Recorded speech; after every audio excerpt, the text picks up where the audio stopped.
Alrighty, Friday night is party night. Starting with it's a very dark cider, cloudy cider, classy cider. Hello, Megaleech, by the way.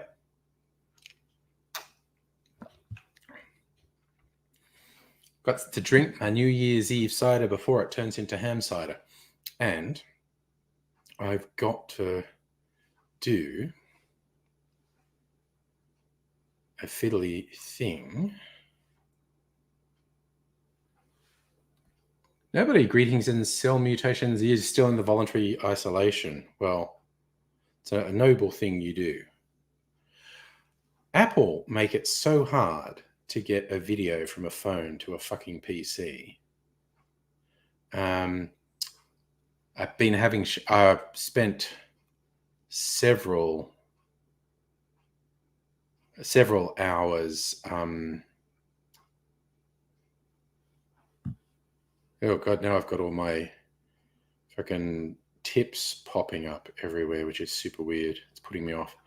Anyway, so I spent several hours shooting some video on my phone. And I made a couple of mistakes.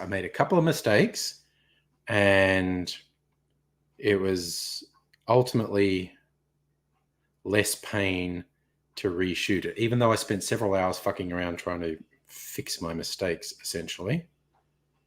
It's all good. So,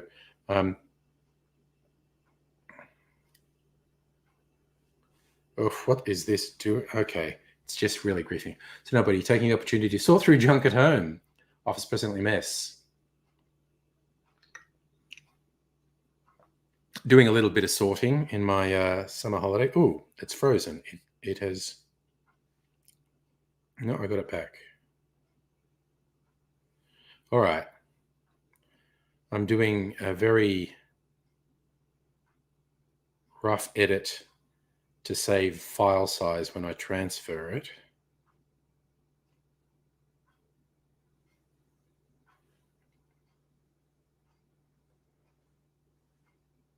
And honestly, that might be it. I might just chop the end off because it was wasted at the end.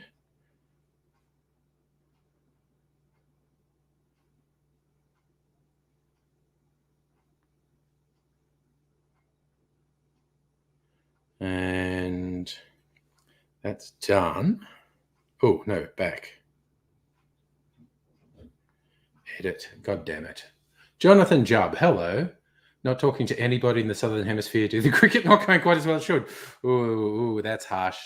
That's harsh for you. I mean, if you care about it, it's a bit rough. Have a nice day, bastards. Not a great bout of, even when I'm paying basically no attention to it, I'm aware it is not great for the English at the moment. In 2 done. Export. Well, I'm going to save that video now. Okay, that's going to be busy for a few minutes now.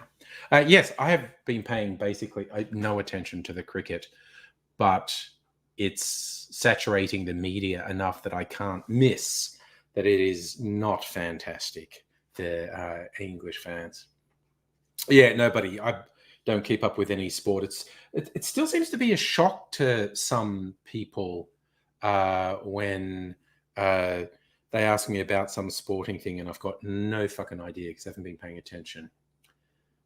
Zero interest. Yeah, I am notorious for not being into sporty sports. So, but yes. Yeah, more power to anyone. This cider is actually pretty good. This is my New Year's Eve cider that I only drank about half of on New Year's Eve from Tasmania. Kingston Black, made from a special apple. Possibly one of the most well-known, highly regarded British cider apples. So, before it turns into ham cider, I'm drinking it, basically. And it is still quite nice cider. It's a good sort of medium cider. If I was, let's see, here's a dry cider and here's a sweet cider, I'd pick the sweet, because dry ciders are often way too dry for me. But my ideals is like a draft, which is in the middle. And that's pretty much where this is. It's pretty good.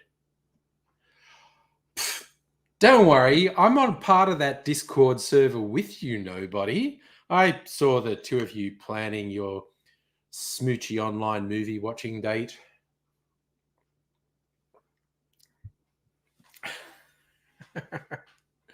And it is such a nice story. The channel's first love story, which is very nice. The big thing, Abigail, it's not ham cider. I have to drink it before it turns into ham cider. Because, yeah, ham cider, not great. All right, final bit of futzing around. I think it's the final bit anyway. See how well this goes. Here we go. That will do. We will cut that bit of dead air out. You go stir, stir, stir. Or I'll make a joke about inappropriate eye contact. Because there's this Japanese bartender on YouTube who, he's stirring a cocktail, he totally eye bangs you. Like, it's a bit much is all I'm saying. All right. Cheers.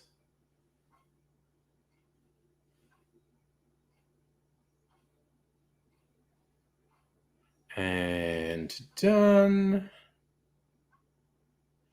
And we save that. Done. And now we save that video. They make me jump through so many hoops. The Turkish chef. Are we thinking about Salt Bay there, Mega Leech?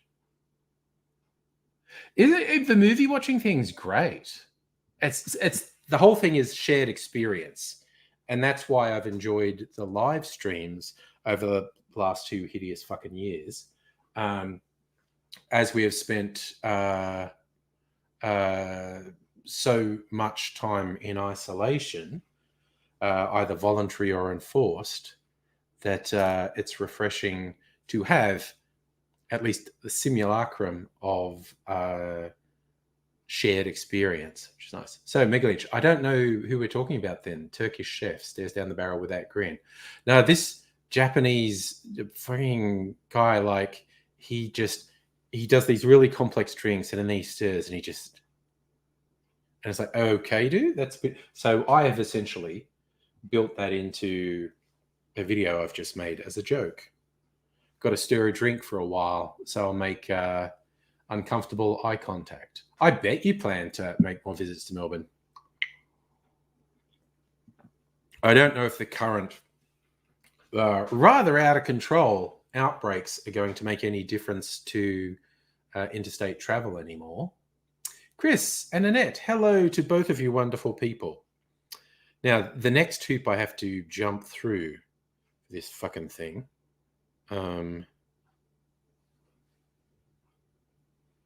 Right, okay. So now I want to send that to me. And now it has to go through another, I don't know what it is. What's rendering it, I guess. So I guess I do know what it's doing.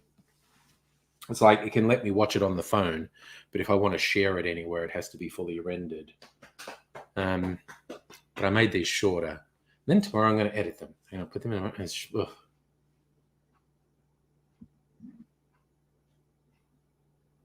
No, so it's done that. Okay. That's fine. That's fine. So, okay, come on. Let's do it. Let's do it. Let's send that to me and tell me that it's from me and that it's a video. And then you'll say, it's too big. Use MailDrop. And I go, fine, I'll use MailDrop, which takes a bizarre amount of time. But I'm not going to edit it till tomorrow. So that's fine. Between the safe distancing elbow bump. Yeah. Now, I guess in retrospect, the fact that I, with heavy heart, cancelled the New Year's Eve get together and then no one who's at it has tested positive, one could argue I was being overly cautious, but only just because I'm sure as fuck not interacting with humans now. I'll probably be a bit more relaxed in a week because then I'll have had nearly 2 weeks of my booster. And it'll be close to full effectiveness then. I'll be a bit more relaxed then. But yeah. Eddie, did we get a lot of views on the New Year's Eve stream, did we? Ah. And yeah, oh my God, Chris, the friggin' Just Let It Go, already marginalized people, immunocompromised, disabled, elderly people, people who just, it's fucking evil, the let it rip thing. Right, that was all into. I just pardon me for doing this rude thing, but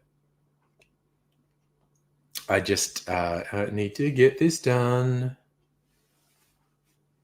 Nobody. I hope. I'm not sure how soon you're coming down, but my hope is certainly in a month or two. We know how bad things are. It's just with the booster fully kicked in, then I have a high degree of confidence that even if I'm exposed to COVID and even if I contract the virus, my chance of serious illness or death is just tiny, tiny. I would definitely want to catch up with friends. I'm really not seeing myself going to restaurants or movies or stuff in the immediate future. But friends, when the time is right, I definitely want to catch up with friends. MailDrop. Done. Okay. So. Okay. Now we'll have a couple of fun hours tomorrow editing that. Hopefully have it ready for Monday. We shall see. Oh, yeah. No, Chris, a lower chance is not zero chance. I've never been on board with these folks. Where you are, it's only 1%. I mean, they always come up with some bullshit exaggeration about how likely you are to die. I mean, globally, the average death rate's 1 to 2%. And yes, certain age groups are higher risk and certain are lower. No one's invulnerable. And, it's increasingly looking like, something like a third of the population having either a medium or long-term disability as a result of COVID. So fucking hell. Oh, Chris, yes. If everything tasted like gas. Yeah, that thing that fucks with your senses. Everything good tastes and smells bad. Everything bad tastes and smells good. Fuck it. I'll probably start drinking Campari. Ha ha! Jokes about how I don't like Campari.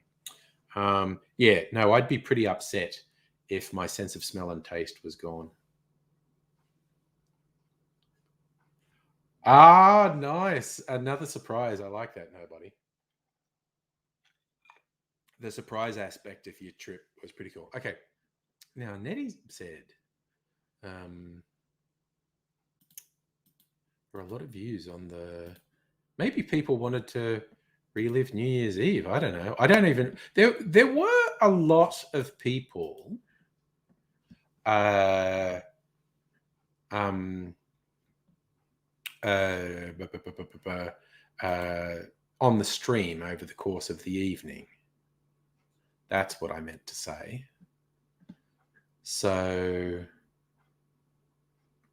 okay, there was a little surge of views. So it's like 50, 70 views, then 113 on New Year's Eve, then 70 after that, then 100 for the one after that, then 70 and 80 for the last two. I don't know. Maybe more people are watching the live streams. Maybe more people on company. I don't know. Oh, I know you're not a huge fan of Disco 1 and 2, Abigail, but I don't know. I'm sure it could pick a whole bunch of flaws in it. And I definitely think they did not justify completely redesigning the Klingons. That felt gratuitous. But of course, the other suggestion, to me at least, the suggestion from that is actually an alternate universe. It's not the original, even though they, know all the same people and whatnot. It's not the original series universe, because and more than one mirror universe, as it were.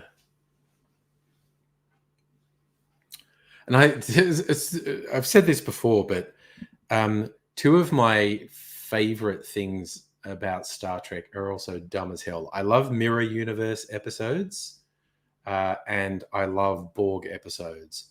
But if you think about them for more than a few seconds, they're freaking stupid as hell. Oh, that's Aidsy sending me aubergines. Megaleech, it's not so much. Okay, they did the big redesign in Next Generation because the original series had shitty makeup, and then they redesigned them for the movies. But like Next Generation and subsequent ones, Deep Space Nine, etc., the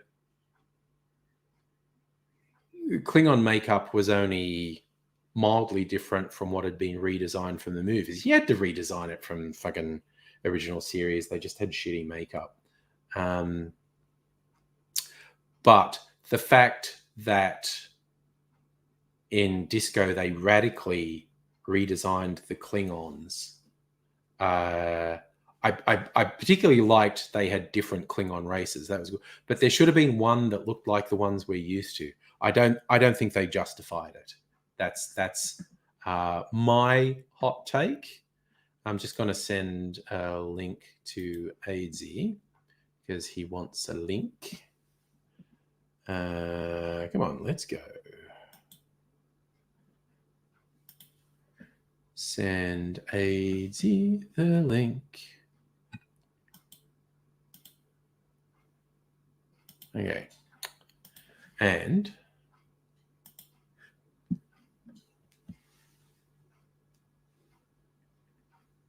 sent you the link. I love how that auto completes because I send him that message all the time. Right. So again, I don't know. What did it take? Took Aidsy an hour and a half last night. We'll see what happens tonight.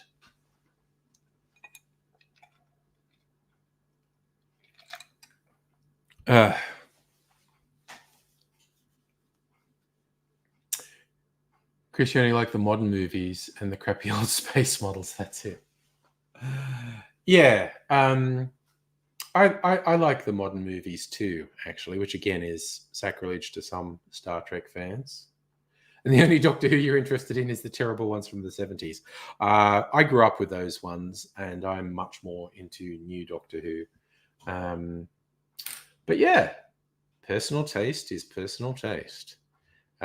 Speaking of liking stupid things, the weakest of the new movies was the last one. and when they saved the universe with the Beastie Boys. That was hilarious. Look, 80 seconds straight away tonight. Is that Have you? What are you doing? Oh, listen, I'm angry here. Okay, you can't hear me? Can you not hear me? I'm going to give it a shot, though. I'm going to do this. See if that Okay. works. Try now. Okay, I don't know. Can you hear me now? Can you? Fuck Yes, you can. It's working. I can Yes. so hear you. I can so hear you that I can say it's your fault that I have no drink. Oh, no. Look at that. It's supposed to be a full can of coffee. Well, Oh, not no. can. It's a plastic mug that doesn't tip when you tip it Yeah. over. But it does tip because I tipped it on myself earlier and got myself a wet crotch, which doesn't mean anything because I'm incontinent. I've always got a fucking wet crotch. No, not always. Not like 24 hours a day, right? That's dumb. You know, like, you know, getting like But it bits of skin happens. flaking off, right? I'm just saying a lot of times I'll be, you know, walking around down the street with a paint can, singing, whether you're a lover or whether you're a mother, you're staying alive, Staying which is the alive. same beat you use when you are giving CPR compressions. I've heard that, yes. Staying alive, staying alive. Well, everybody's thinking that he's staying alive, okay? And you do that for like a verse, and then you swap out with someone else. Yeah. Because when you're giving CPR, you've got to press all the way down and all the way up again, right? You're It's bending very bone. tiring. It's extremely tiring. Don't worry Yeah. about breaking people's ribs. Don't worry about that. You're worried about Worry a keeping their bit. heart going. That's Yeah. what you're worried about. Yeah. And also the breathing part, you don't have to do that much. You maybe do it once every 10, 20 seconds, maybe. Yeah. You know, so give yourself around 15. So they used to say this many compressions and that many breaths. Like give them a good in out every quarter minute. They'll be fine. They'll be fine because there's already a lot of oxygen in the blood. The trouble is getting around the body. That's the difficult bit. Because the ENTs, when they Yeah. get there, can do wondrous things if you're still, you know, like semi-alive. Semi-alive. You made me think of Miracle Max and the Princess Bride. Oh, look, he's so smart. Well, for your information, he's only mostly dead, which is better than totally dead. Because if he's totally dead, there's only one thing you can do: go through his pockets for loose change. Loose change, those EFTPOS cards that just give you money. I don't know why it is the scam organisations want you to pay them in gift cards. You can't. Because it's untraceable. Oh, but how do you get cash out of them? Because they all say you untenderable for cash. They all say you can't have cash out. You know what a lot of them do? Every now and then I see, not every now and then, all the time, I see games, sometimes good games, sometimes shitty games for mobile applications that say, hey, you can buy this. You know, you think, and again, $1 or $2 to get a leg up in a game, you know, you do that. Yeah, you and I grew up with the coins in the fucking arcade machines. We're used to paying to play. But you get games that say, oh, you could buy this for $100, or you can spend several $100s to get some different pixels on your screen. I am convinced those are money laundering scams. Like, because it's not that hard to do an app and put it up on the App Store and have in-game purchases. It's really not. So I'm working on it now. If someone sends you hundreds or thousands or tens of thousands of dollars worth of credits for whichever phone and system you're using, then you've got your bogus app there, and then it's like legitimate money. It's like, hey, I have money on the internet because people pour thousands and thousands of dollars into it through these cards. That's how they do it, because you buy stuff with cards, basically. And the biggest scam is to have an app with in-app purchases. for hundreds and hundreds, if not thousands of dollars, and you just use all these cards, and then all that money gets funneled to you. You know, Apple takes its cut, but it's less than what the normal money launderer takes when they launder your money. Yes, because you know you have the diamond sword of Goulamage, and the diamond sword of Goulamage does 15 hit points of damage every time you put your dick on it, and that costs $2,000. And Yes. I used to watch these role playing games, and I know there's different versions of.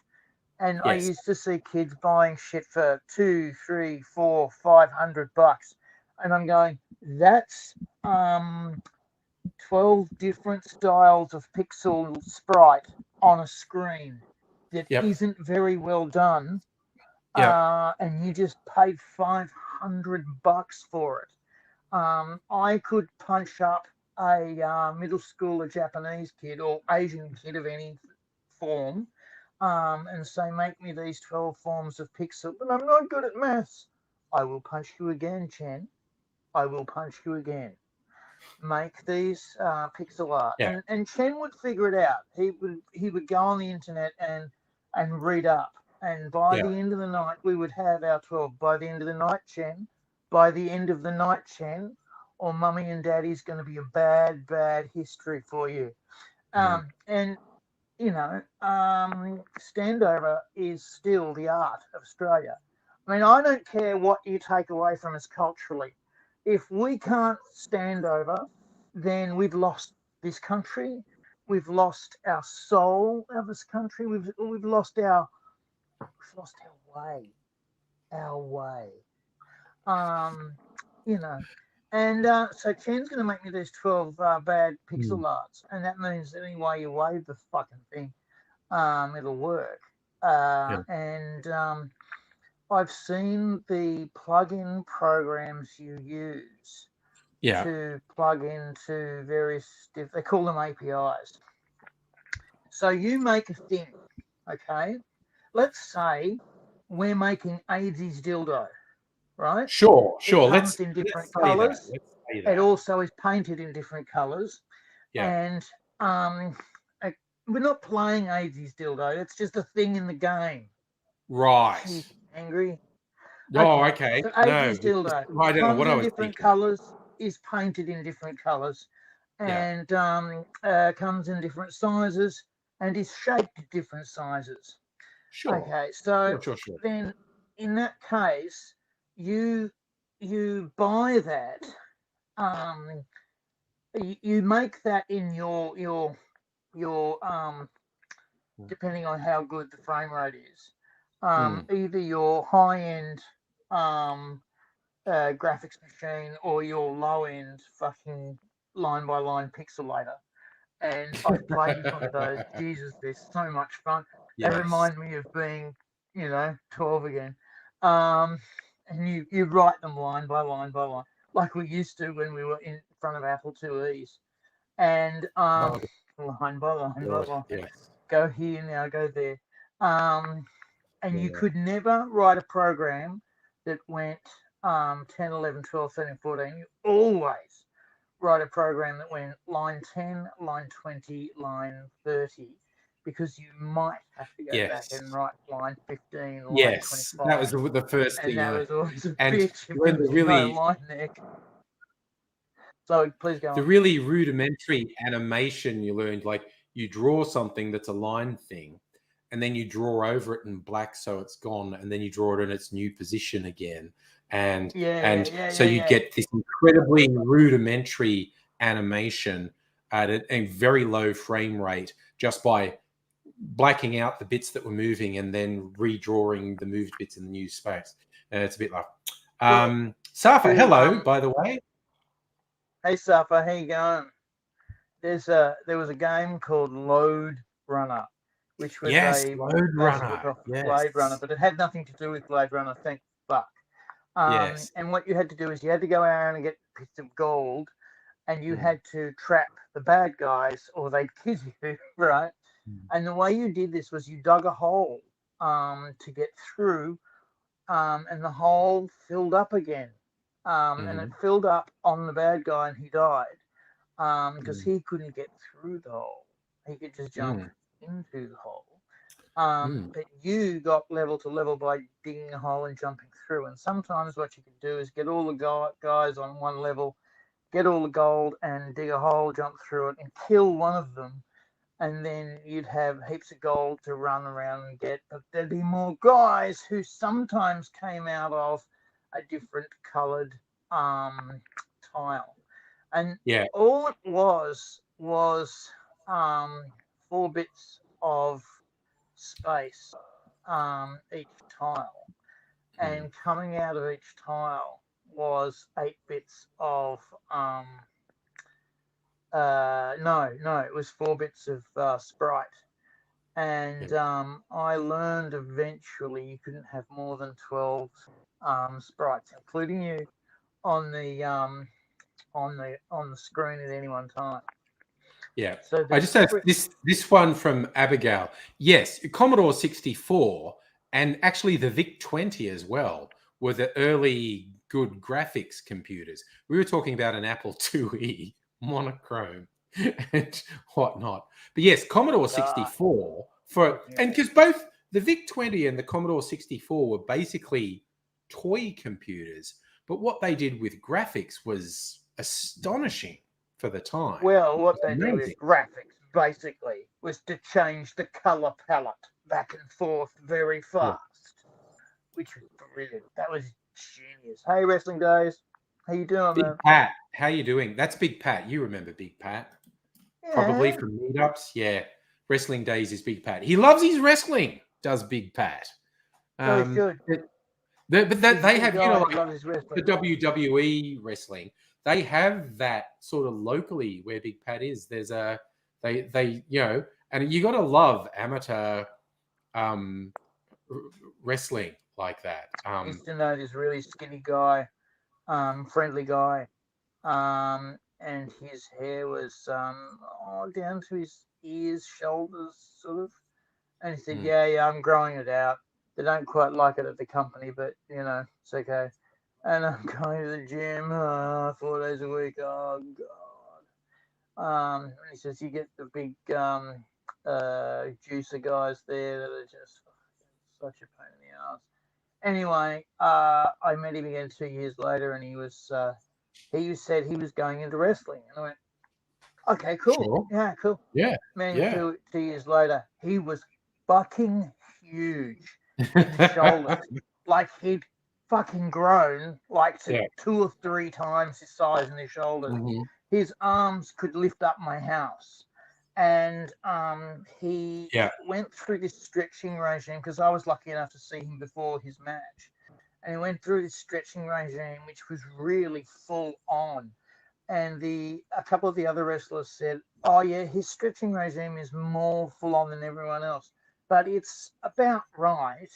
I mean, everyone stretches, because if you don't stretch and you pull a muscle, you're out for 6 months. You're gone. So no pay to you. Goodbye. And you've got to rely on your day job. And they all had day jobs. You've got to rely on your day job for all of your money. And that is the sucksores, because you don't feel like going to the gym and you can't move that muscle anyway. And you just get fat, and it's so hard getting back in the game that essentially you're out for a year. And I'm going, right, so Stretchville. Hello, Dr. Abigail. I do not understand wrestling, in particular why geeks follow it so much, but also in general. I'm going to say my take on that. Wrestling is a hybrid of theatre and combat. It gives the illusion of a martial art, and it's underpinned by a very simple, almost traditional. It's modern day commedia dell'arte. When AZ and I modern day commedia dell'arte mixed with gladiatorial sport. Yeah, there's conflict both in the physical impact sort and conflict in the story that's underpinning it. So the stories are very archetypal sort of entertainment. Right, it's very, very Days of Our Lives soap opera. It's very soap opera, because you'll get feuds, between wrestlers that have Yeah. to be sorted out physically Yes. and with violence. Yes. You'll get alliances between wrestlers, and then one wrestler in the alliance will betray the alliance. And That that's the is classic. That's the classic that twist. is Yeah. just the most evil thing a wrestler can do, to go Yeah. from being a decent guy to a heel. A To heel. turn heel. Yeah. Yeah. Um, The good guys are turn face. heel. The bad guys are heel. Yeah. And the Well, other great actually, thing is the the Romeo and Juliet they'll do, where there's a romantic relationship between the camps. That's one of their favorite storylines, a Romeo and Juliet. actually, I saw a great Romeo and Juliet in the local wrestling. Yeah. They'd come up and they somehow got in the ring together, her and Mm. he, and Yes. they were facing off, and they looked around and said, and she said, "Baby, it's now or never," and he went, "Yeah," and they kissed in the ring.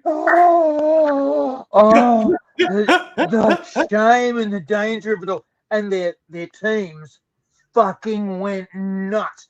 Everyone's on the ropes, and they hug each other and then just dive over the back. Now, we couldn't work out during this setup why the tech guys and the lighting guys were Yeah. fiddling around the back and putting mats in weird places. And it was like they were using a lot of mats and they couldn't work out. So they dove like over the huddle of men who were Mm. like merging colors, and they dove, flipped, and then landed on their backs on these mats, which were Mm. beautifully placed, so they would just disappear, and then they sort of crawled Yeah. out the back and were gone, and they were gone for a month. In actual reality, they were getting married, and they were getting For married next week. realsies. For realsies. No one picked that, and they kept it really quiet, which Mm. for a local wrestling is fucking near impossible. They That's kept it true. real quiet, and for some bizarre reason, because I knew a guy who knew a guy, I was there. It was Mm. really sweet. All the wrestlers, half of them were crying. Mm. Everyone got really pissed. Yeah. And all the girls were fussing over the bride, and Yeah. she looked kind of lovely as she came out. Yeah. So you've got to imagine all these girls who are maidens, who are big as brick shit houses, but really sweet with it. And we ended up talking to one of the girl wrestlers who was this delightful, gentle, giggly girl, right? Yeah. Right? Who looked like she could punch out an SAS guy. Yeah. And she had like a couple scars and a nose that had been realigned. She said, "Oh, I'm not Yeah. going to do my nose properly till I'm finished wrestling, because it costs a bit, and I don't Yeah. want to get it all done at once." Every second break straightens it anyway. Yeah, that's right. That's right. And she was One break those is lines. sideways, the next break is kind of normal, then break sideways And again. then you're off the other side. Hey, I'm going to And invite she was- some friends. I'm going to invite some friends. Do it. What do you Do say? it. So I'm putting the link if anyone wants to join. I just thought I'd do that. And 'Cause so it's I was party trying night. to explain to Dr. Abigail what's the thing about it. It's basically soap opera meets gladiatorial combat meets the Lazzi of olden times. It's commedia dell'arte for It's just a really classic form of crowd entertainment. It's come on with archetypes, have a conflict, have a hero to root for, have a villain to boo against, have the hero in desperate straits, ideally have someone for the hero to rescue as well. And they're lovely. They're great. And at the critical moment, the hero comes from behind to vanquish the villain, and the crowd cheers. So this is not sophisticated entertainment, but it is entertainment with thousands of years of history behind it. Yeah, it really is. It's Yeah, been it's all wowing the fake fire. crowds for a long These time. these people go to schools and training camps where they learn moves so that they don't hurt their opponent. Because if you hurt your opponent and put them out of the ring for 6 months, you've damaged her income for 12 Yes. months. And What? Yeah. you are seen as unreliable and unworkable. Yeah. No one will Yeah. fight with you. If Yeah. you hurt One. someone, Yeah. you're gone. Yeah. One of the So interesting ones I remember seeing in an interview was the wrestlers got paid more if they bled in the fight. And so, and you see a lot of them in old school, they've got like a lattice work of scars, not deep scars, but a lattice work of light scars on their forehead. Because what they do is conceal the edge of a razor blade in like the strapping in the thing. And at a critical moment when they're faking one of the punches or the knees in the head, they go, oh, and they cut themselves and blood and they get a bonus. And I remember the guy in the interview said, or if you really, really trust the other guy, you get him to do it because it actually looks more real if someone goes in and goes bam and then you're bleeding. So it's on some levels it's kind of obvious when you get hit and you go oh and your arm comes away and you're bleeding. But yeah, that was interesting and disturbing that they got it was paid a banned. bonus if they It was bled. also banned. There was Yeah, a yeah, fight because that it's happened dangerous. between Steve Foley and The Rock, and Right. The Rock hit Steve Foley over the chair 16 times to try and Yeah. get him to bleed. And it was so bad that Steve Foley effectively got, well, okay. For the next 3 days, when they were asking Steve Foley questions, he was just giving stupid answers. And he was obviously brain damaged, right? Yes, And that's the thing that when happened. Steve Foley wrote his book, he said so many people came to see him, and none of them were happy to see him. They were all really freaked to see Steve. And The Rock didn't come to see him, and he was upset at that because The Rock was in the ring. And you see the footage back. It's a classic. You can find it. Trust me. You see him, and he's hitting him really hard with this weird um, uh, bloody endorphin glow in his eyes. This is The Rock, Mr. Johnson. And later on, The Rock was asked, quite pointedly, why didn't you go and see Foley? Because he's one of your best friends. And they were best friends, And The Rock said, I couldn't face him. I couldn't look him in the eye. I couldn't go there. I was so ashamed. I couldn't. And they after the book came out, which was I think only really 6 months after the fight. After the book came out, they talked about it, but yeah, no, The Rock was too ashamed to go and see him in hospital, and it took him 2 months to talk to him. The Rock would avoid fights that Foley was in. He would say, no, cancel that. I can't go. Because he couldn't face him. Yeah. And everyone thought that Rock was being cold because he was known to be aloof and he was known to Yes. be ambitious. And he was both of those things. Yeah. No question. I mean, look where he is.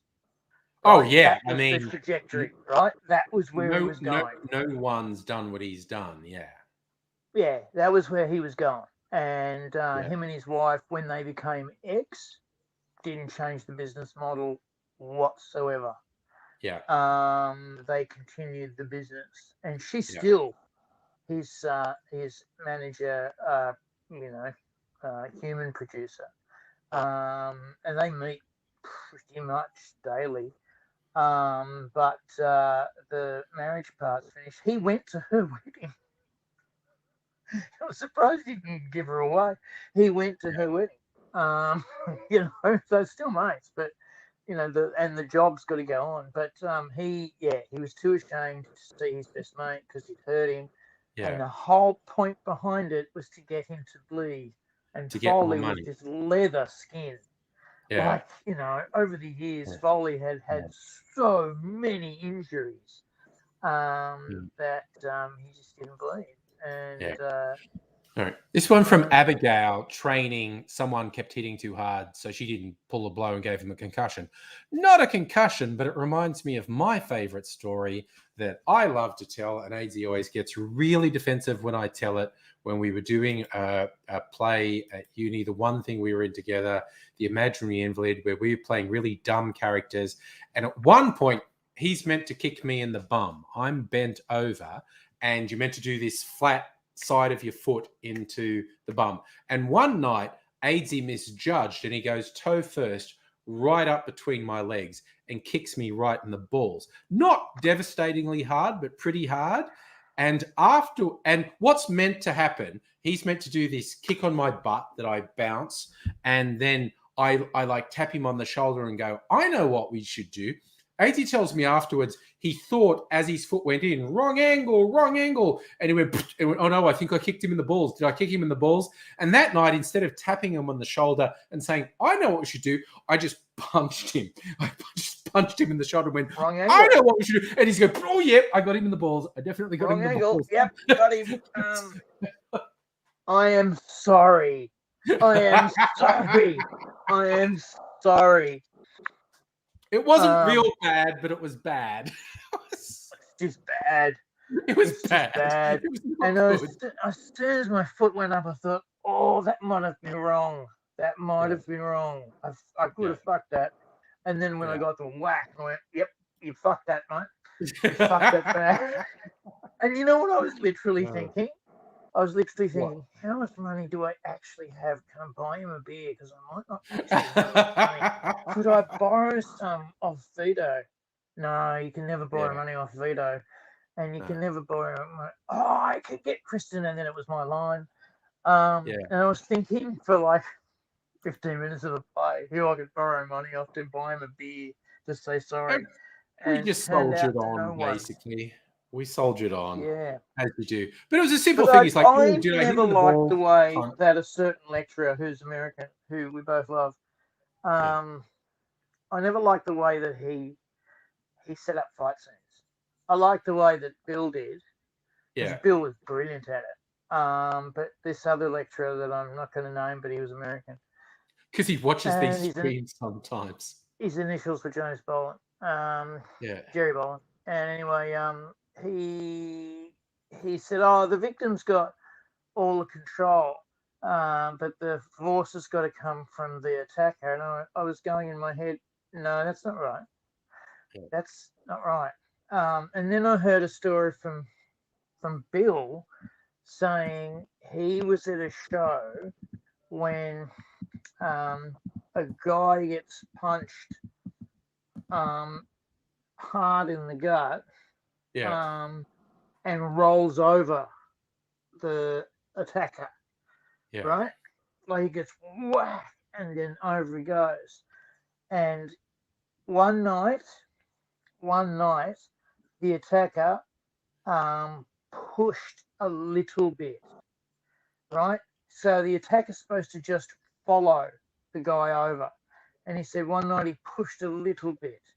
And the attacker, the victim, went all the way over and another half roll and splashed on his face, broke his collarbone, broke his upper arm, broke his fingers, and was out of the show. Yeah, no, that's bad. That's 6 months of recovery. It's like a half a kilo of force. It's nothing. It's nothing, right? And you can fuck up that badly. Yeah. I know one that's far lower stakes than that. It was like a school play.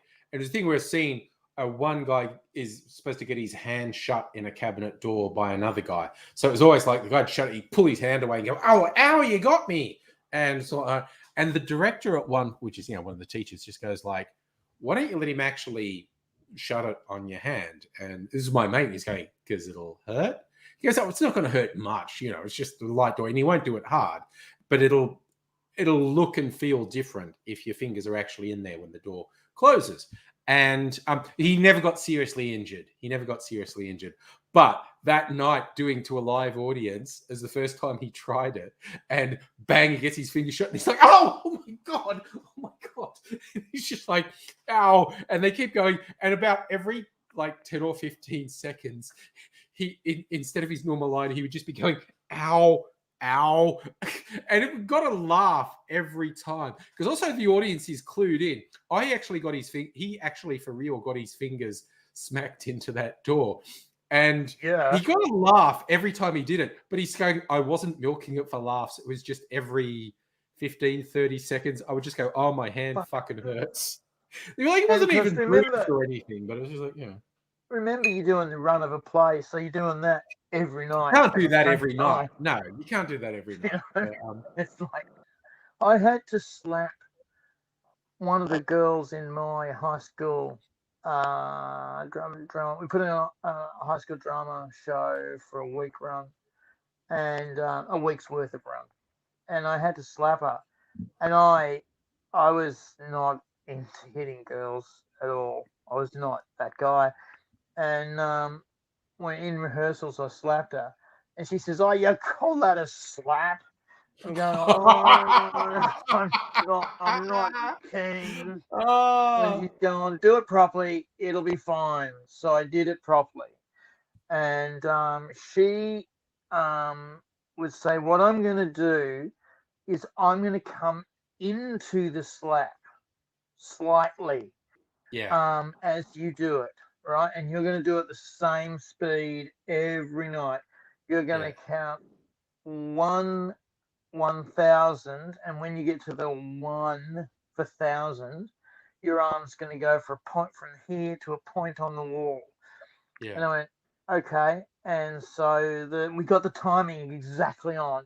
And I said, well, watch me do it so we can get it right on. I'm seeing the point on the wall, and I'm seeing where I'm going to start from. It's always going to be there, always going to go to there.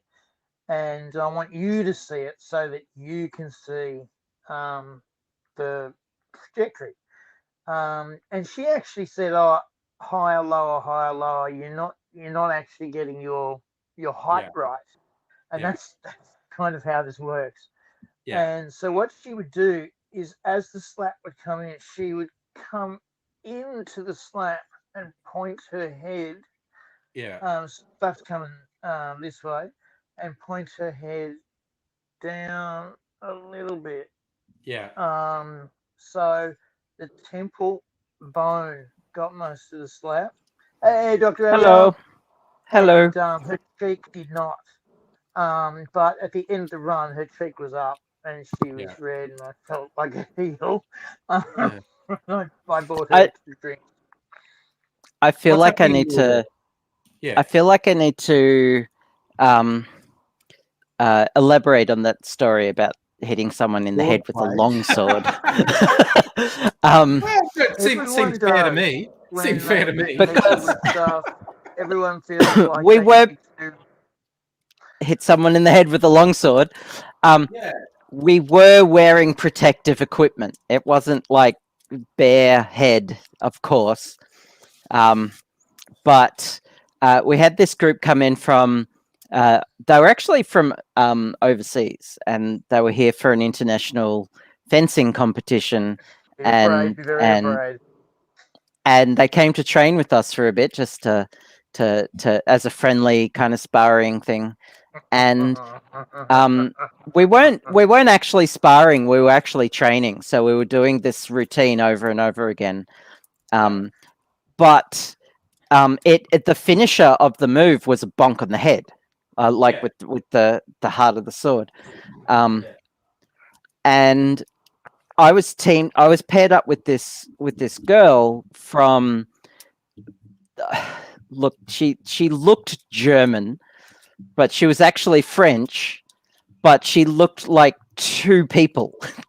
Yeah, and she kept bonking me on the head, and that's the finishing move. But she just kept doing it too hard, and I kept telling her, "You're doing it too hard. I'm getting a headache." and Yeah. like I'm wearing like a helmet, and I'm getting a headache, and she just does not respect that. So the next opportunity, I just go boom and knock her on her ass. Like she almost had a concussion. She went down, and German. that was the one time my the trainer, the person who runs the sale, saw it, and I got in trouble. Yeah. He didn't Yeah. see any of what she was doing. Yeah. He just saw her go down, and I was like, "Oh, come on!" So, Like when I was but doing judo. I feel like I got like several hard hits to the head, and I just translated that to one hard hit on her head. Yeah. You were the And, real victim here. You were the real Yeah, victim. yes, me. I didn't You were. make I- anyone lose their footing with I a hit was, to the head. in fucking No. judo for a while, and I was being bullied by these 3 guys, and one of them was the evil uber bully, and he used to do this thing where because there's you do judo and then you do jiu-jitsu over the top. Yep. And One's the art, one is the is the sport. Same with judo's kendo and kenjutsu. Yeah. Yeah, judo's the sport, and he did jiu-jitsu over the top. Yeah. He would do these arm bars and these elbow locks. Yep. An elbow lock is where you put your elbow into a pressure point, a pain point. And so he'd arm bar us over and then elbow lock us into these positions where you just scream because the pain was incredible. And then one time I fucking got him.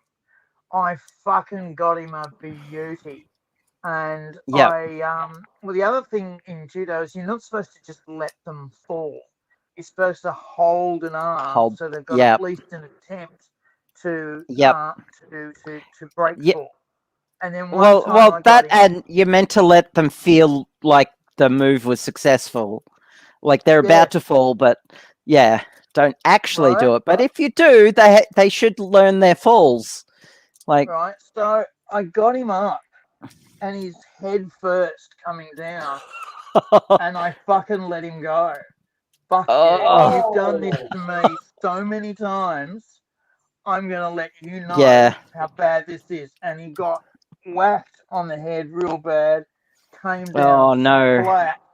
So then I've come in over the top of him, locked his arm up, and then fucking put my elbow right in his back where he liked to put it. Oh, Jesus. And okay. The guys were all going, and some of them going, and a lot of the guys going, shit, fucking, if you want it done, you get it done. Yep. And I was the most junior of juniors. Anyway, the teachers come over and they're fucking at me going, hey, you're not fucking, hey, this is, sport, not a fucking combat. And then the whole team jumps up and goes, you know what? He does that all the time. And he does that to pretty much all the junior members. And for the fact that this junior member managed to get it back on him is pretty cool. Awesome. I only have I only have that one story. I wish I had more. The only other times I've ever put someone on their ass, it was like semi-accidental, but also they should have been careful. Like, because when you do HEMA, it's more than just using a sword. It's like you use a dagger, you do wrestling moves, and you combine them all. And so we were doing this move where we were getting an arm lock and then twisting so that they lost their footing and they end up falling. And then you can like I did this to one guy and he just like went on his ass and like oh, I'm so sorry, and he says, nah, I had my footing wrong and he should have known better. But there was this one guy, and we were doing this move where you if they go to punch you, you grab their arm and then you got to twist them around and then you can. And he was a giant. He was massive. And seriously, one of his arms were as big as both of mine, and we were just learning this new move. This guy. I know this guy. I know that. You look at him and go, yeah. And he's like, I'm looking up at his head. I've come to the wrong tournament, and I've been entered into the wrong event.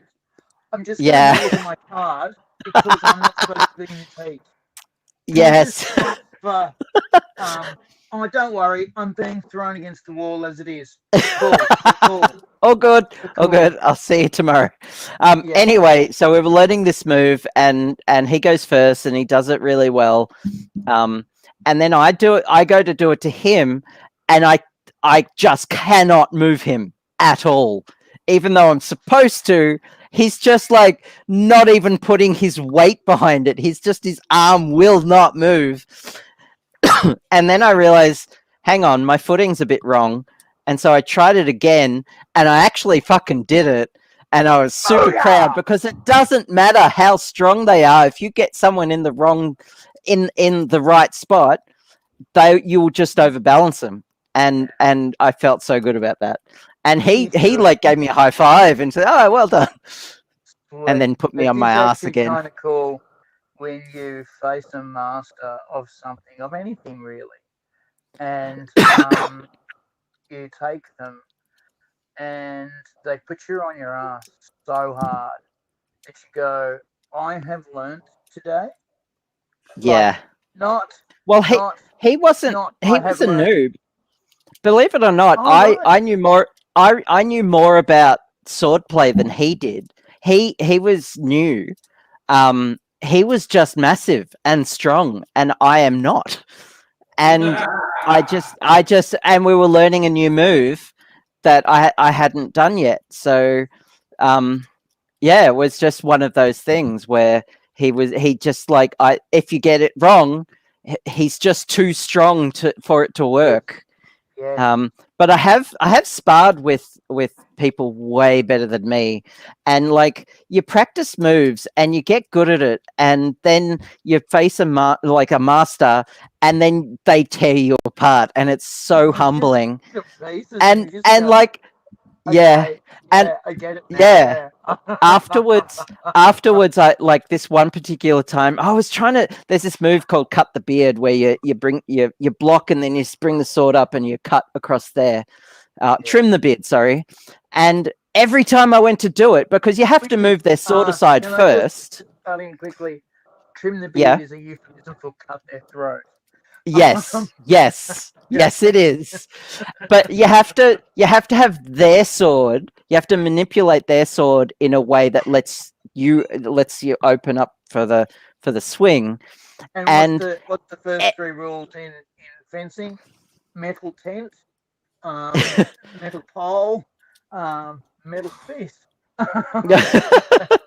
Well, anyway, I practiced that so hard, and against most people, I would have because I learned how to do the feint, and then and he tore it apart so easily that afterwards I said, I really practiced that, and he didn't even realize I was doing it. He thought I was improvising, and it just like shook me to my core, and I'm like, oh man. That sucks. Yeah. It just showed me how much I had to learn. Well, he does this stuff every day, and I did it once a week. So, well, it's really wondrous when you get good at something, yeah, and then you meet a master, and the master shows you what you've been doing. Not necessarily in a teaching space. I was good at a thing. I won't say what it was. And I had the privilege of working with this master in this thing. And I did my thing, and it was pretty fucking good. Okay? and then he did his thing, and it wasn't the same. It just wasn't the same. It was like, Yeah. here I can point an LED torch. Hey, Chris. Yeah, and I can make the Hello. sunrise. Fuck. Right. Okay. Yep. Okay. I've learnt something today. which is, Yeah. Yeah, I better. Wow. Shit. And so I monopolized. Was it right, oral all sex? night. I just wanted to ask. It was if oral was sex, oral obviously. sex? It was oral sex. It was oral sex. I knew it was So- oral It was sex. oral sex. I I've just, gotten rid like- of my gag reflex. It's gone. Mm. I mean, you know, like I said, pretty good. I just want to, like, after telling that story, I really want to kind of just build myself back up again a little bit. Do and that. just cool, say- very cool. When I was a developer, I was like senior developer level, kind of like architect. And we actually hired a work experience kid who ended up being, he was awesome. He was really cool. But at the Prodigy end of star. his work experience, he actually said to my boss, who was one of the directors, that because they offered him a semi-permanent job after his work Nice. experience, he was that good. Nice. But he actually said, I worry about my job because Abigail is so good. Like, and that got back to me. That got back to me and was like, damn, that felt good. Oh, that feels so It good. was good to be again. Yeah. Did the kid get Yeah. the job, though? He did, the kid yes. get the job? Yeah. Sweet. Look, Yeah, I can he did actually good hear work. you, but I have to bolt for a second. I can actually I'm going to let hear Chris you. talk I'll for a give you bit second. because Chris, it's we've so been good to monopolizing. Hi.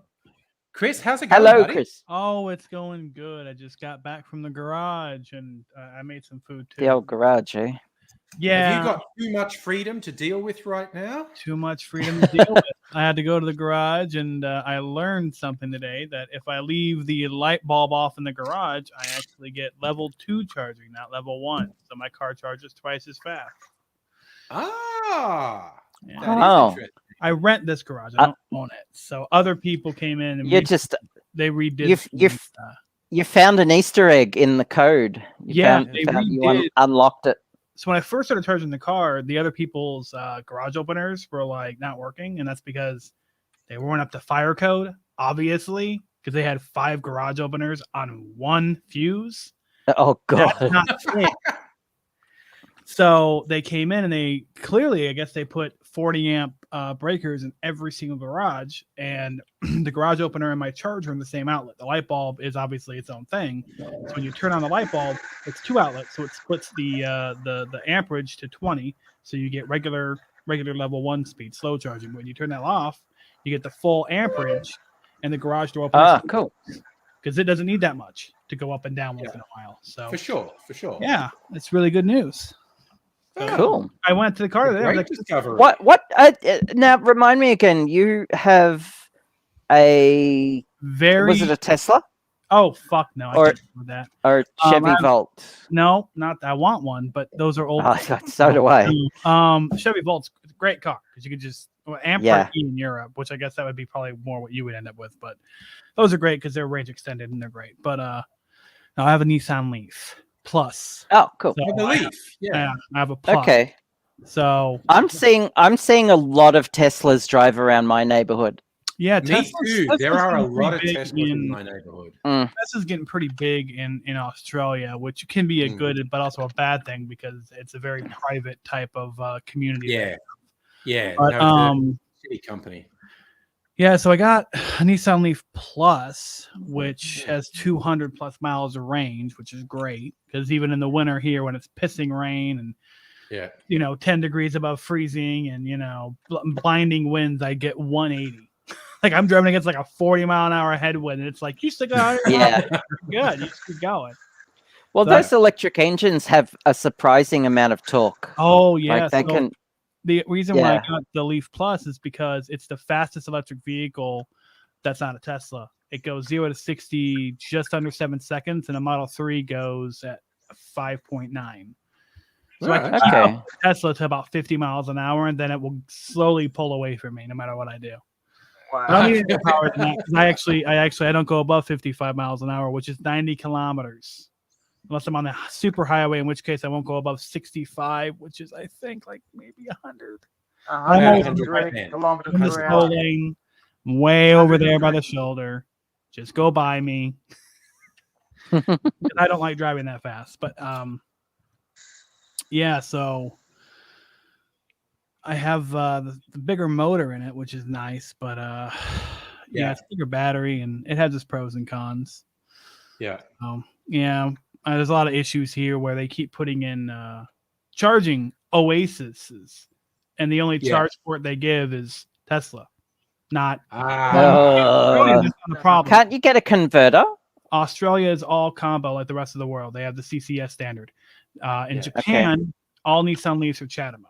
So globally, everyone likes CHAdeMO and combo. Combo is level 2 and little plugs in the bottom. Level 2 is international. Everybody can use that. Every car. Chris, Hi. you've heard of the fact that Australia is called White Mexico? Yeah. Vis-a-vis electronics. Yeah. And you know that the Tesla is got all of the features in it. It's just got to be unlocked. Guess what's happening in Australia? Are you unlocking them? There is shitloads of unlocked Teslas running around in Australia at the moment. Yeah, you know what else they have in Australia? One woman had the stupidity to bring her unlocked Tesla into Tesla and say, "This has gone wrong," and she didn't ring up her boyfriend first, who would have said, "For fuck's sake, don't do that." And Tesla went, "We will look at it for you," and they looked at it and called the police. Yeah, because he stole 40 Yeah, grand so from them. what's interesting What? now? Hang on. So what did he do? He's unlocked all of the features. Yeah, so it different have different features. So like if you're in Australia, there's a speed limiter. If the car comes from Hong Kong, it has different features. So like you can't use Android Auto or Apple CarPlay if your car comes from the Hong Kong factory because China is assholes. But you can if it's American. So if you unlock the region, you can have the Hong Kong car, which has a better battery, and you can get the American features. And if you do that, you void your warranty. And also, why is that a legal matter? Why did they call the police? What happens is you can have various different options on your car as you pay more money. So your car comes with all of the options, right? Yeah, so like, but they're locked. Yeah, they're so locked because some of them you can't get. Yeah, so you have to pay to get full. I don't want to call it autopilot because it's not autopilot. It doesn't work that well. It's not. But, it's assisted driving. Full assist features, and if you do that without paying, that's piracy. That's illegal. It's stealing. It's But it's like the John Deere tractors in the US, which are very high tech. John Deere tractors. Oh, speaking of John Deere tractors, all their employees went on strike and they won their strike, which was nice. Great news. Yeah. Woo! Now John Apple Deere has more right to repair than John Deere, and that's the best. John Deere are worse than Apple in terms of right to repair. They want to insist farmers take it back to an incredibly expensive place rather than repair it themselves. That's why I have my Nissan Leaf. I can take it to any Nissan dealer, and I can take it to any mechanic that's ever worked an electric car because they've been around for a decade and haven't changed much. So that's great. Yeah. Also, I was always because I grew up driving Ford Falcons. I don't know what the American equivalent to that is, but I was always waiting for at least a hybrid Falcon, but then Ford went bust, and I can't even get one anymore. I don't think Ford changed their names for other countries. I know GM did. Yeah. But I don't think Ford changed But their name. what we know as the Falcon is an Australian car. That car was not available anywhere else in the world. Yeah, it was okay. Was basically because I remember one of the Ford guys was test driving a Falcon around America, and it had Ford badging on it, and some local totally unrecognizable Ford fan was like, "Is this like a test model or whatever. What is it? What is it? And then he just explained it's an Australian car. And he's like, oh, okay. I knew I'd never seen it before. I thought But it was some also new model you would be stealth under the drive. understanding that a lot of the car companies released cars in Australia as test models because of the conditions of the road in Australia. You would get city driving, nice pavement, bad pavement, rough pavement, dirt roads, dangerous snowy conditions, desert conditions. Nissan and Toyota used to use us as bloody a big factory. Yeah, and it's interesting that they don't make cars in Australia anymore. That's why I see a lot of Teslas, but that's why I see a lot more electric cars because it's criminal. Yeah, because the rest of the world's going to go to electric cars. They know electric cars are working in Australia. They know they will. Like they know that. But Australians don't know that, and Australians don't know that they don't have a choice come 2030. Yeah, there's they ain't got a fucking choice. There's the famous test drive for cars in Australia. It would start in the tropical north of Queensland, would go through some of the desert, would go through a couple of cities, and then drive up the snowy mountains to the snow. And that was basically a non-stop drive, like about 30. You'd swap drivers about 36 hours driving this car at highway speeds, which is very hot. And then you finish in the snow, and then they'd park the car, and you'd hear the engine ticking. It's just the metal is ticking, and it's like, okay, let's wait and see if the engine block cracks, because because you put it all. Yeah, that reminds me. A lot of the time, the engine block would crack. Yeah, like, okay, this car can't quite do it. I'm trying to think what it's called. I think, the Cannonball Run, where you drive nonstop. To LA. We had one now. We had our own version of that here, but unfortunately. Yeah, it was what was it? Adelaide to Darwin or Darwin to Adelaide? There's a bit in the NT where there's theoretically no speed limits, so they could do it. But there was a dude in a Ferrari F40 who rolled it and died. And worse than that, someone in one of the Japanese teams, and this was a fun bit of human perception of relative speeds. He was coming into a pit stop, and he had been going 250 kilometers an hour. And when he slowed to 40 kilometers an hour, he thought he had effectively stopped because his perception of movement around him was like, he thought he had basically stopped, and he plowed straight through a tent that his support team was in and killed a couple of people. Damn. Because he's going so fast. Yeah. It's like I read one of the guys doing a world land speed record once stepped out of the vehicle when it was still going 50 kilometers an hour, because again his perception was it had stopped because it was so much slower than what he because he so broke both his legs when he went out. Like every time you get off the freeway into a slow zone. What I wanted to say initially when you brought up the Tesla was that because I couldn't afford it, I got the Nissan Leaf because I had a Kia Soul EV that I got used for like 14 grand American, and then like I was like, and I got rid of it because I had a bunch of issues, and the issues were like all interior related, with like the heated steering wheel was falling off and shit. I'm done with this thing. And I got the Leaf Plus. We got Leaf Plus was because it was the same price, but my Kia went 80 miles in the winter. The Leaf Plus goes 180 miles in the winter, and so I was like, "That's a no-brainer. I gotta get that thing." So I got it, and I got it used for really cheap, and it was because it had 60,000 miles put on it in 1 year. And this year, Nissan was very nice enough to be like, "Oh, this battery is fucked. Here's a new one for free." Damn! I have a brand new battery now, mind you. 62 kilowatt batteries go for $9,000. Damn, so I have that brand new $9,000 battery in my car, so I am over the moon. Now, mind you, that's because it was a Lyft before, and the guy was a moron, and so he would drive instead of like me, he would drive at the American speed limit of 70, and then he would go 5 over that. So he was always getting horrible range because he's driving so fast as a cab driver, and then he would only fast charge it. He would never slow charge it. So he was just burning the battery every single fucking day. Rub on me in either a platonic or sexual way, I don't mind, so I can get some of your money luck, because I'd like Yeah, that'd be great. To come to me. It depends what you want to do. I am open to all and every. But if you'd rub on me, I'd like it.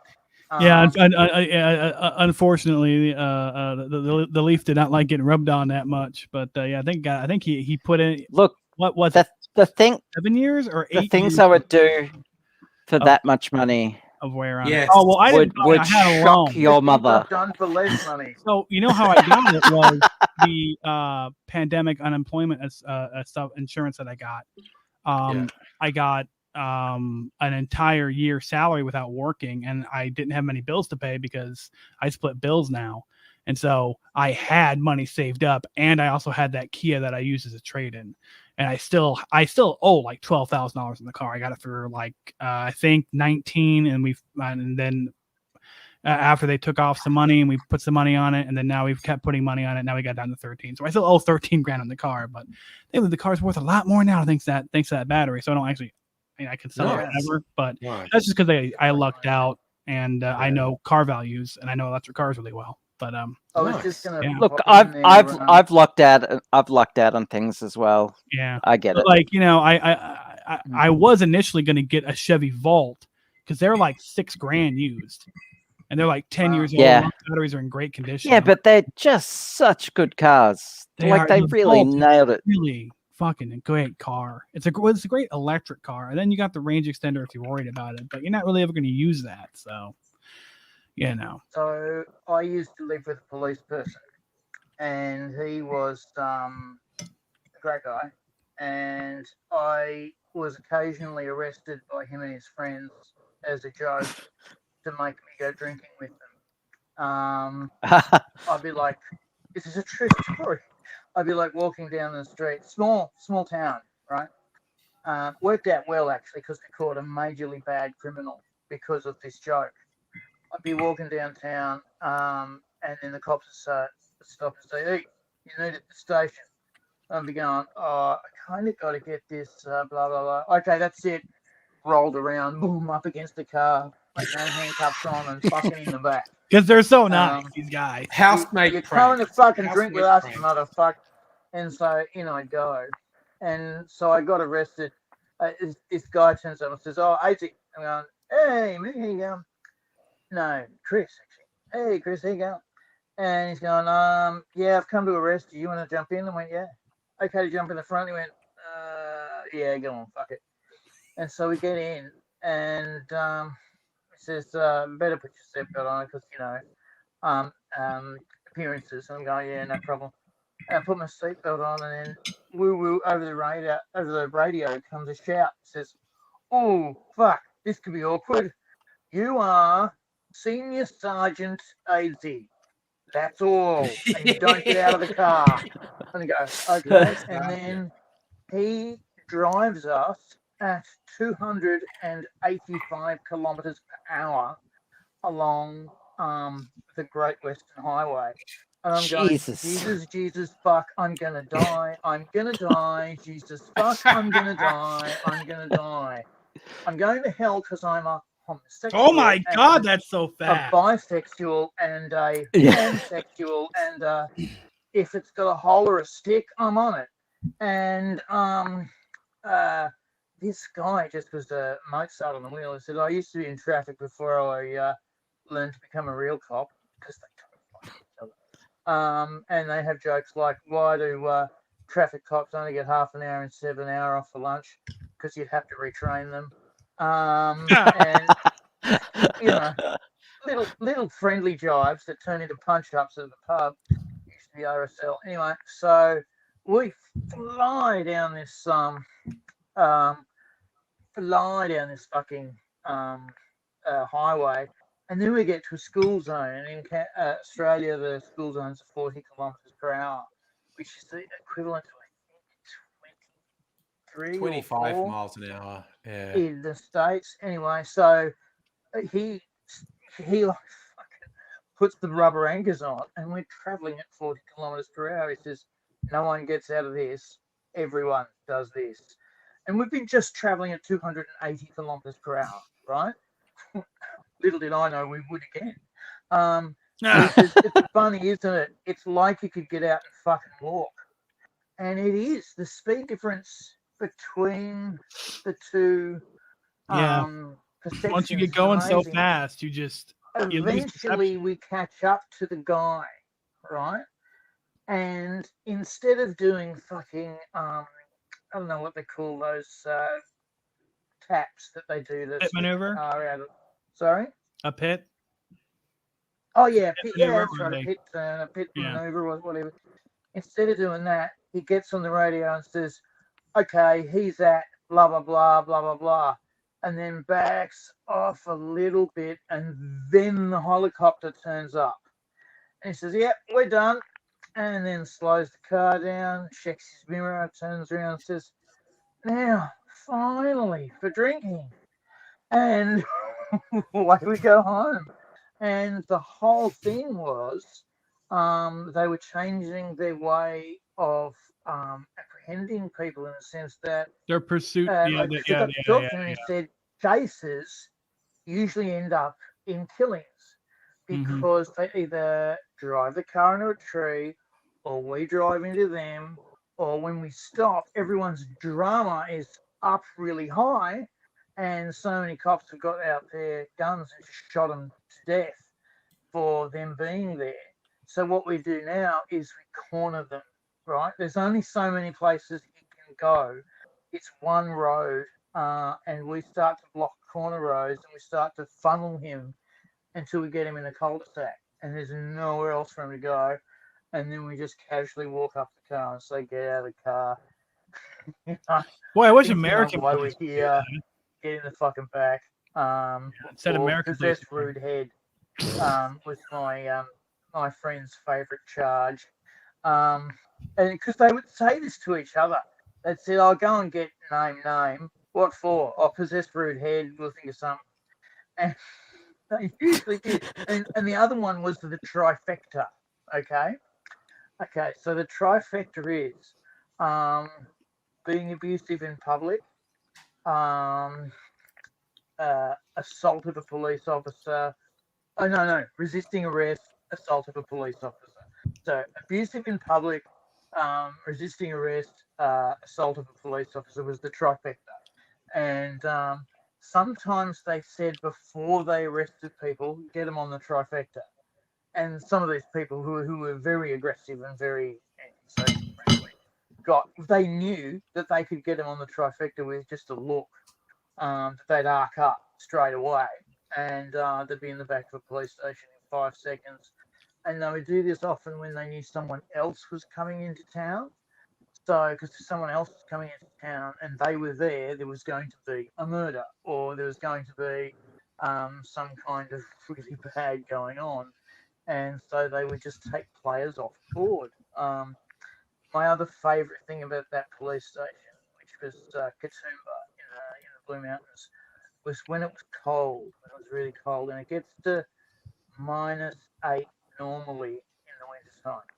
Okay, what the police would do was they would go around parks and homeless places, and they get all the old criminals, the ones that aren't tough enough to be standover people anymore or tough enough to crime anymore, and they've got nothing. They've got nowhere to be and no one likes them, so they're homeless. And so they kick them awake and go, yeah, we know what you're up to, you old lag, you bastard. We know you're just tasting this joint out. Well, you're under arrest. And so they'd arrest these old men. And they go, get off me, fucking coppers, I'm not saying nothing. Yeah, you'll talk when we get you into bloody custody, buddy.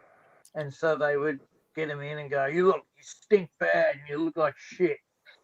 Get in the showers, and these bloody clothes are shit house. So they get him new clothes and get him a shower, and they say, you got to see the barber because he's seeing the judge on Monday, and so they get him a haircut.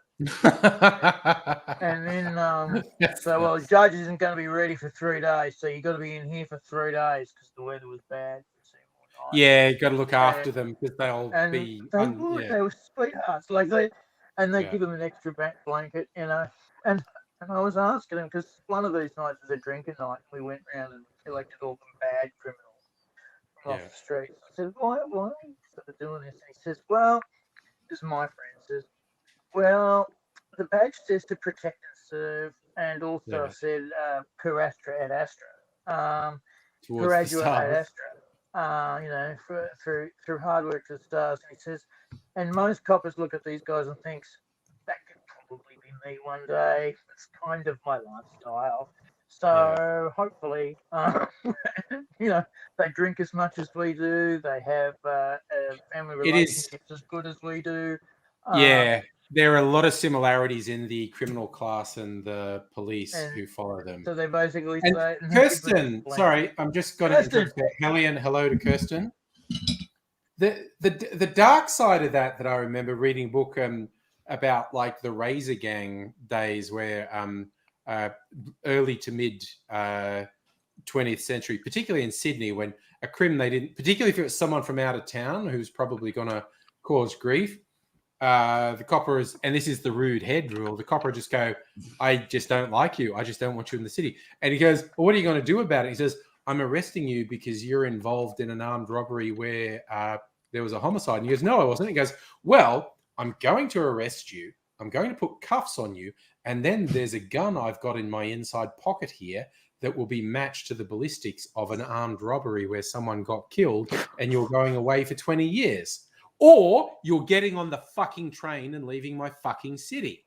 And the guy goes, oh, you wouldn't dare. He goes, not only would I dare, after I cuff you, you are going to resist arrest and I'm going to kick the fucking shit out of you.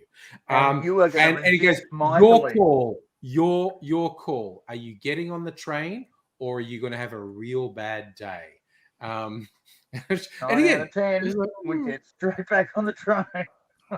Kind of like the TV series Justified, good old Raylan Givens. He would do that. I love that show. And he would just do that to guys. And it was just like, yeah, do you want to just leave or do you want to get arrested and have a bad day and I'll come up with a good reason for arresting you afterwards?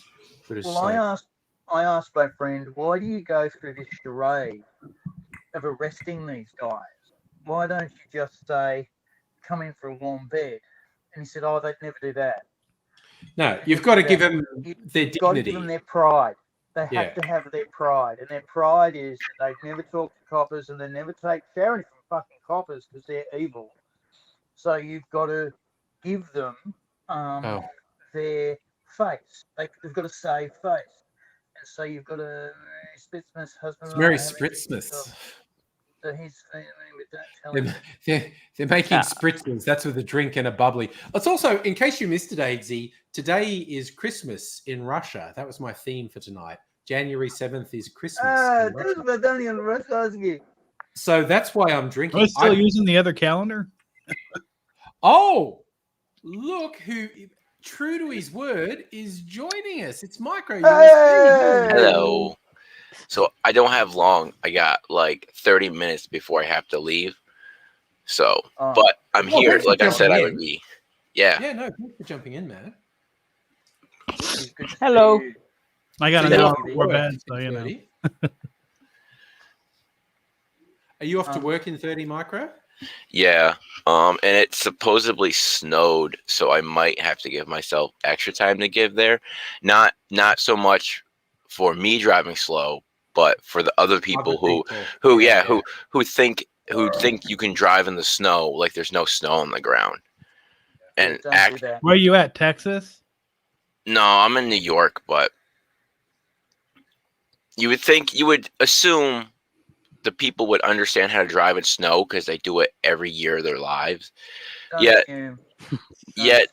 they don't. I'll be in the traffic and they'll be like riding my bumper, acting like they don't know their Jeep can't stop on a dime.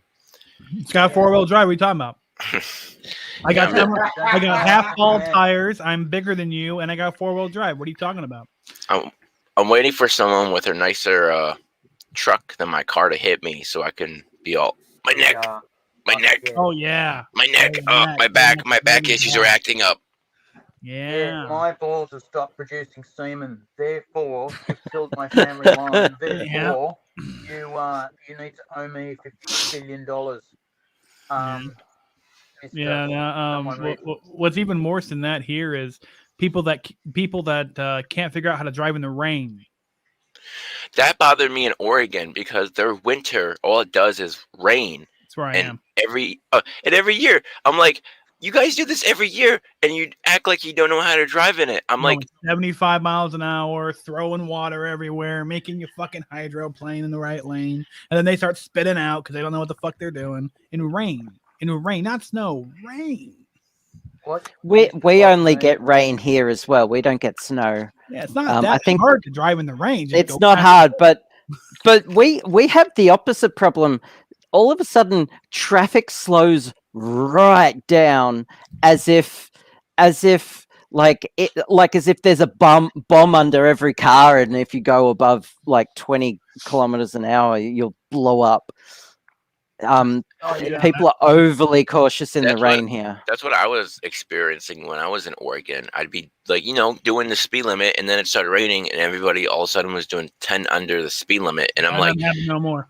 I'm like, you get out of my way. Just get out of my way if you want to go this. There's no reason you need to go this slow. Your car's not gonna spontaneously combust because you're going speed limit in the rain. I could understand if it was absolutely pouring out and you wanted to be safe. Yeah, that's so you different. went like that's 5 different. under or something. Yeah, but that's different. Yeah, that's different. It rained like that today, actually. Here, it just absolutely came down like that. The heavens opened up and it bucketed down. Yeah, it did. Yeah, and for a while. Yeah. Yeah. I'm not talking about like sprinkles. I'm talking like it's like a downpour. And these people are still going like 80 miles an hour on the freeways. Like, what are you doing? And all the freeways around here like 50 miles an hour anyway. A really fucking cool thing happened. Right, I was at the doctor's today when the rain came down, and it really fucking came down. And the doctor asked me a thing about another doctor, and I said, "Well, I'm really angry about that." Crack! Down came the lightning and the thunder, just sort of next to us, and I said, "I have that power." And it couldn't have been better. I was lucky enough to grow up in Canberra, and we get not 4 seasons in one day. We get bad seasons all the time, and we get a lot of rain at once, and we get a lot of snow in little bits, and we get a lot of heat, which will soften the roads. Okay, to the point where you can drive on it, you can actually feel the car moving the road. So you've got to get used to hydroplaning. And what is a beautiful thing is to see a line of cars going to work using a filled up drainage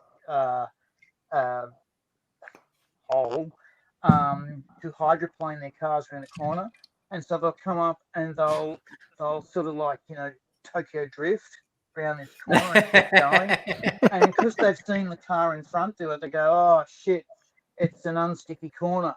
Slide, and then they'll hit it off. Slide, they'll hit it off, and then you'll see someone not do it and fucking end up on the other side of the road. And you go, "Oh." Yeah, the thing that drives me nuts here, and it's more of an American thing, is when a road is flooded, people they have to try to drive through it to prove something to somebody, and then they get stuck in it, or they get their bumper ripped off, and then it's just what just turn around. I found that happens a lot with people with lifted trucks. They got to show how cool their lifted truck is. Lifted trucks, I hate but them. They don't realize that they have to fucking throw more money into it if they want to drive through the water. Mm-hmm. Yeah, and that's how strong the water is. It doesn't matter how big, if your truck is too high and your wheels are too thin, you will just plump over in the fucking water. It's just gonna pull you with it. Just my god. What we have in Melbourne is called the Montague Street Bridge. Fucking love that bridge. That's lower than a lot of bridges. Oh, the people crash into it all the time. Trucks keep hitting it. Oh, that's awesome. So, there's a website devoted to it. I know. We love it. And it caused so many accidents, and there was a very scary one where a bus hit it and it could have killed people. But they have these hanging things like 50 meters before the bridge. There's these things that hang down, and if you hit them, it'll go like bong, bong, bong, and like you can't make it under the bridge, dude. And somehow people still go under. And I particularly love after the last really long lockdown we had, no one was doing anything. About a week after the lockdown ended, a fucking truck hit the Montague Street Bridge, and everyone in Melbourne was treating a truck hit the Montague Street Bridge. Nature is healing. Oh, thanks. Hey, Yeah, the bridge Angry, do you mind if I post a link to this website on the chat?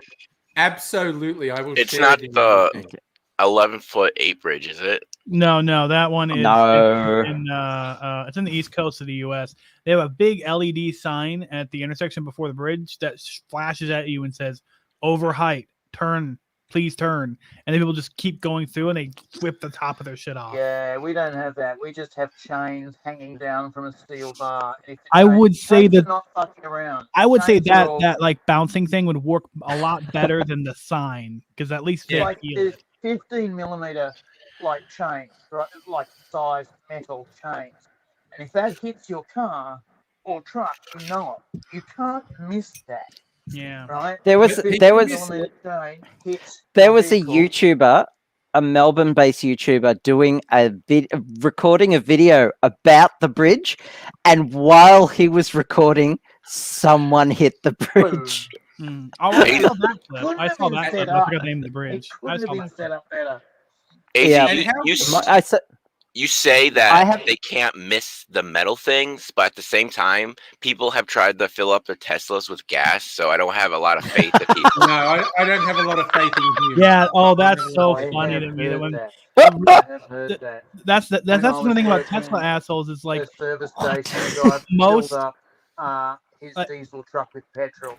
that's funny. But like Yeah, really Oof. funny. half the people that buy Teslas are so rich and just full of themselves. They're right, but they're stupid. They didn't get their money by working, so they have their Tesla and they're like, "This is a regular car. Let's go fill it up with gas." Or "This is a regular car. I'm gonna go charge it the wrong charging station." Or "I'm a Tesla. I'm better than you. I'm gonna drive super fucking fast everywhere I fucking go." Yeah, I used to hate on people with Priuses, but then the Tesla came out, and the people that drive them are so like, my Tesla can do this, my Tesla that. I'm just like, I know. I hate I all can't of them stand now. it. I hate all of them now. Now, I when love I electric when I cars. see cannot people with a Prius, I'm stand like, people at least you that have a gas engine in that car, so Yeah. somewhat of an ally. Mm. One of the things that upsets me, Micro, is that in Australia, in my town, we used to have a factory that used to make, I don't know if it's called the Camry everywhere else, but it used to be called, it was the hybrid Camry, and we got the contract to do it. And we used to push fucking thousands of those motherfuckers onto square ships every fucking day, every week. And it's so many jobs, so much money. And then our government decided to shut down two factories. And what it meant was the Toyota factory said, I can't on my own support the infrastructure of all of the subcontractors on my own. I can't do that. So I'm out. And so our entire industry shat itself and died because of one politician's ideology against the Yes. unionised workforce. Yeah. And what it now means is we have no capacity to make vehicles, weapons, steel, or fucking, what was the other one? It was one other. Dildos. No tech. Sorry. No. Okay. No one can make a dildo out of Timo. Speaking of dildo, Anything's a dildo if you're brave enough. I was watching a streamer, and I gotta admit, I was heavily drinking, and he was like, "Hey," and he's sponsored by Adam and Eve, and he was like, Which "If you is go a to toy company, yeah. if you go to Adam and Eve and use code DEFENSE, you can get 50% off one item and free shipping." And drunk me is like, "I'll go see what they have." And they didn't have anything I really wanted or could afford.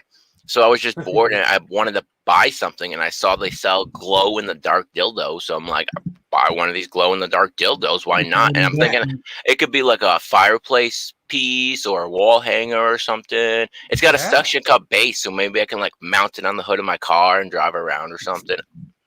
Yes. I don't know. I was just, I did it. I spent the money on it, so it's happening. When it comes, show you guys. Oh no, that'll be great. That'll be great. I always enjoy a review of a suction cup dildo. Mhm. Tell us how it went. Yeah. You're not allowed to show us because we're taken off. But tell us how it went. Tell us if you can see the glow through yourself.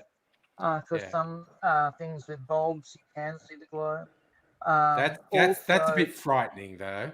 I also remember, because I'm old, in the 90s when you only got porn on video cassettes, and also glow-in-the-dark condoms came out, and there was actually a porno made in the early 90s, and they would joke it was like visual effects. They weren't doing it, but it was like two guys put on glow-in-the-dark dildos and then switched the lights off.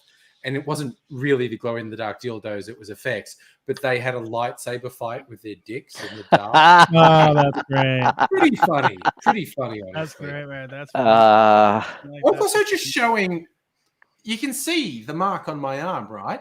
That's the injection site of my Moderna thing.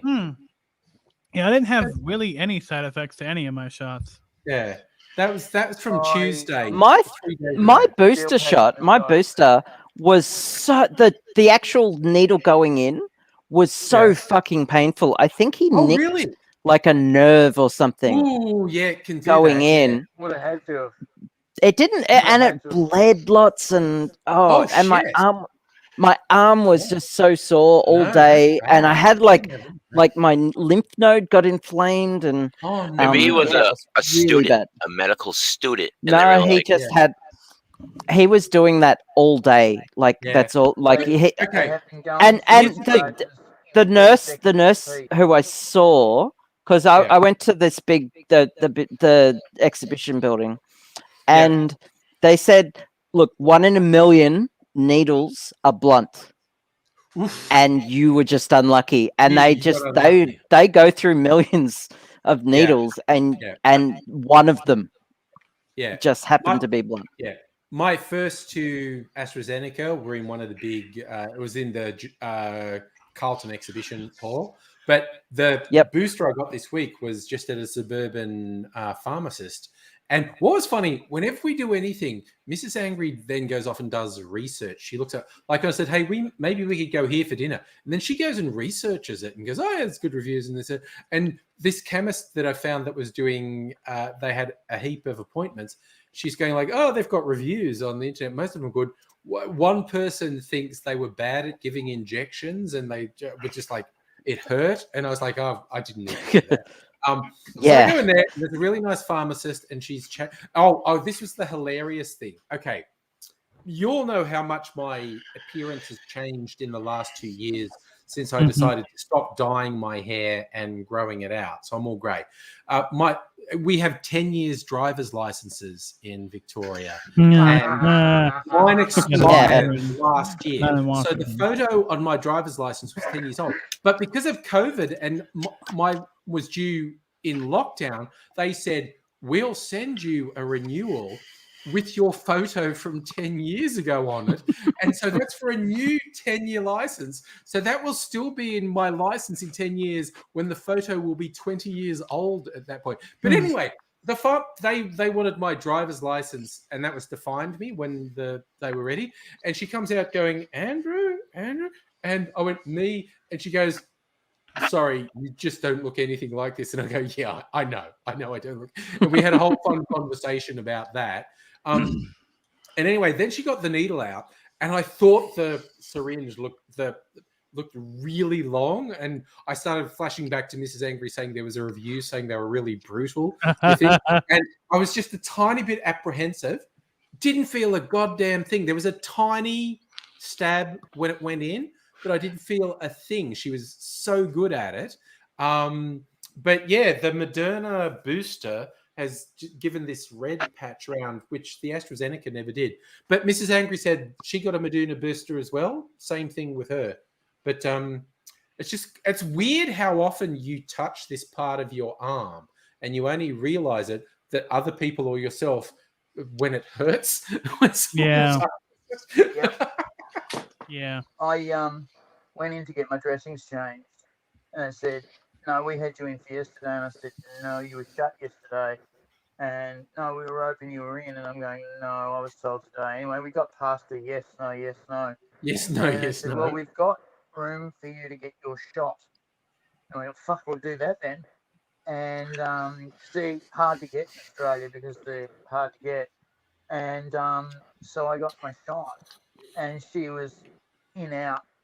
Said, "I won't talk long because I've done 180 of these since 7 o'clock this morning." It was Oh. 5 p.m. Mm. And she said, "And I've got another 200 to do before lunch, which will be God damn, around." they are working so hard. They're working so hard. Yeah. Also, And I- so she said, "I'd love to talk to you, AG, but I can't. You got can't. Too busy. Too busy. And I'm like, gone. I'm just throwing it out there. I'm drinking dog-themed drinks. This one is actually called a golden retriever.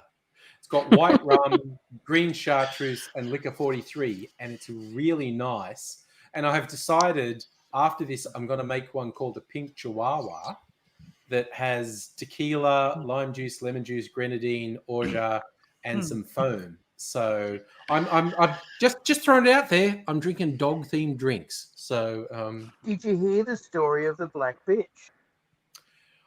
okay, I'm sorry. AZ's cancelled. I'm just cutting him off here.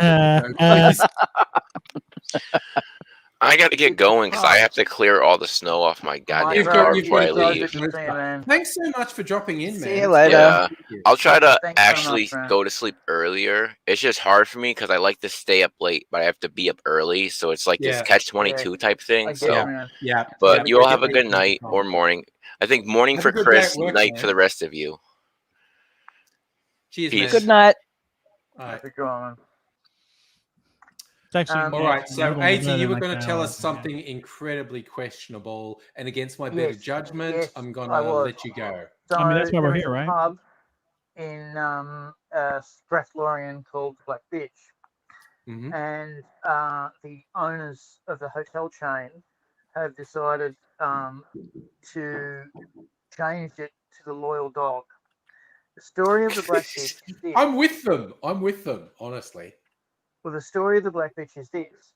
And the owner and the dog, the Black Bitch, rowed out to an island, and the boat was broken, and he was stranded on the island.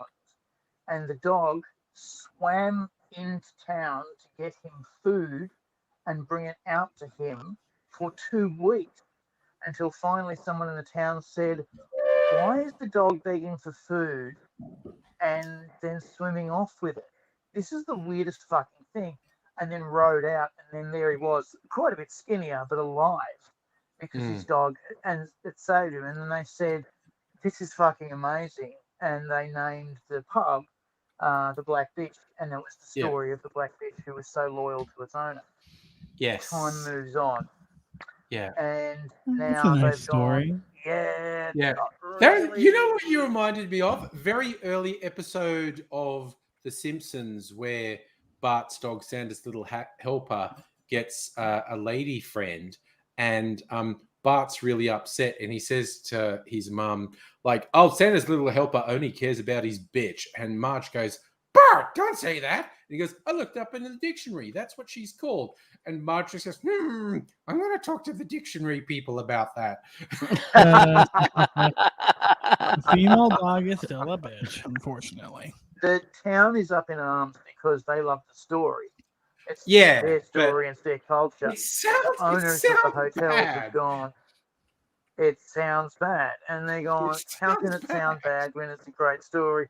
And Why it's not back just and put forth, dog back in and forth. parenthesis underneath bitch? Like, is that Yeah. hard? Well, it's not gonna work. It's Trust me, it's kind of gonna like work. the Dam Busters. Famously, the Dam Busters. That's right. The leading officer on Call that sign. had a black lab, which he called. Okay, I'm just gonna say he called his dog Nigger. his black Labrador, and Peter Jackson was going to remake the movie of the Dam Busters, and there was this whole thing. He was going, "Oh my god, do I stay true to history?" And this guy called his dog that, or do I change it because we don't want this guy to look bad? Because by the standards of his day, that was not bad. But by the standards of now, people are automatically going to judge him.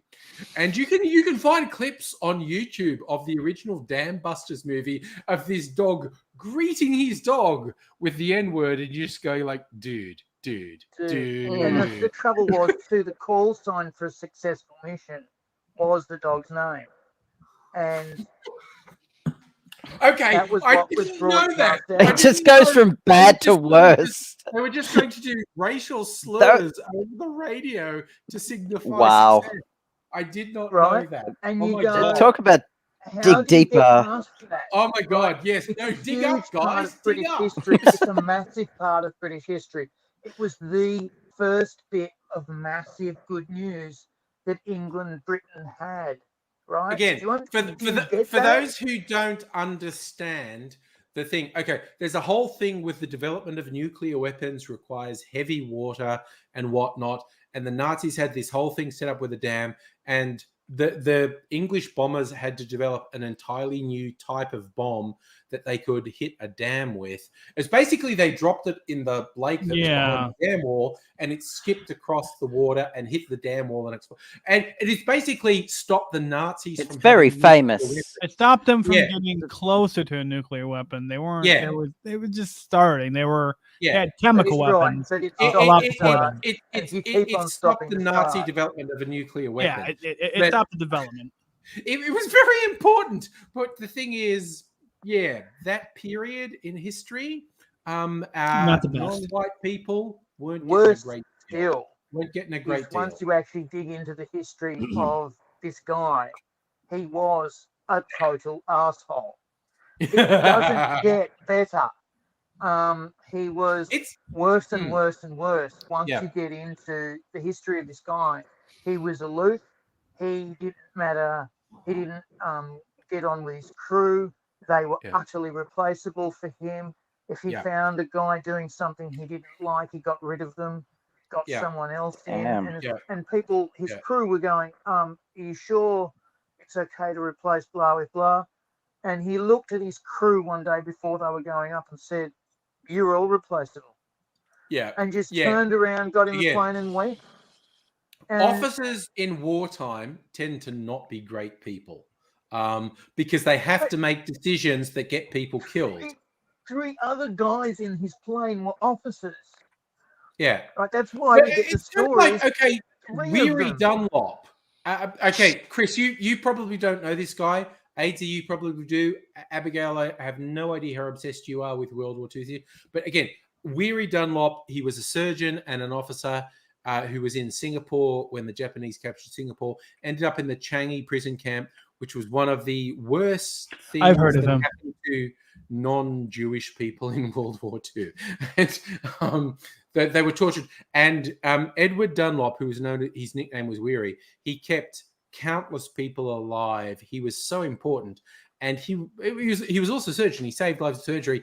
And he continued to be a surgeon after World War II. He was a prick, apparently. He was an absolute No, prick no. to work with.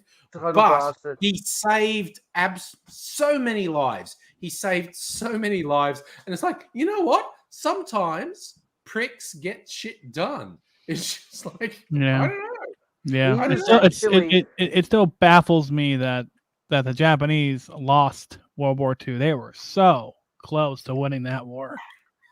The fucking Oh, Chocos, if- the if- Chocos got him, man. If the Battle of Fucking Midway, Chocos got him. the Um, Battle of okay, Midway the was reason- like an in hour my head- later. It Yeah, was so no. close. What In the what we region where I had had- what we had here, I want to say here because okay, so there was a lot of naval battles in the Pacific. The US was very angry after Pearl Harbor, etc. But the Philippines fell. MacArthur came back to Australia. Singapore fell. The Brits failed there. A lot of people were taken prisoner. Some fell back. Then they were coming up through PNG, and they were next stop was Australia. The Now, only the only land arguably, battle they lost was at first Yeah. was there in what Yeah. is it, New Guinea now?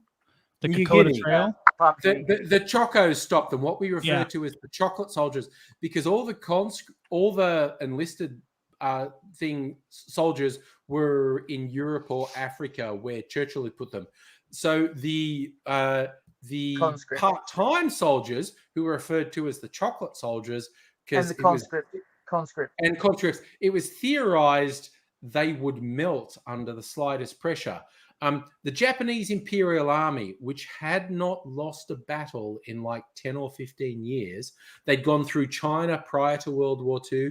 They'd come all through the South Pacific in World War II, and they got to PNG, and the Chocos were the only thing between them and Australia, and they fucking stopped them. Yeah, that was the only long land enough- they lost.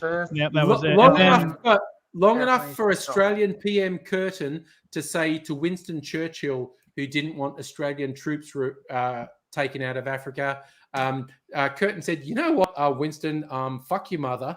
I'm bringing my troops back." And so the veterans, who were hard as fucking nails, backed up the Chocos, who'd been holding off the Japanese. Mhm. No one had held off the Japanese. No one had held them off before. Yeah, it was and a huge deal when the Japanese the held them off. Chocos, with the help of the PNG indigenous people, who we Mhm. lovingly referred to as the Fuzzy Wuzzies, because Yep. they had Angels. killer afros. Yep, they killer called them the fucking Fuzzy afros. Wuzzies. Yep, and the Japanese caught them and tried to enslave them and force them to work, and they would run away.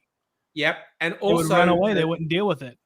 the Japanese had really messed up ideas about dark-skinned people and how they Really didn't feel messed up pain, ideals. and they would torture them and shit. So the Fuzzy Wuzzies were like, "Yeah, we will help you, dude, Yeah, because we Yeah, will it totally was- help you fuck these people up. we want to kill these Yeah. motherfuckers." And, Yeah. can we have the heads way? And the Australians Yeah. went, no, you can't have the heads. No, but you can kill them as much as you'd like. And then Abigail, they would sorry? come across these Abigail, you Japanese wanted to say soldiers without something. any heads, and then be Could- going, Ozzy West, yes, please, Abigail. Can I tell a story about my great uncle? Yes, Yeah. please, do it. Because my grandfather's brother basically Yeah. served in the army Yeah. at a very young age, and I've actually found his army papers. They're in the National Archives.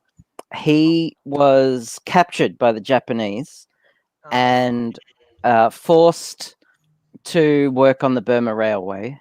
Oh He shit. escaped.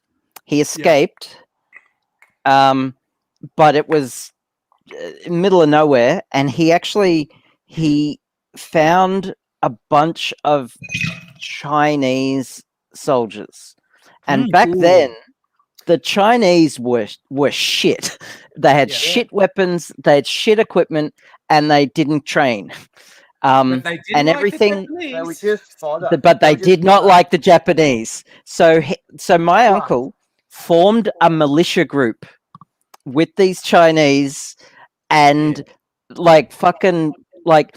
but on their first foray, on their first kind of guerrilla tactic kind of foray, they all got captured again. Oh, And wow. so the Japanese just mowed down all the Chinese soldiers, just killed them, just outright, didn't take prisoners. But they took my great uncle prisoner, and instead of putting him in a POW camp, they put him in a pit where they threw ashes on him.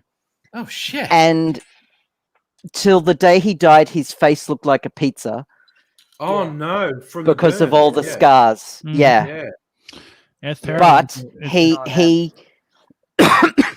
he was rescued and Yeah. given an honorable discharge, Yeah. and then went off into the world. So Oh shit. That's Yeah, You know great. what you I Yeah. know guys like that. and with I my hear kids. so many.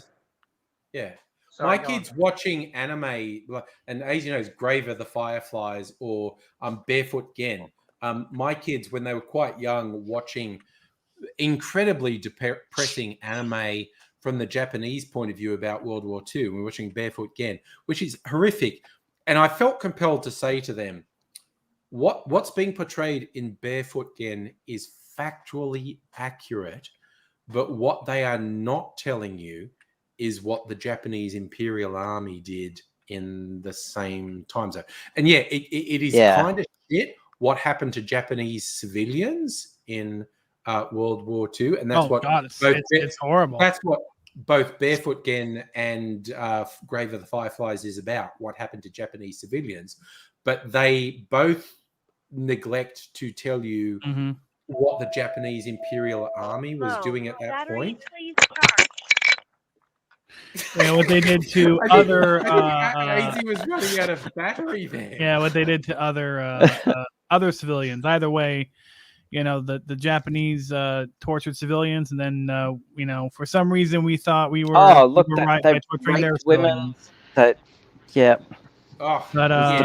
interesting to me that without the Australian stand in Papua New Guinea, I mean, it really would have been all over. Even if the Americans won Midway like they did, it still would have been a slogfest just in Guadalcanal, because they would have had all the Japanese would have had strategic ways of being able to just stop that. But if the Americans had lost Midway, it would have been an even harder fight for the Australians. It would have been a longer war. Absolutely. Well, Chris, what I wanted to say to you, you were saying it was a close thing with the Japanese, and one of the things that the Japanese did that they shouldn't have done was their army and their navy did not talk to one another. They didn't play nice. Terrible. To the point where the nation was divided. It's divided in two. You had an army with ships and a navy with ground-based planes. They could not talk to one another, and they virtually ran two wars at once.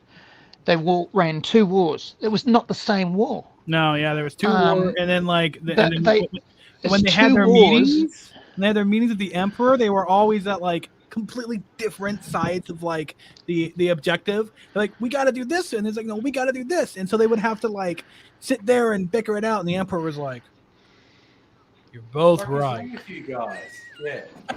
Well, the Emperor was a puppet by that point. Yeah, but yeah. Oh yeah, totally. And yeah, the further you get into World War II, the more he becomes a puppet. Yeah.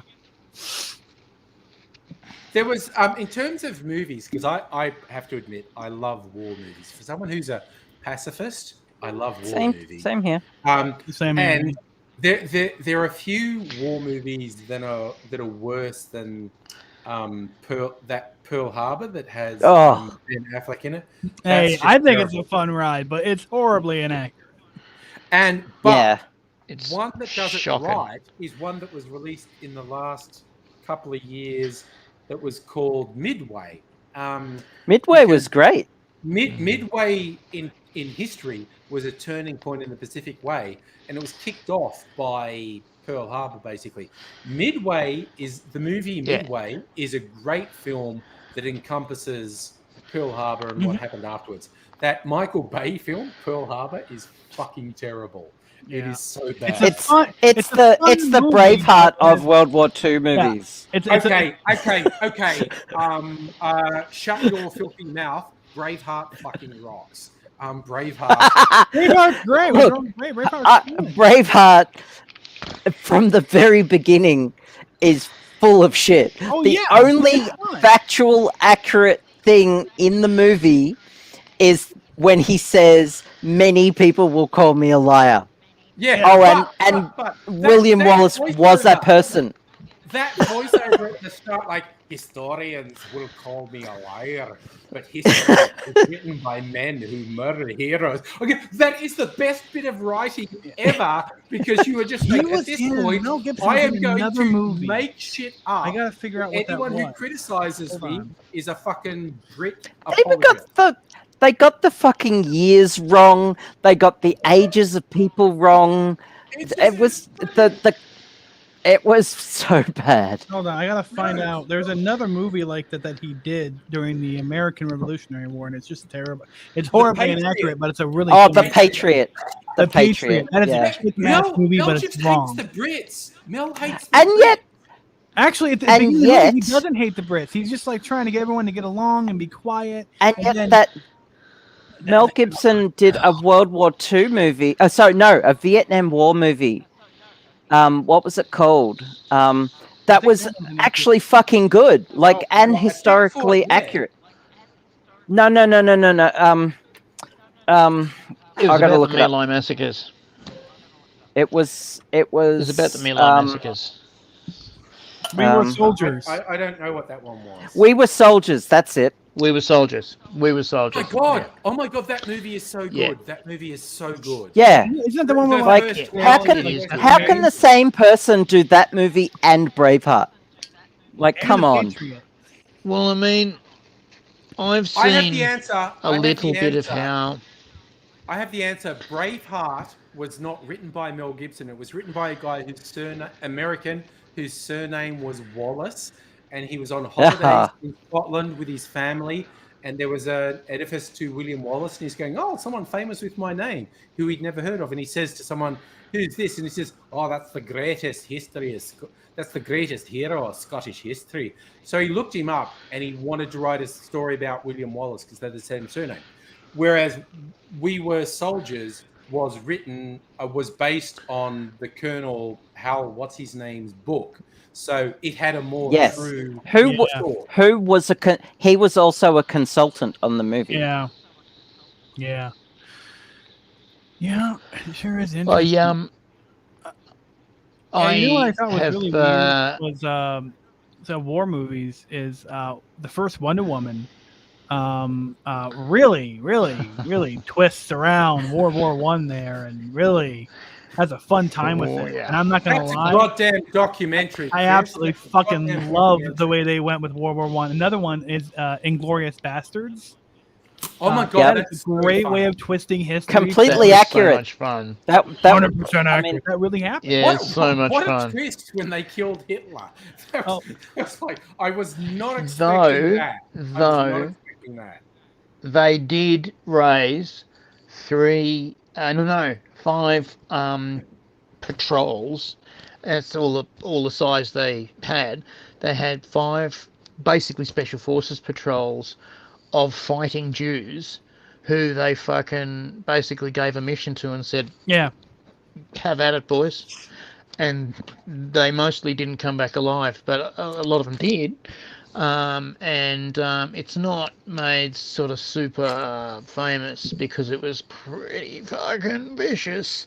They weren't very polite when they were doing what they were doing, and they were supposed to do non-polite things. So it's not Yeah, the kind and of that thing you was make Inglourious Yeah, war movies out of. Yeah, they went in to kick ass, and you know what? Good.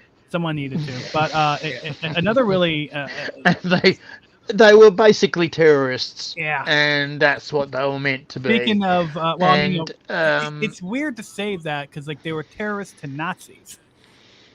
Figure that one out, right?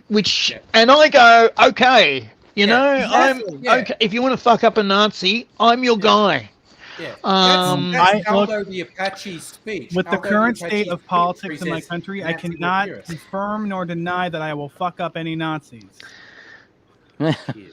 Yes, Chris. I and the alt-right am with you on that one. However, I can't believe, Chris, that there are people going, "Oh, Antifa is bad." When you actually stretch out Antifa, it means anti-fascist. And it's what your grandparents were doing for 5 years. Remember that? My grandpa was a Mexican immigrant who got his citizenship by killing Nazis. He was an anti-fascist. That's how he got his fucking citizenship. So it's a personal affront. He to got me his citizenship that so by many being people- Antifa. Because I live in Portland, so everyone's like, all these people who don't understand politics are like, I hate Antifa. And I was like, oh, so you hate my grandpa who was a World War II veteran that killed Nazis? You're pro-Nazi? Yeah. It's Well, like, that's just You're do pro-Nazi, mathematics. yeah. When someone says they're Antifa, the two antis cancel each other out. Yeah, they're So fascists. you're They just all left lick with those fascists. boots. Yeah.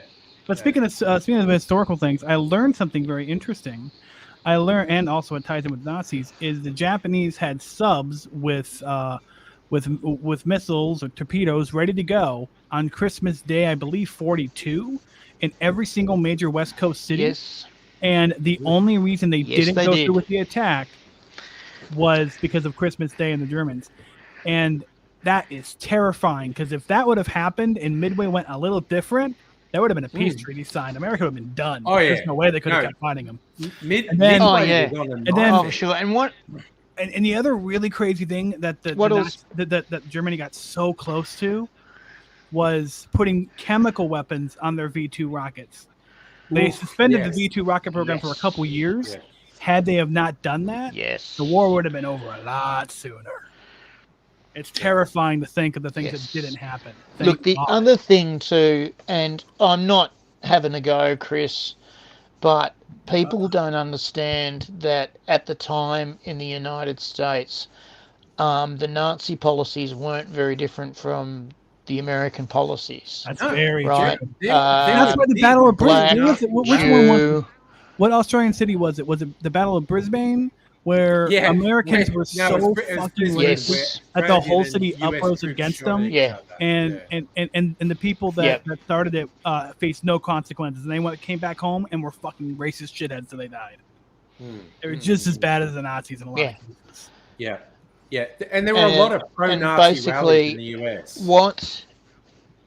What Hitler was basically trying on, and if he'd had taken Britain and made them sign a treaty, and the Japanese had taken enough of the West Coast, he had America with a treaty. He had America with a treaty. Oh, 100%. He would have marched in and said, look, we've kind of got you both sides, and we're kind of on the same side for fucking over Russia. Do you want to just sign with me and come in with me? Do you know how then we can go back to trading like we always have? Oh God! It would have been so easy for the Senate and the House of Representatives, all the conservative members, to go up with that, because they hated FDR, and the rich class hated FDR. He was a socialist. They were all fucking super conservative, super racist, almost Nazi level assholes. But they, for some reason, like democracy a little bit. I mean, it is shocking to me that it's shocking the Allies won World War II. It is I'm watching World War II in real time on YouTube, and I still cannot understand how the Allies won. We're in beginning of 43 right now. Well, there's two things that are a big mistake that Hitler made. Three things really. The first thing was that he didn't understand mass production. The second thing was he didn't take Britain. The third thing was he took Russia too fast. And in winter. And if anyone picks up a history book, you can say, don't take Russia in winter. It's a bad thing. It's a silly thing. It's a stupid thing. So you need Airstrip 1. You need factories spread out. You don't need them in 3 cities. You need them spread out all over Germania. And you basically double up on your factories, and you double up. And Germany didn't get a hold on mass production. They had they did it. They had the personal engineer do large pieces of each thing, when they should have just had one dumbass do 5 holes in a disc and do that for 8 hours a day. Yeah, the crazy thing about what happened there with mismanagement was, first off, like you said, they didn't take Britain, and it would have been easy to take Britain. They took Cyprus with nothing but paratroopers, and the only reason they didn't do that with Britain was because Hermann Goering was like, we lost too many planes, we can't do it. If Cyprus went better, Britain would have just landed the paratroopers in London. It's over. And also that rocket program, man, that rocket program was sooner. Oh my God, it would have been over in a day, because they wouldn't have had to waste any planes to bomb Britain. Over in a day. They wouldn't have to waste any planes to bomb Britain. Yeah, it's crazy to me. And the other thing too is the German army. They did war games, and General Paulus, who actually ended up losing his whole army in Stalingrad. He did the war games that found out. He's like, I don't think we're going to win this, guys. We need a couple more years. And they're like, we're going through with it. So it's very, very interesting that I learned from that channel I'm watching, World War II in real time. Really, a lot of stuff was down to the wire. Down to the wire, left and right. My God. And I'm excited for the Warsaw uprising. And the thing that I say thank you, Jesus, for every night before I go to bed is that Hitler hated Jewish science. Thank you. Yeah, because all the best scientists were Jewish. Yes.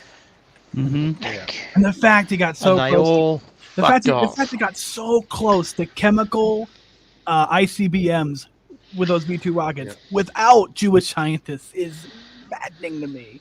It is what gives me nightmares. What would have happened if he had all of the Jewish scientists? What would have happened then? We would be speaking Japanese with a little bit of German to be cool. Now what's sad is now the greatest threat to us all is my country going into fascism. Well, yeah, that's a little concerning. That Chris. bothers Honestly, me quite a little Or bit. worse, going into a civil frankly. war. And all those nuclear weapons just floating around. Again, poorly secured nuclear weapons really concerns me in the US. I'm going to go and poo now. Oh, have fun. Enjoy. Oh, I hope he. I hope he has a also love laugh. how AIDS. No, I'm not enjoying it. I'm scared. I'm just scared. I feel like I need to mute. You his should probably mute microphone him. at this point. Or- Yeah. No, We'll get a- it'll be fine. truly Trust me, it'll be horrifying fine. You won't hear a sound bloody effect. thing. Oh God, I think he's got a wireless microphone. He on. does. You should He does. definitely mute Oh him. my God, I'm Yikes. seriously. Where's the mute button? I'm muting him because I'm horrified at what we'll hear otherwise. Yeah, you never know what's going to come out of that. No. So someone remind me when he reappears, I need to unmute him because I was just super horrified at what might, because he's clearly got a wireless microphone with him. So it's like, no. Hey, Kirsten, by the way, a while back you said you went on a date to the Pearl Harbor movie and that relationship didn't go anywhere, which always just wants to bring me back. My first proper date with Mrs. Angry was to see the movie Hotel Rwanda, which was about the Rwandan genocide. And it's a great, like, intense movie. Anything with Don Cheadle is usually good. Don Cheadle is a major role, the guy running this hotel. It's the Rwandan genocide. And I'm sitting there because I had free tickets to it. I was working at Lonely Planet at the time, and we used to get lots of free tickets to. Oh, AZ's back. I'll unmute him. No, he's going away again. I'm going to keep him muted. Who knows what he's doing? So yeah, I know he's coming. Oh, sorry, I'll unmute him. Sorry, what? Thank you very we much. all I'm thought making you a were cup of going to coffee do a at Red- horrible, massive pile of shit, and none of us wanted to hear that, so I muted you. I was really only going for a urinary attempt, and I made no sound at all during the urinary attempt. And Well, frankly, I I was freely admit, happy. I freely I was admit, happy. we were terrified. We were all terrified, and we didn't want to be A any little part pee of it. came out. Like that's how I know, it's terrified. I was- A little bit of pee came out. I was I mean, I was kind of I was excited, I'm terrified not at Chris's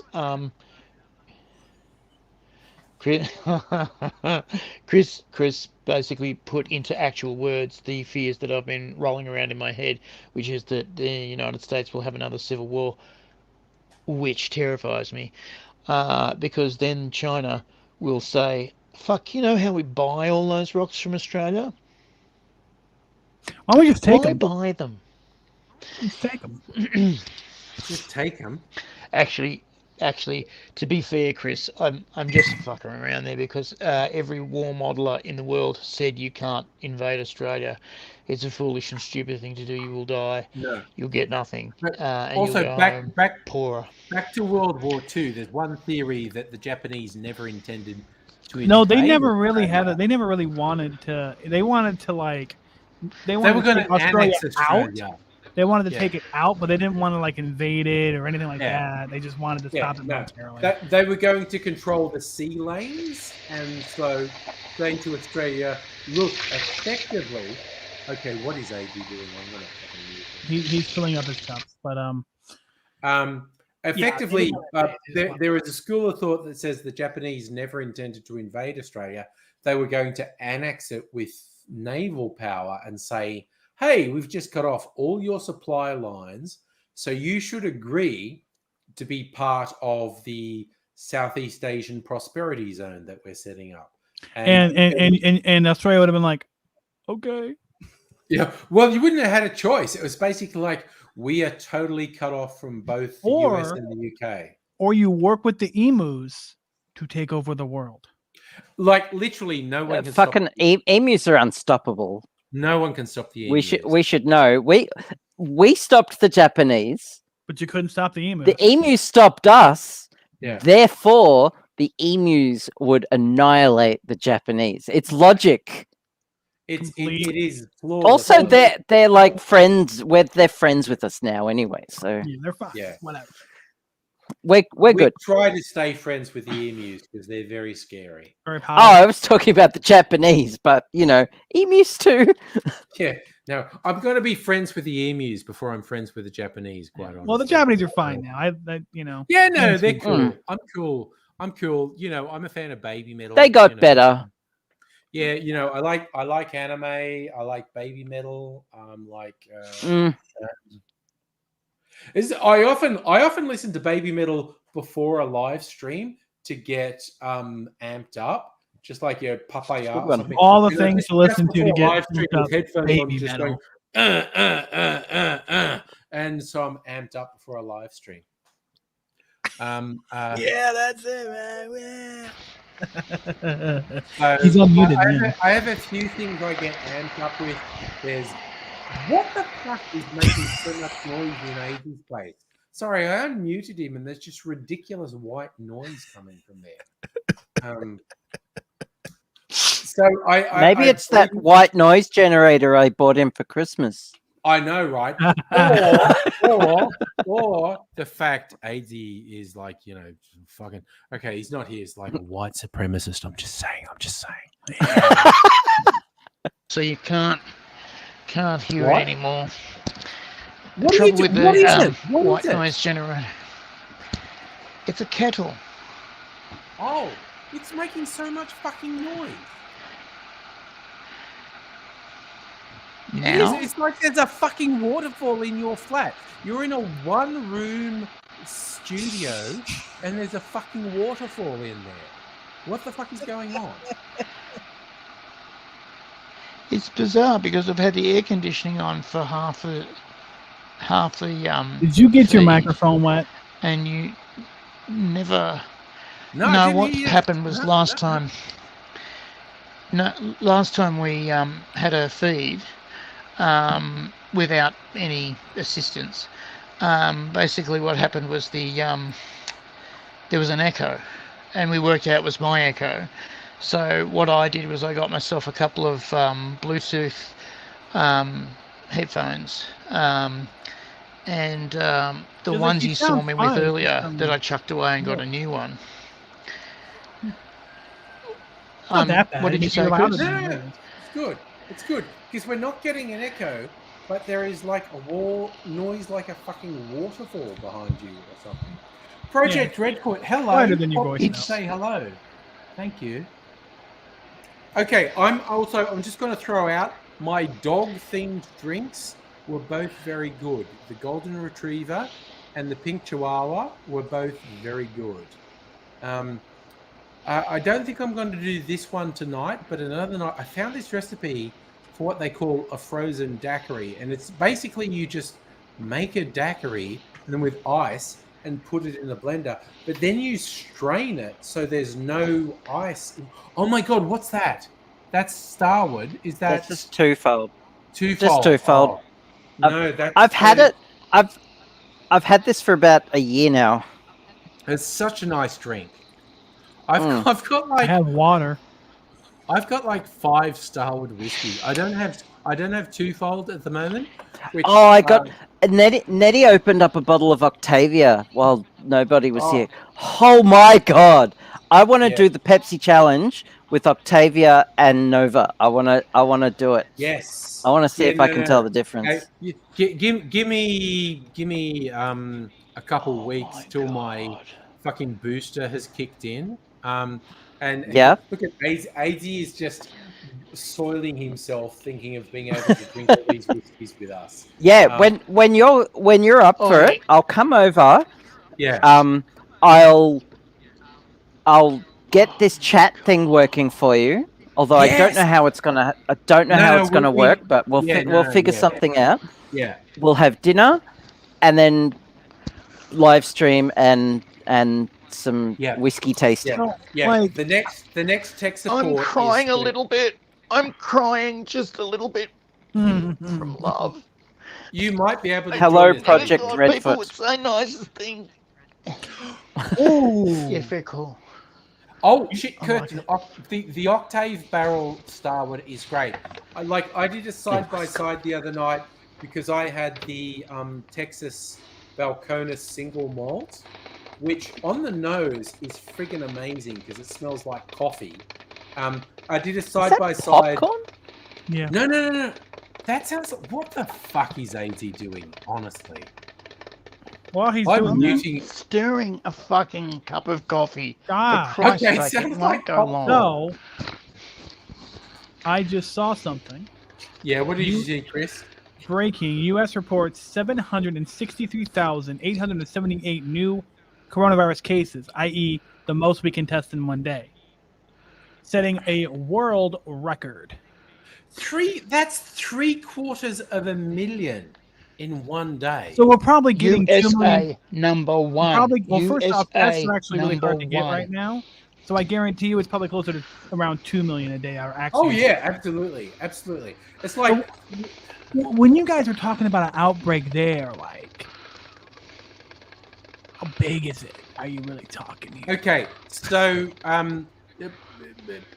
New South Wales has an official tally of high 30,000s. The real number is probably 2 to 3 times higher than that. Wait, well, Basically, the real situation in Australia at the moment on the East Coast is if you go to oh my god, what the fuck is AZ? He's stirring. doing?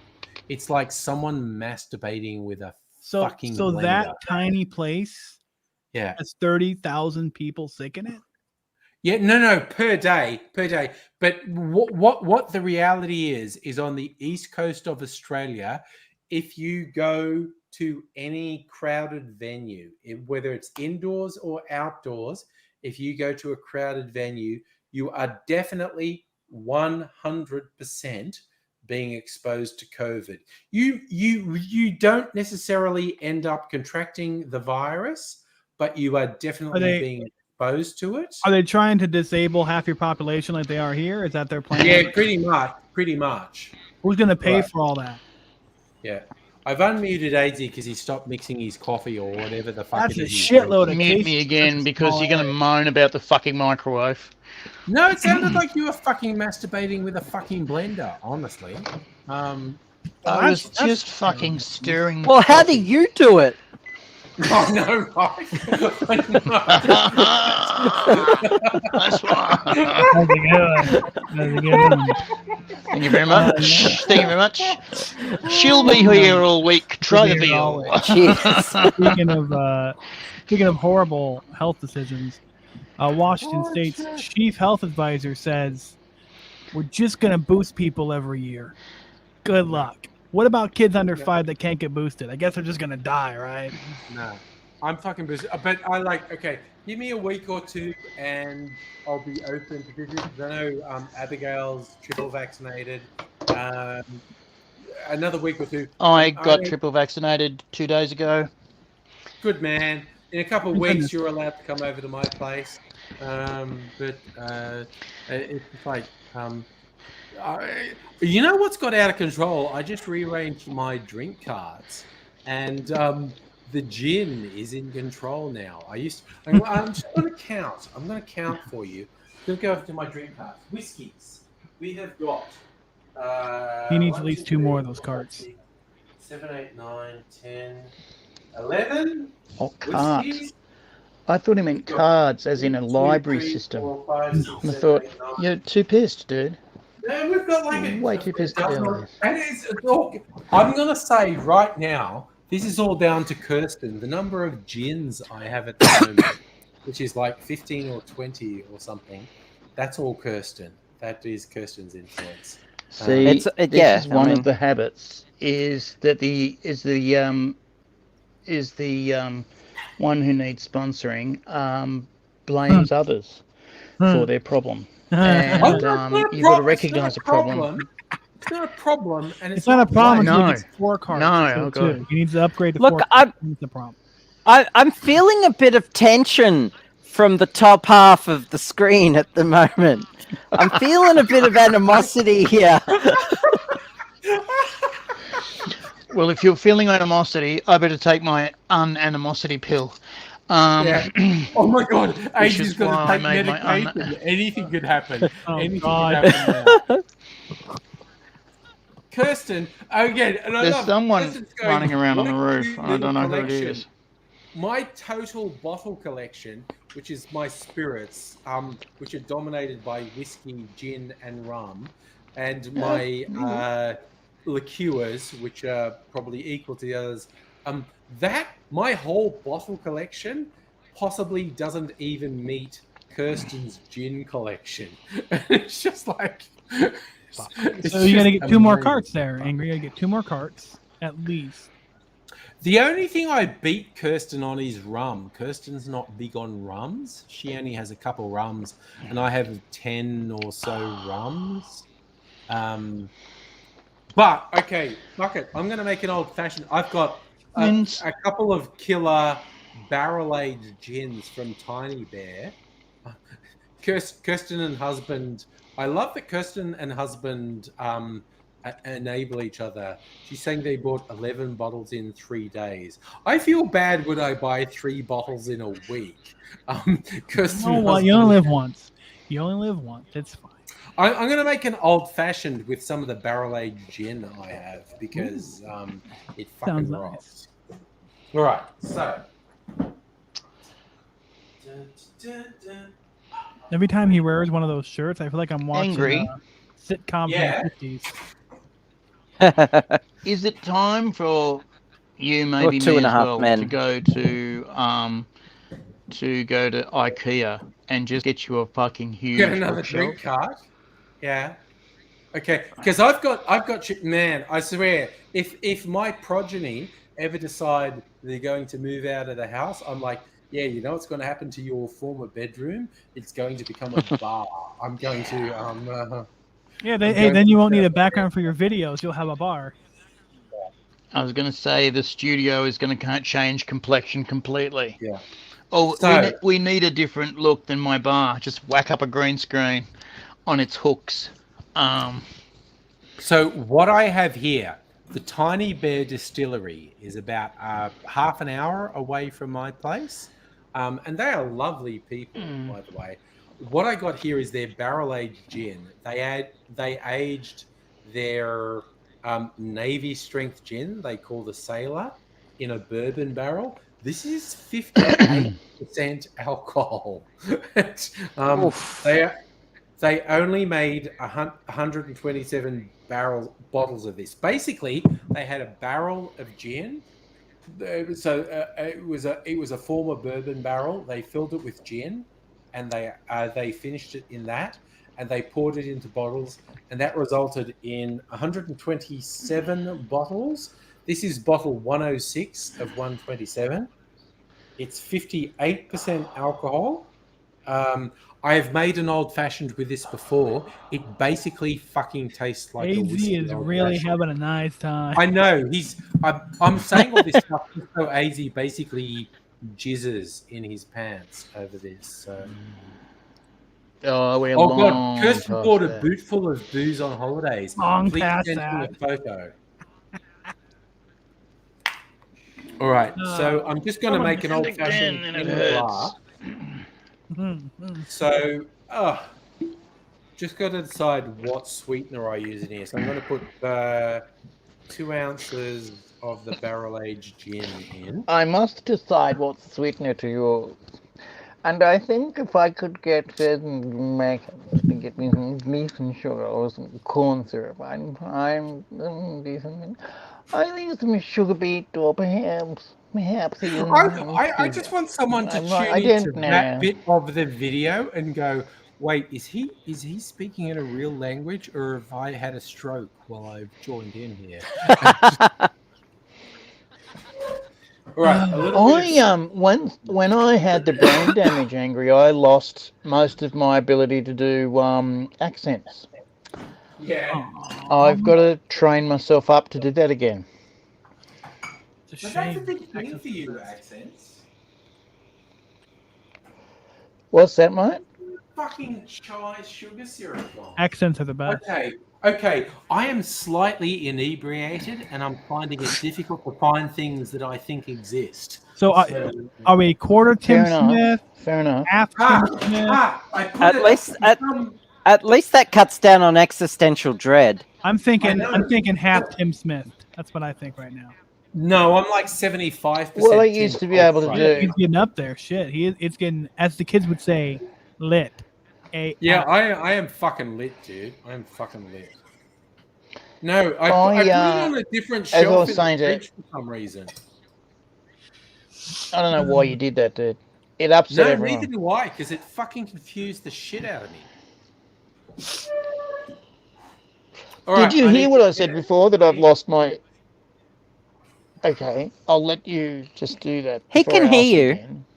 I can hear you hear back there. everything. I'm sure he can, because he's the omniscient one. Did you hear that when I got my brain damage, I lost my ability to do accents? Yeah, no, I heard that. Yeah. And I am working on it, but it's actually a lot more difficult than I thought it would be to bring it back. Because Because this I is the used thing to we be used able to do. This is the thing we used to do at meetups. We'd say like, AD, talk like someone, a Russian who spent their teenage years in France but has been living in America for 5 years now. Give me that, and AD would actually do it and be completely fucking believable. In these things. I used So to that nail it was every a time. thing for ages. Aussie It's a Gun great Bunny, party by the trick, way, and hello. how you going, Aussie Goes Money? Oh my fucking god! Sorry, Kirsten's saying she's two-thirds Tim Smith. So I think we're kind of on the same page, Kirsten. Because I can still have a conversation, but I definitely shouldn't drive a car. But also because I'm not a self-absorbed piece of shit like Tim Smith, I'm definitely not going to drive a car. I think if I drove a car, I probably wouldn't crash into someone's fence at the moment, which is what Tim Smith did. Probably, but like we always got to say, we make fun of Tim Smith all the time, but he is an absolutely horrible. He deserves it. He deserves to be in jail he for a fucking very sucks. long time. He is an asshole. Yeah. And So Sata which thinks Tim you should Smith copy are we his- talking about? Sorry, what? AZ? Which Tim Smith are we talking about? No, the Victorian LNP member who was undermining all the public health messages during the pandemic, and a couple of months ago got pissed and then drove his car, which was like a sports car, while he was pissed and crashed into someone's fence and nearly hit their house, and he ended up resigning. That's from politics. awesome. He's a fucking I cunt. now know who you're talking of, but you know that I got advice to plug out of the news by professional which people. is good advice. Won't go into it too Good much. advice. So I'm thinking I'm nearly ready to plug back in. Yeah, He doesn't think and so. I agree. Aussie Gun Bunny. Ooh, sorry, hit that. Aussie Gun Bunny is saying you look much healthier. Hey there, it's than Ozzy I- here. All right, I'm going to fucking mute him. He's just going to have a whole fucking conversation while we do this.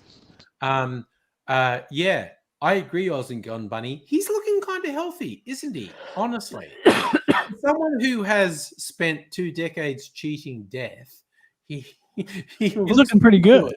He's looking pretty.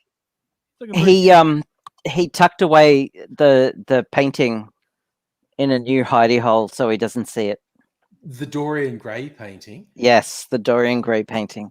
I'm glad someone got that reference. Honestly, AD's Dorian Gray painting would be absolutely horrific. It would be the Hieronymus Bosch nightmare. And it would just be like, it would be so bad. It would be so fucking bad. Oh, I don't even remember if I gave you some of this last time or a previous time you were here, Abigail. The Tiny Bear barrel aged gins. Oh my god, they're good. I'm gonna go with no. No, I'm gonna go Yeah, because right. I don't remember. But Hmm. that also could have been a function of the gin. Exactly. See, that's the whole thing. Every time It's Abigail like comes that. over here, Yeah, it's like the time I did that winemaking course and then forgot how to drive. yes. Yes. So, Chris, I feel like you want to say Are something. there any tiny bears at this place you speak of? See, that's what I was wondering. At one point, I would say, why is it called Tiny Bear? Because when I sort of joined their club, so I got discounts on stuff, they gave me a free T-shirt that said, "Don't poke this bear." And I don't wear T-shirts anymore. I wear these types of shirts. So I got a T-shirt in my son's size and left it on his bed. And he said, "So why did you leave that slightly homosexual T-shirt on my bed about don't poke the bear?" And I said, "I just thought you'd like it." And he's like, "Yeah, no, that's cool." And I said, "Look, for all I know, the Tiny Bear Distillery is called the Tiny Bear Distillery because the distiller is a small, hairy homosexual." And Maybe. Kirsten said, "No, he's married." And it's like, okay. But yes, Kirsten said He is can the still Tiny be Bear. homosexual and married. That is, oh, sorry. Oh my God. I'm so fucking 10 years ago, aren't I? Wow. Yeah. I mean, no, Damn, he's married, dude. he's married to a woman, but Kirsten says, Oh, okay. you- Oh, you but I just mean, don't know, get it. does that Okay, AZ's hung up the he phone. still so could be, I mean, I'll unmute You know, him. know. he can still again, be a also, bear the and staff at Have a Tiny Saturday Bear are night so once in a cool. while with the guys, you know. Yeah, because Mrs. Angry and Is I my went mute out there muted? and we did a tasting. We got tasting paddles of the gins. Oh, AZ, I feel like you want to tell us something. Yeah, look, I've got to bail for just a little while, but then I will be back in not too long a time. Yeah. But I have to go for a quick Do it, man. Sort some run, shit out. and Sort some shit out. I will do that. I'll see you very shortly. Sort some shit Okay. out, man.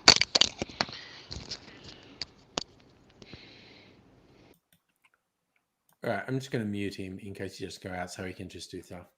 So don't take your fucking clothes off, AZ, because the camera's still on. So just gonna I throw that mean, out would there. that really be a bad thing? The viewers Honestly, would go through the roof.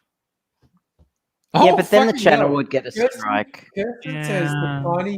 the Tiny Bear Distillery is called Tiny Bear because he grew his hair and lived in a cave while he was perfecting the recipes, which is pretty good, quite honestly. He wasn't there in the times I visited, but the staff at the Tiny Bear Distillery, which is in a fucking sort of industrial estate, all the other things are weird fucking shit, and in the middle is this little distillery that has a couple stills, and the staff there are very cool, and they'll show you shit. The barrel aged gins are exceptional. Their single malt whiskey is really nice. It's just very easy to drink. Again, Australian whiskies tend to be so easy to drink. They're just fucking amazing. So when I did the comparison recently with the Texas single malt from Balcones, which is good but is kind of sharp, and then I did the Tiny Bear and the Starward Octave Barrel. I kind of like the Tiny Bear one the best. It's not as complex as either the Balcones or the Starward one, but just in terms of I'm just sitting here having a sip of this whiskey, it's really nice. It is really nice. Kirsten, you're saying it was a metaphorical cave? I choose to believe it was a literal cave. I choose to believe They should have a teddy bear in there though. Yeah, no. At least one. Chris, look, I'll show you the pictures. Like, that's the sailor bear, It's a very professional bear. It is a very professional bear. I love on the different gins, they have different cartoon bears on there, which is very good. But it's kind of like Mrs. Angry and I went out to the distillery and did a gin tasting and had a cheese plate. And holy shit, it was nice. It was just like, we're just doing like cheese and gins and fucking rocking on. I like and then cheese is good. Yeah. And it's the same deal. It's kind of like Kirsten confirmed Victoria has the highest concentration of distilleries in Australia. And there are so many of it. So Kirsten is saying a little bit cute. You crocheted them a bear beanie for their baby and they cried. Oh, that's so cute. So cute. That's really cute. So cute. Really cute. I love that. But again, the staff at the Tiny Bear Distillery are fucking awesome. Yeah, as I said, like Mrs. Angarina went out there, had a fucking cheese platter and a gin tasting, and I bought a couple bottles, and then we were there about a week before their single malt whiskey came out, and I was like, fucking okay, I'm just gonna come back when the single malt, because I think AZ wants to say something. I'll unmute him. Do you want to say something, AZ? I've unmuted you. Or are you just going to listen to us and chill out? I don't know. What's he doing? He's touching himself. I don't think that's what's happening. That's okay. See, my excuse for being less coherent as time goes on because I keep drinking alcohol. And I know AZ took some of his prescribed medications, which probably puts my alcohol to shame, quite honestly. No, he's not saying anything. You're on. I think those headphones are plugged into his phone, not the tablet. Yeah, I don't know. Maybe he's talking to someone else and he's having a drink of coffee. But it's always the funniest thing with AZ, like various times when he's ended up in medical world, his way of judging if he's in trouble because he's in pain and stuff and says, can I have some more morphine? If they say yes, he's going, oh my God, I'm in so much trouble. They said I can have morphine. I'm in so much trouble. Aussie Gun Bunny, you have 2 breweries right next to your office? You're looking for a new office thanks to Black Mold. Oh my God. That's not good. But once upon a time, 2 years ago, when I was working in a fucking office before, I've been working from home for so long. But there is an actual distillery, which is called the Little Lawn Distillery, which was downstairs from the building I was working in. They do quite interesting things. I've got, Friday? On Monday, I've got a dentist appointment on Monday in the CBD. And so I'm going to do, I'm going to park in the Queen Victoria building in the Melbourne CBD. And they have this whole thing. If you buy X from somewhere there, you get free parking for 2 hours, which I'm going to do.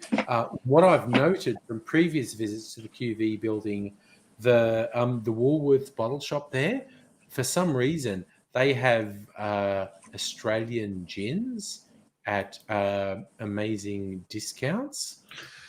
Where did AZ go? Did anyone see where he went? He had to go take care of something.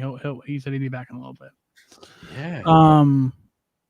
Yeah, I need dental stuff done, but I'm not going to get it done till COVID calms down because I don't want to get COVID at the dentist. Yeah, I'm still thinking I'll be okay going to the dentist on Monday because this is I don't know if it's happening where you are, Chris, but in Australia, a significant chunk of the population are voluntarily locking down, essentially. All the retail outlets are saying no one's coming here. Yeah, a lot of people are staying home, but a lot of people don't give a shit. So, yeah. that's really going to be not good because people love taking their kids to the store with them without a mask on that are under 5, and they're the exact same ones who can't get vaccinated. So it's just a matter of time. I know that in my local county, the health officer is worried about the hospitals filling up, and he believes there may be a week with no ambulance service because there aren't enough people. Oof, so it's going to get bad if people don't stay home. But yeah, oh well. So that's the situation we're in. It's going to get real bad. I got supplies for the next month, and I know that within about 3 weeks, it's going to, burn through the population. Mom's coworker has been having a hell of a time. She can't taste anything, and she's been puking stuff. So, and she's vaxxed. So, I just hope that she gets her taste back and is able to go back to work. My mom is only getting 1 day off of work now because she was her relief, and poor girl can't. She barely breathe. Yes. Yeah, it's not fun. Not fun at not good. all. Not good. No, not good good at all. No. Yeah. And I do believe that Omicron is not really mild. maybe initial report said that because there's a large chunk of the vaccination that's population that's vaccinated. So of course it's gonna be more mild to a vaccinated population. So that may be where they got their initial thoughts. But yeah.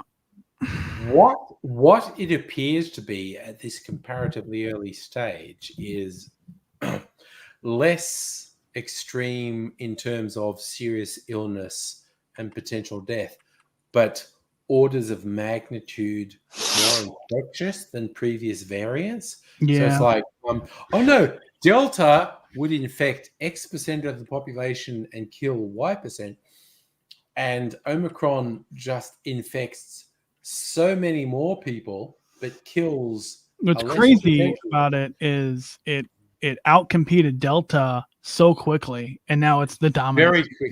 Very quickly. Yeah, I know that they said that as of yesterday, 82% of ICU beds are full across the entire United States. Yeah, so it's going to be a ticking time bomb. It's very troubling. The next month or so be real is bad. A very disturbing time. And then things will get better because it'll go through the population. Anyone that wants to get vaxxed will get vaxxed. Unfortunately, a lot of kids and immunocompromised people are gonna be totally fucked over, and those populations are gonna suffer the most. But that's the sad situation of it all. And but at least by then it will subside. Yeah. No. I have so many friends that have health issues and whatnot. I'm very concerned. Yeah. What's crazy here is the Biden administration said, expect a winter of severe illness and death last month, people who are unvaccinated. So that means children under 5. Then now they said, so remember we told you we can give out tests to everybody so we can really keep up with how many people are getting infected. If you just Google, you might find tests. So I think that means my job is done. And then he said, we're not going to offer any economic aid, any stimulus, any healthcare benefits to anybody as we mass disable at least probably a third of our entire population.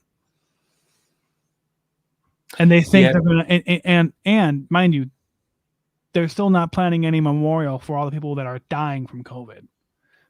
They had a January 6th memorial today. They had a whole nice ceremony for that.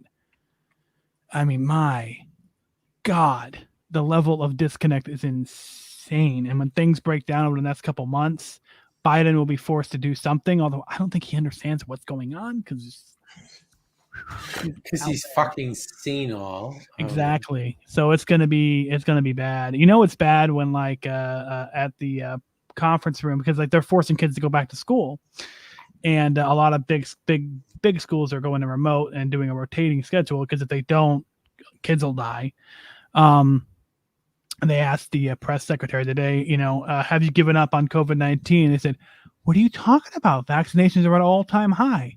You can't stop a pandemic with just vaccines. It's not possible. So it's gonna be bad. And then in 2022, the Democrats will shit their brains out as they realize, honestly, I think they may disable and kill a lot of their own voting base, and then anyone that's left alive is going to hate them for it, and they're not going to go vote because if you vote Democrat, Corona kills you. If you voted Republican, Corona kills you. So it's going to be it's bad. It's just not fun. No, we are heading towards a not great time, basically. Yeah, but like I said, good news is at least the Omicron's spreading so fast that it will go down in about I'm gonna give it 4 weeks because it's spreading so fast. I think in the United States, I think it will infect. I'm gonna go with 200 million people. I think 200 people will be exposed, and then probably about 80 to 100 million will be infected. Most of them children, all children under 5 are probably going to at least be exposed to this, if not get it. And then it'll just end. And then you'll have all the deaths pile up, and you'll have the hospitalizations slowly trickle down as the deaths, as all the bodies get pulled away in the meat wagons, unfortunately, like they did last year. And then you'll have all the teachers sick, all the teachers disabled, no teachers. They're forcing nurses to go back to work with fevers. So you'll have healthcare workers that are probably going to die. There won't be any nurses. There won't be many services around. They'll be there, but they won't be what they were. And school will be in session, but most of the kids will be home because they'll be disabled. And that's not going to be a real great time. And then the economy is going to implode because you can't buy anything because nobody can work. Yep. It's going to get really bad. But like I said, the infection part will be over. I just hope I can find a job. I've been using LinkedIn. It's been infuriating because it's just all like for 3 months. It's been, we need a videographer. I'm a videographer. No, not you. And then the next day, the exact same company is, hey, we need a videographer. I'm like, oh, I'm a videographer. No, not you. And I've had, I had an actual former employer of mine. They were literally being told that they needed more staff. And I was like, hey, do you want more staff? Because my other job didn't work out. And I talked about that on here. And, they still owe me money, and they were like, no, we're good. We're good. We'll get a hold of you when you need it. And I'm like, because I have this ad here that you're hiring videographer. Yep. Yeah. So that's real fun. Portland's always a real hard town to find work in. Yeah. I mean, I have been just insanely privileged for the last 2 years. The whole COVID shit. I landed in basically the perfect job. And it plays to all of my strengths. The people I'm working for are like, oh my God, yes, no, you have skills and knowledge that we are lacking, and so we want to keep you. And I feel very lucky. I feel very privileged. And it's important to me that I never lose sight of the degree of privilege I have in the current world, because so many of my friends have had such a hard fucking time. And it's like, it's absurd how easy it's been for me for the last 2 years.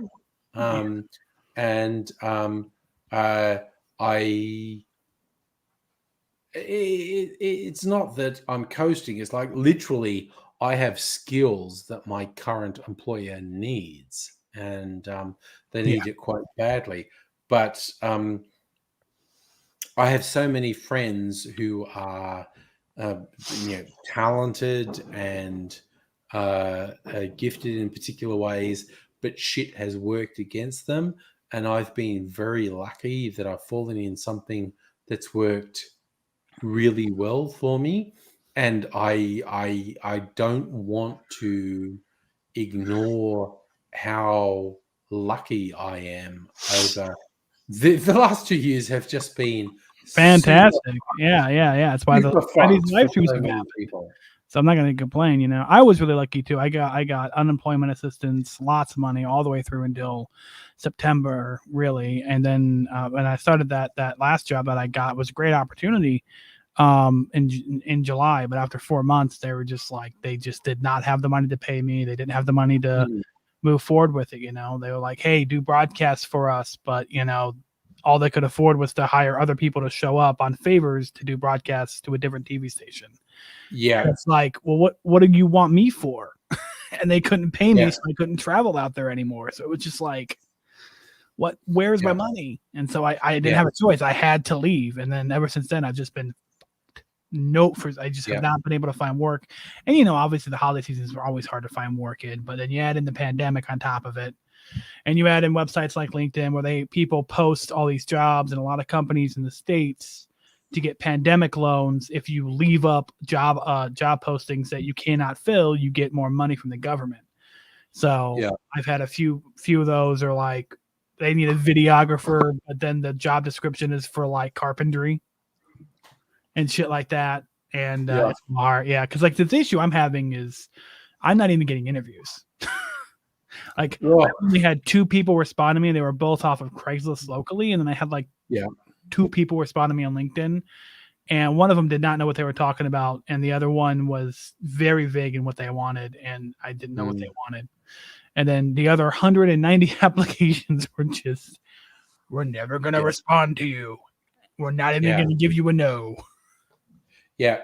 No. I got super lucky because in the year prior to COVID, I'd been working for a university. I'm just going to go out on a limb and talk about my boss being a fucking piece of shit. And so in 2019, this guy was a fucking piece of shit. I thought, I need to get out. And I found another job, and that worked out really well. And so leading into 2020, when the pandemic hit, I was in a job that valued me, and I had a skill set that was severely lacking. I was in a good job when the pandemic began too, but my job was in sports. So I'm lucky because I was doing sports broadcasting. I had constantly tried to get out of that being pigeonholed just in sports television, but I could not get out to any other part of video. So that happened. And then that's why I went back to that job in September last year. I was like, oh, the same college wants me back, but they want me to do something bigger. And then the college was like, we actually don't have any money for that. Yeah. Sorry, it's just unmute Adrian in case he had anything to say. My luck has been reliant on the good graces of the government keeping up disability payments. Go, AIDS. Yeah. So, at the insistence of a very, very angry man, I had to go and chase some youths away from our house. They had left the scene by the time I got there, and he's going to be really angry about that. Oh, shit. And if I am right, I tried to get a photo of a car that these kids were being picked up by. These kids decided to damage, vandalize, and harass a property, and then got picked up by their parents. Oh my God! Things are different than to my day. Things are different than in my day. You didn't go around breaking shit and then get a lift home with Dad. Mum, come and get me. I just broke a whole bunch of shit. Can you come and get me? Yeah, sure. That's helicopter parenting taken to a whole new fucking level. No, that's fucking weird. Yeah. All right, okay, so it I'm sounds like still... you have shit filled out. No, not really. I not really. I'm gonna get another phone call from this same individual in a minute. In which I'm going to tell him the truth, which he's not going to like. But he's gonna handle it in the sense that he will listen to what I have to say and go, "Are you fucking kidding, man?" I'm going, "Yeah, no." I couldn't fucking believe it, but I've got the photograph, but it's just I didn't quite get the car. Just didn't quite get the numbers. I don't think it was masked or anything. It was just too far away. I had to go up and check the roof, And then I went and checked the doors, and they were open. I've got to talk to the landlord tomorrow. Oh god about damn. getting another spring on the Yeah. getting another spring on the door at the back Oof. door to make it shut. What's happening is the students are coming in, and then they're just walking away, because every door, as you know, once you go through it, it just shuts behind you, whether you look or not. Right. And if I only could make a deal with God. So yeah. Get him to swap our places. We'll be Running running up up that hill. That song was about a couple swapping places. Yeah. But no, and I love there's a couple of really good covers of that, which are completely different. Meg Max, Yes. Meg Max cover of when she sings "If I Only Could Make a Deal with God," that is so important to her. If she could make a deal with God, whereas the version that is Placebo. Placebo, thank you so fucking much. Which is so chill. You are so fucking welcome. Yeah, thank you. The Placebo version of Running Up the Hill is so chill and laid back, and which is so, with if only could. I mean, chill and laid back is not how I would describe that song. Okay, it's please. Definitely like Which is why it's got a mellow intensity to it that speaks to like the era of emos and goths that listen to Placebo. It's that mellow intensity is what I would call it. Yeah, but again, the Placebo thing, the intensity is here. The Meg Mac one is when she says, "If I only could make a deal with God," that is the most important thing in the entire cosmos to her, to make a deal with God. And I love the Placebo one. I love Kate Bush. I love Meg Mac. I love Placebo. Mm-hmm. And they're all completely different interpretations of the same central premise. I need to make a deal with God to make everything okay. And to get him to swap our places. And, I had a person when I was very ill, actually. Very ill. I had open surgical wounds in me that they had to wake me up for. To close various different things, and they had to find out if I could breathe when they closed this stitch.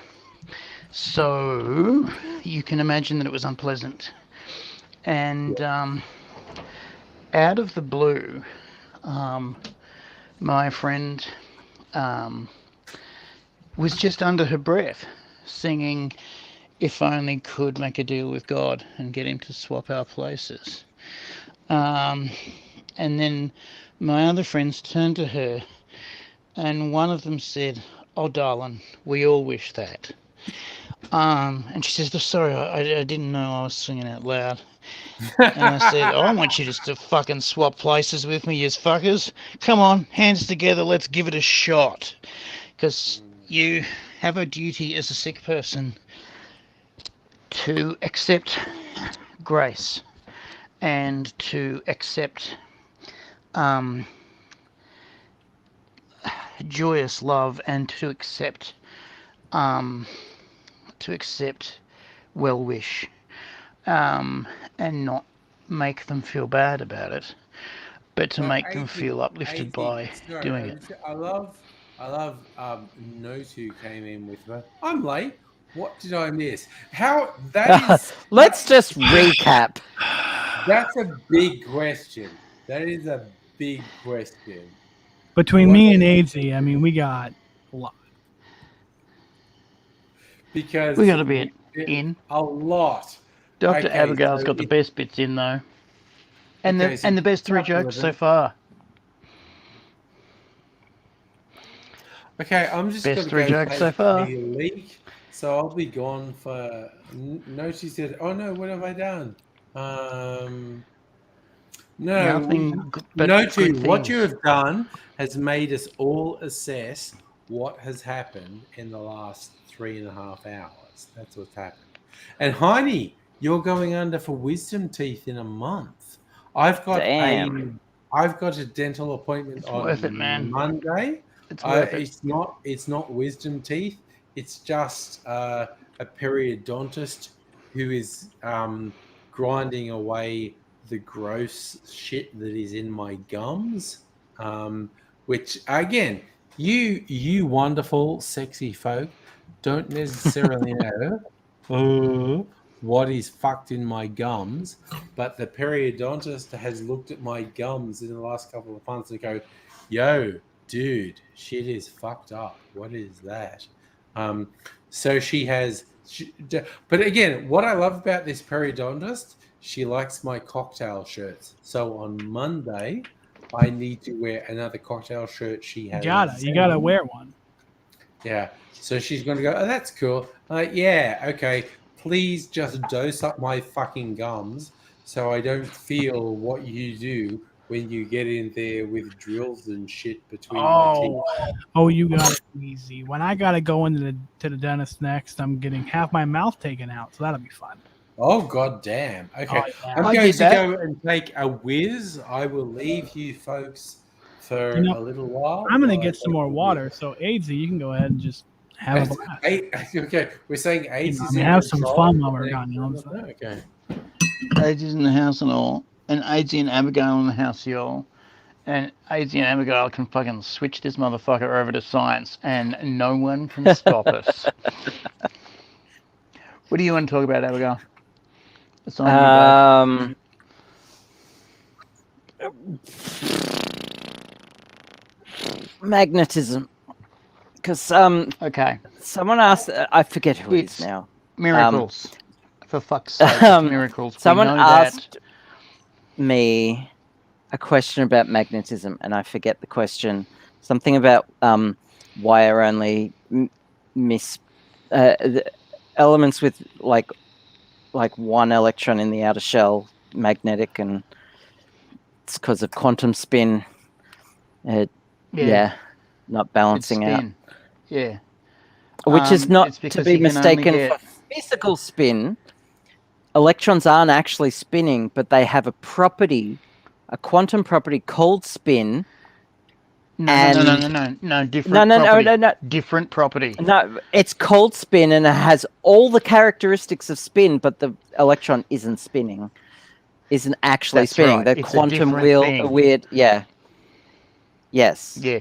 And that quantum spin is different causing to electron spin. Actual physical spin. Electron spin is important. No. Electron spin because as you line them up. Electron spin is quantum spin.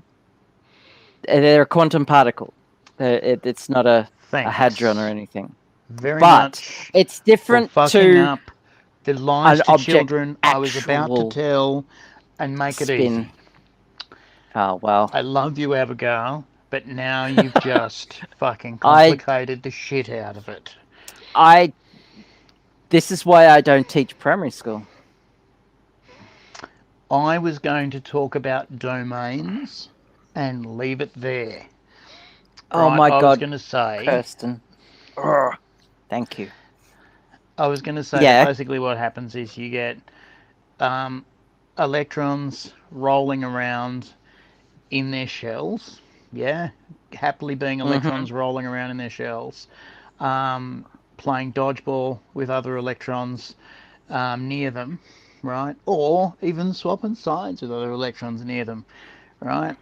Think about the grid games in Tron Legacy, okay? So they're swapping around, having fun, and then you get a hardcore electromagnetic or electrocurrent going, you will all spin in the same direction pointing this way. And they go, we will do that because you are so much bigger than me and I am afraid If I don't do what you say, I'm going to get derezzed. So they all start to spin in the same direction. And what that does is sets up an electrofield running fast around this spin. It's a magnetic in a field, but go on. perpendicular direction. And Right-hand what rule. that does is That's electromagnetism. Electromagnetism, and that's what that does. It sets up your perpendicular wave running in a fucking straight line, and really with a lot of strength. If you do that to semi-molten metal as it's cooling down, like thump it with a lot of electricity in the right direction, it's magnetism. You'll make a bar magnet. Yes. And that's the easy version. Where would you like to go with it? Because I'll come with you. That is the primary school version. Heine's question is how come we don't have more magnetic materials? It's a great question, because there's tons of elements with odd numbers of electrons in the outermost shell. And shell is a bit of a misnomer because they have orbitals and like if you get it to the quantum level. But I actually don't know. I think it's got something to do with, because in a ferrous material like an iron, ferrous iron, and a lot of metals, the electrons can freely move around through the metallic crystal lattice that is iron, but yet stainless steel, not magnetic, and it's mostly iron. So I will get back to you on that, Heine, because I forgot the question. Stainless steel has a lot of chromium in it. Actually, it has stainless steel is a mixture of iron and chromium, and chromium is not magnetic. It resists magnetism. One of the ways that something resists magnetism is if they have a full outer shell. And a full outer shell is a way to stop things binding to you, unless you're an ion, and that's usually the way they get around it. Or you have a outer shell that's not full, but it has an even amount of electrons in it, because then they're more likely to jump from one outer shell to another and get locked in for a while, and then another one's likely to jump in and pump the other one out with the electrometallic.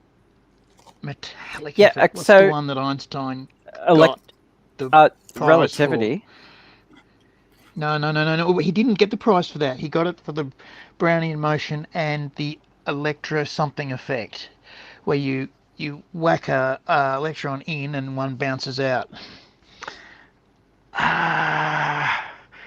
It's I don't know. Really simple when you hear it. You go, oh, of course. Electrostatic. I know that was about. No, it's really it's really useful. We use it every day, and we use it for wires. It's how we're able to use wires. Basically, you push one electron in, and I'll Google it. Hold on, let me look it up.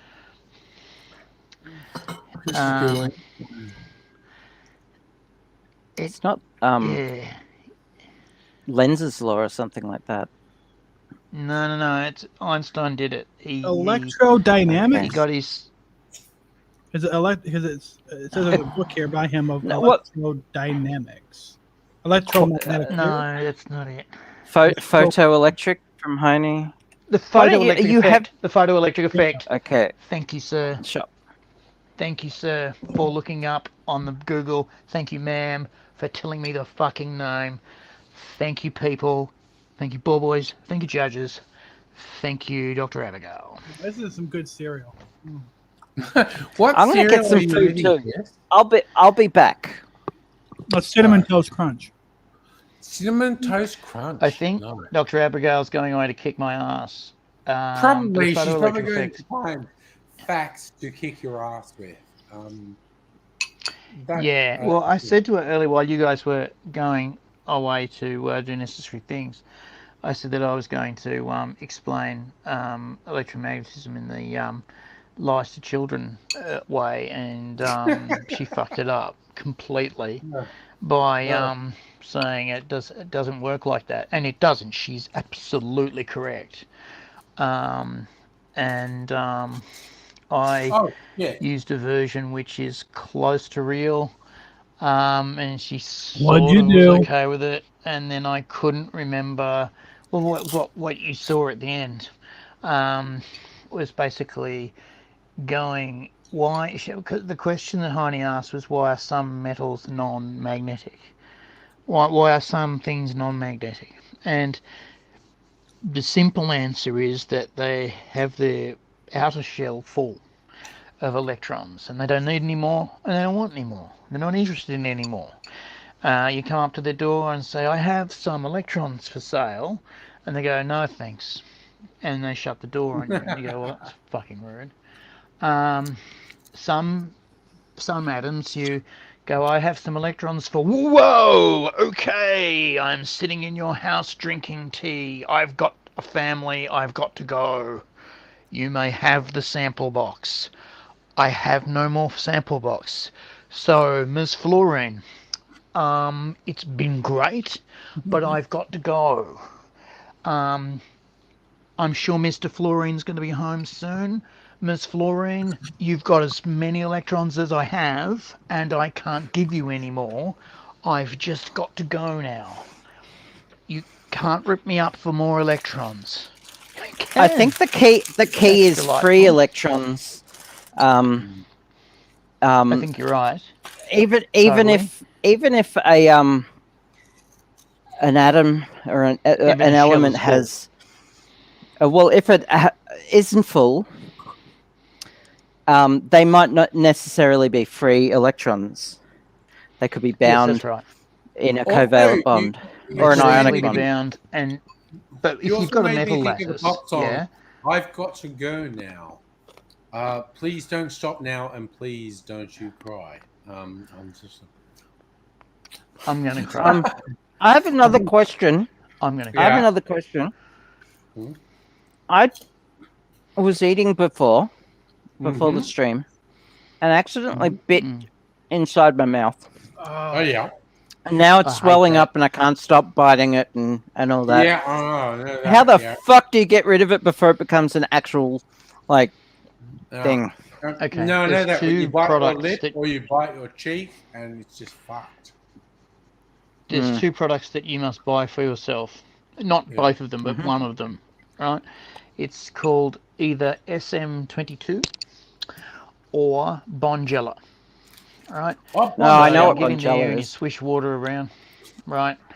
SM22 has the same effect. It also has the same sting. So, Okay.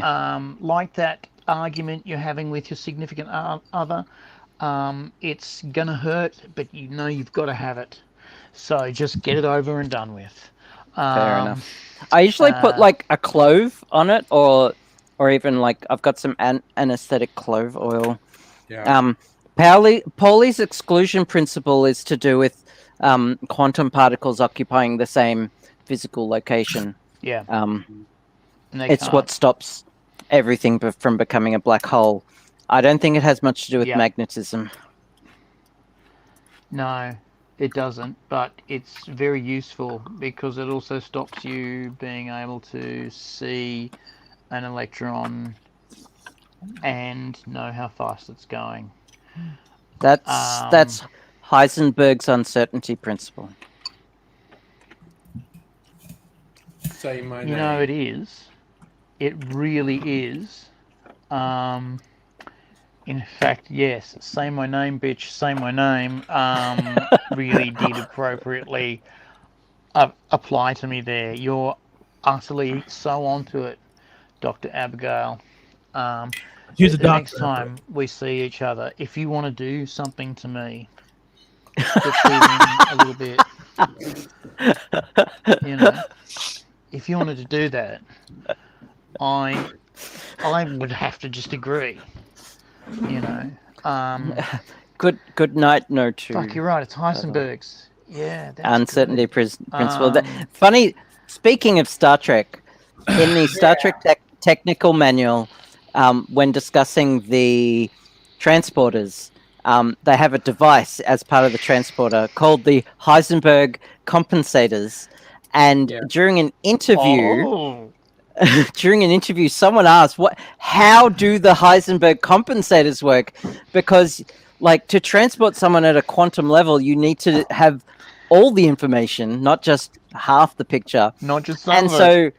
yeah, not just a blurry maybe. I don't remember who said it. I don't think it was Okuda, but someone said, someone asked, how do the Heisenberg compensators work? And the response was, very well, thank you. Next question.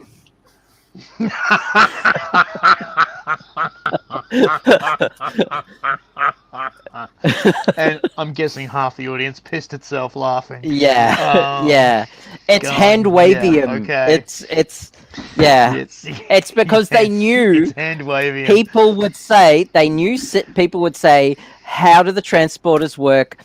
Considering the Heisenberg uncertainty principle, well, they have Heisenberg compensators. How do they work? Very well. Very well, thanks. I loved the photo responses. I'm going to mute myself while I'm eating these.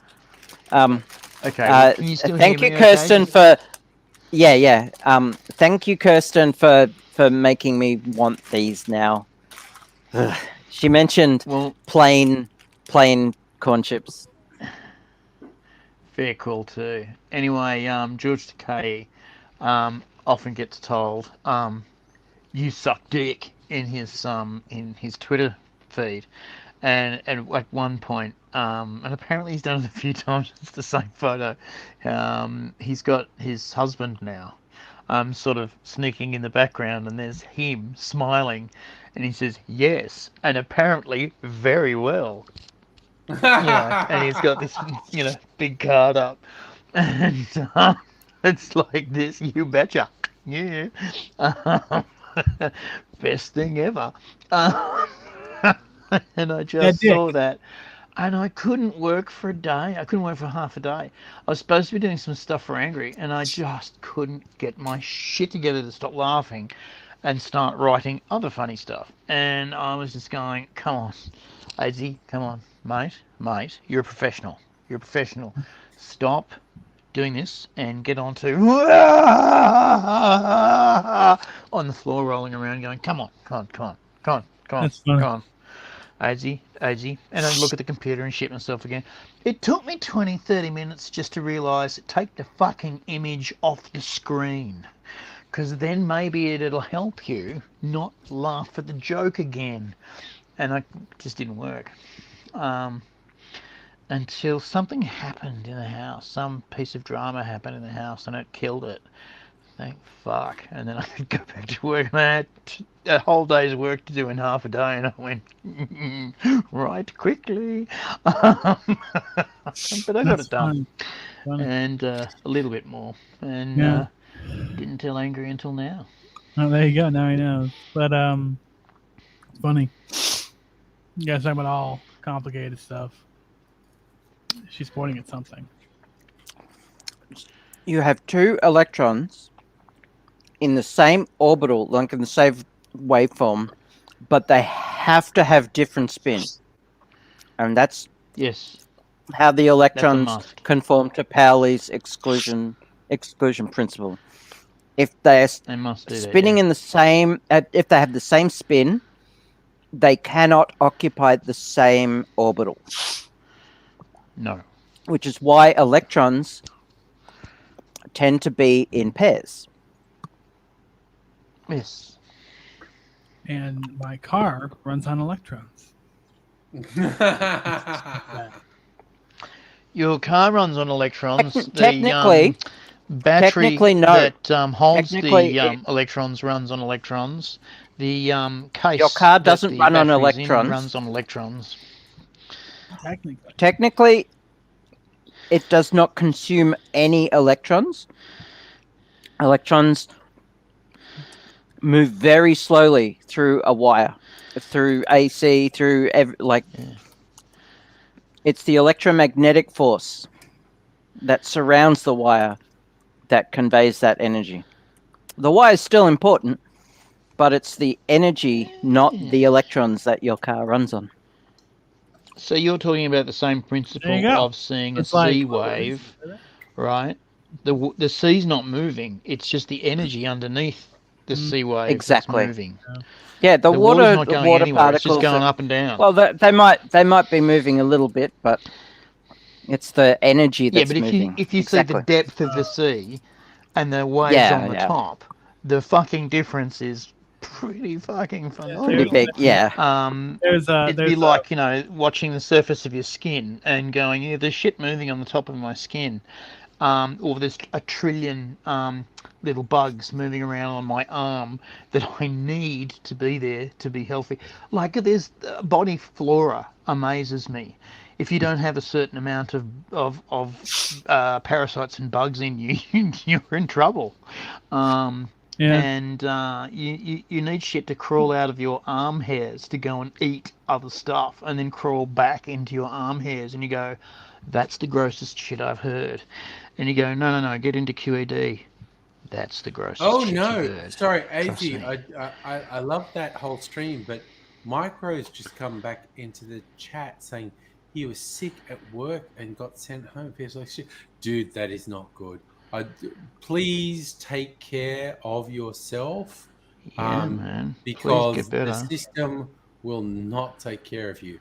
And there's also Micro. Okay, Micro. I'll put the link back in the chat to make it easy for you. So, funny thing, Abigail, is there is a bumper sticker, a very popular bumper sticker, and the very popular name for a vanity plate on electric cars is electrons, or a bumper sticker that says we went on electrons, but technically, only kinda, but not really. That's funny. Say that again, sorry. I just had to do some. We had a spammer in the chat. I just had to. Oh, there's a popular bumper sticker and vanity plate for EV owners where they're like, we run on electrons, or the plate will say electron runner or something like that. And it's like, kind of. Yeah, so I think that's funny.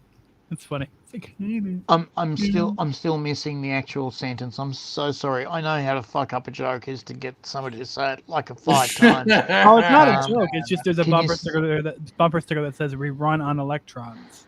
But technically, electric cars don't just run on electrons. It was a joke. If you really want to get down to it, I guess they run on magnets.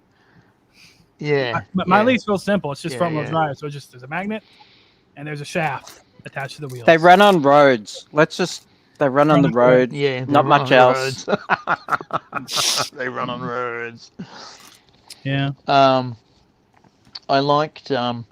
I actually met a person of the Christian persuasion that said to me, that I was evil for fucking a guy, and I had the last laugh, and only our doctor will get that. Then he said, and what about magnets? They're miracles. And I'm going, are you quoting the Clown Posse song directly? And he went, no, I'm quoting the Bible. And I'm going, this I have to hear. And he went on about this long fucking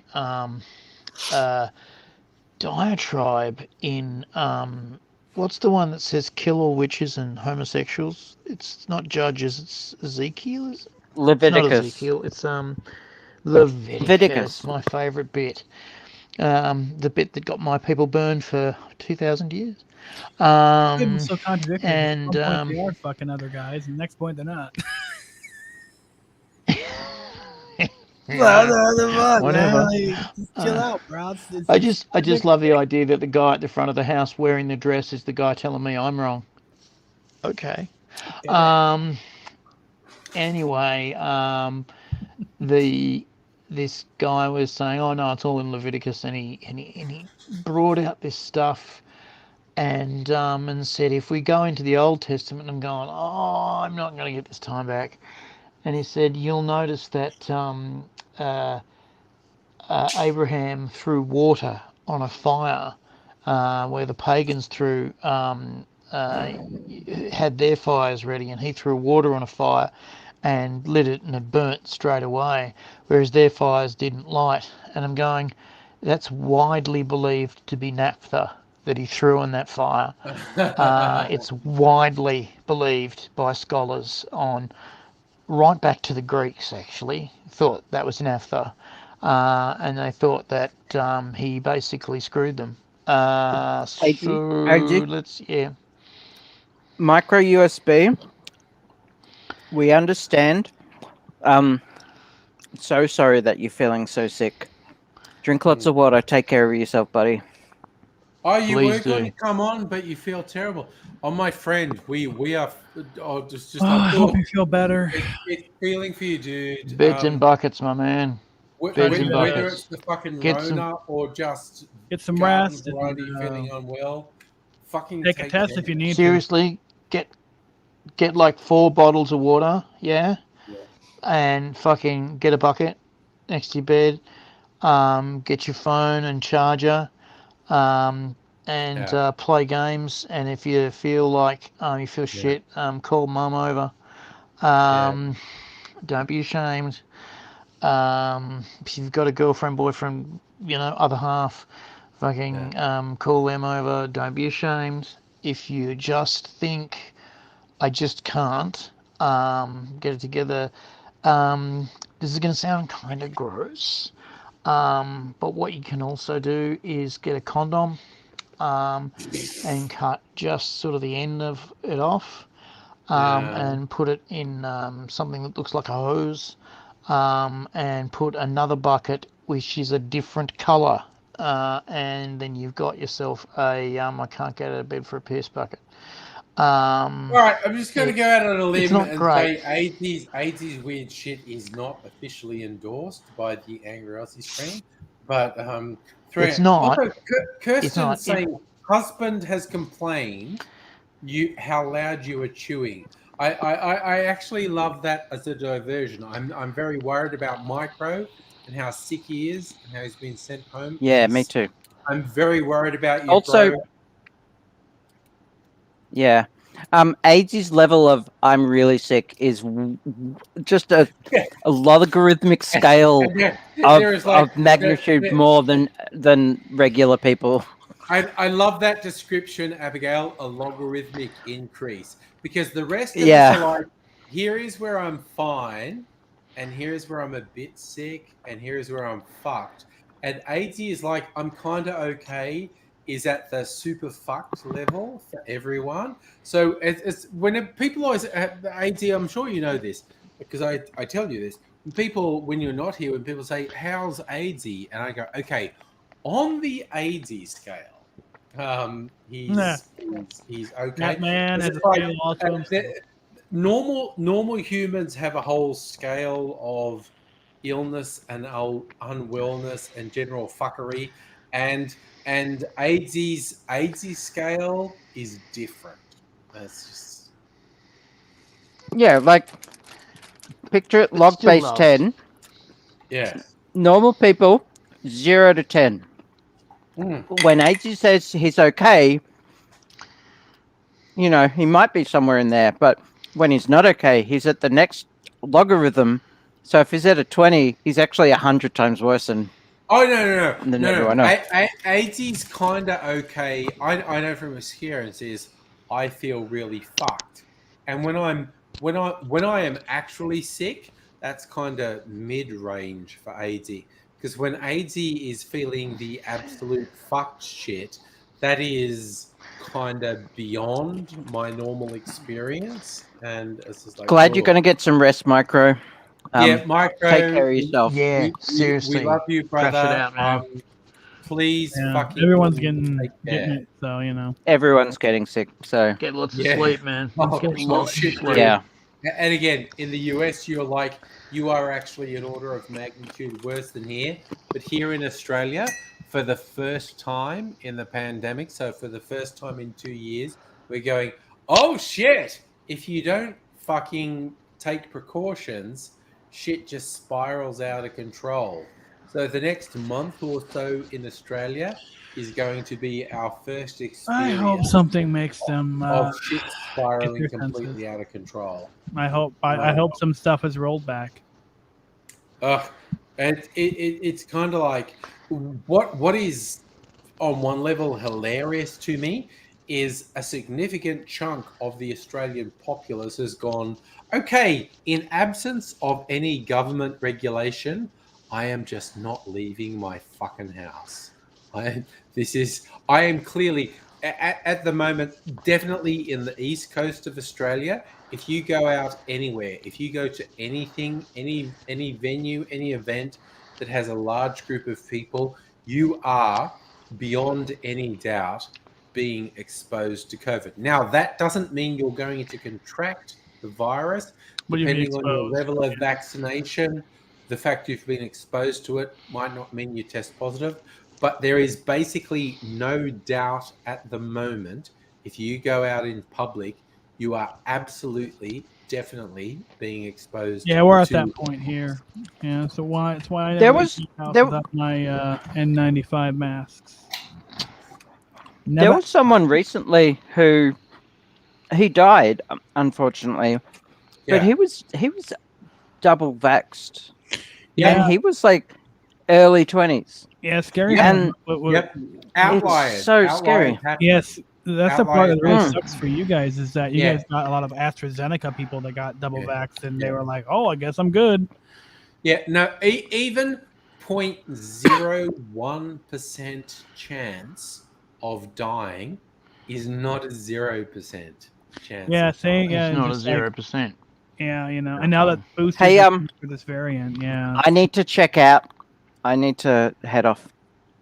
Yep. I'm just. I can feel myself crashing. No, and, that's good. You're much loved. You're much loved. And now live I'll long and take over the prosper. science in my own special way. Yeah. Cool.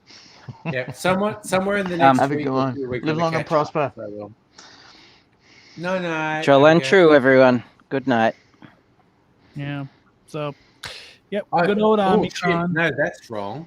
Although it looks kind of like a music video, us split up like that.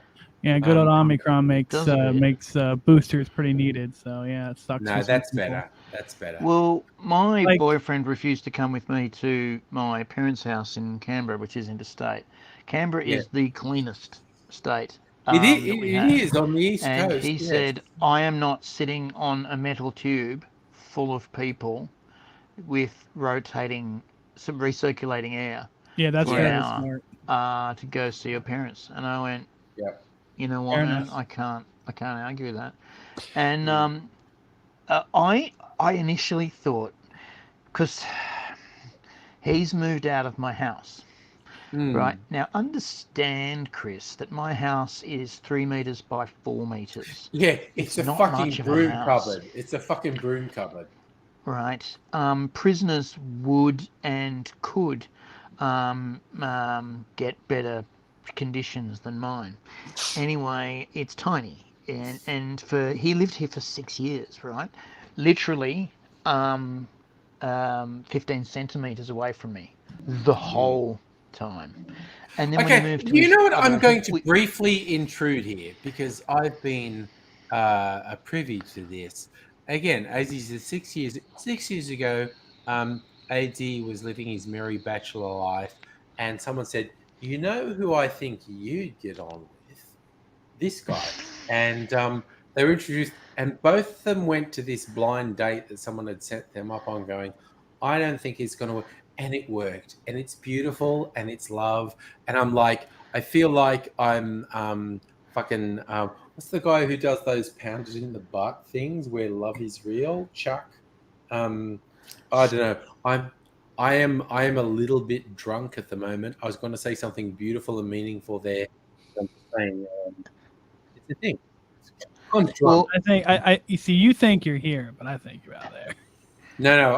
I was thinking I was half Tim Smith. I think I'm 75% Tim Smith. Oh, that was an hour ago. So Megaleech, So- Chuck Tingle. Thank you. I was thinking of Chuck Tingle, who does the self-published stuff on Amazon, which were pounded in the butt by various surreal things.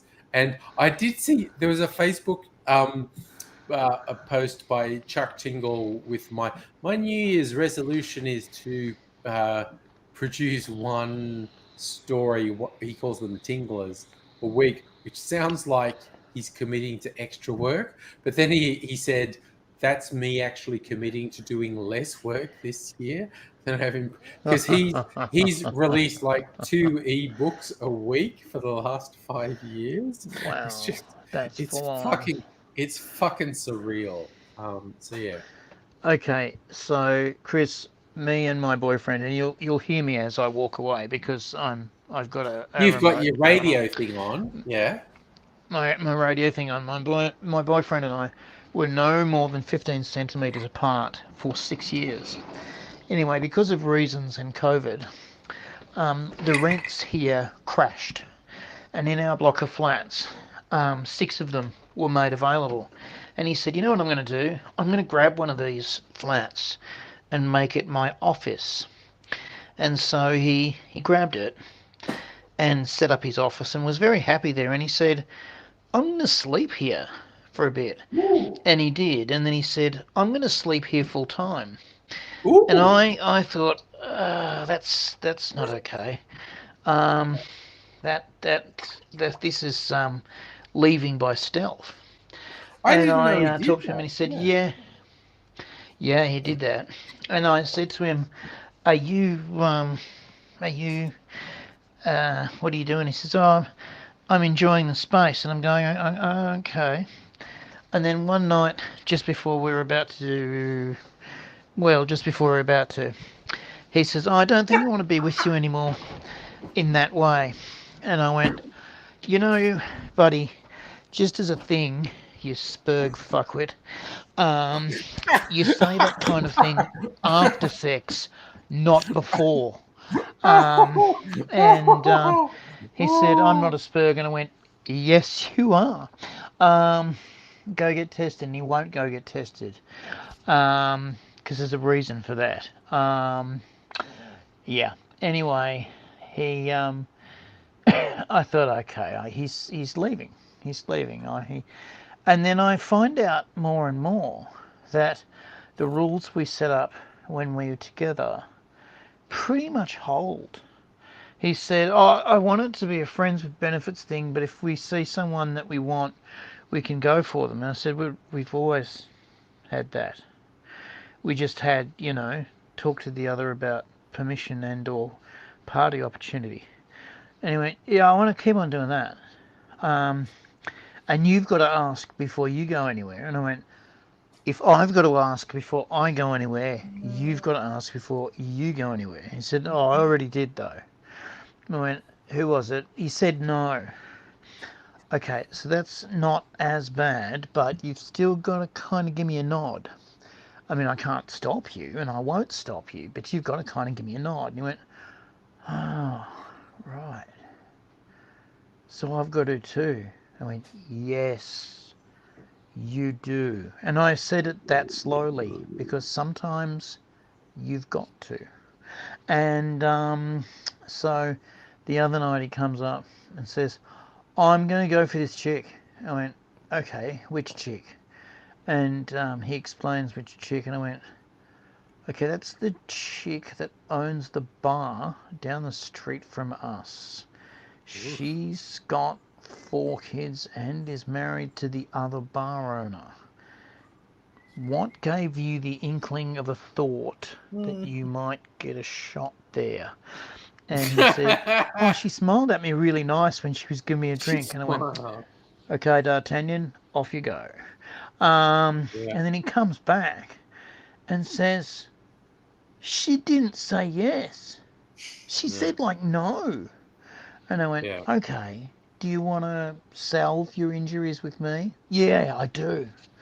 And I'm going, so anyway, I said to my folks, it's kind of like when the stripper smiled at me, and I think, no, she really likes me. She wants me. She wants me. Yeah, and I'm going, no. Anyway,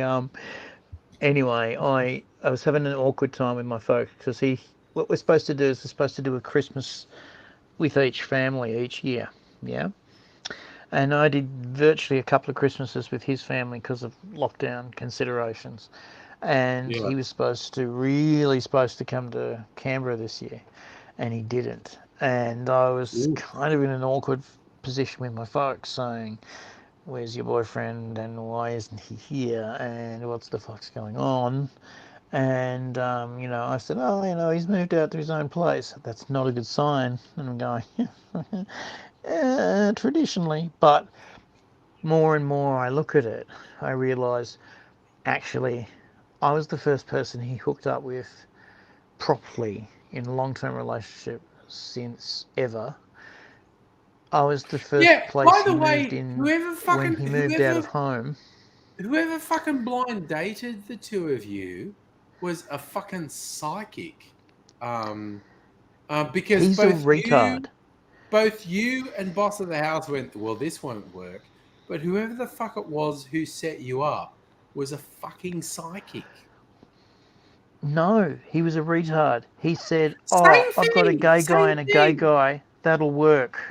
It was like children doing architecture. Wall, roof, house. There was no psychic about it. There was just retardation that worked.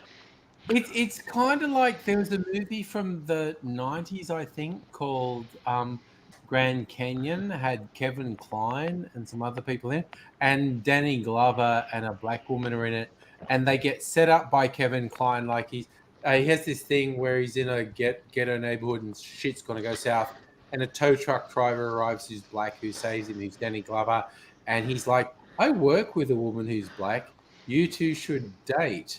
And it seems wrong. She's like a professional woman and he's a tow truck driver. It shouldn't work, and it does. And they're like marveling, why did this work? I don't know. He set it up. I have no idea. And they're watching the Grand Canyon. They're looking at the Grand Canyon. I don't think he knew anything. I think we're the only two black people he knows.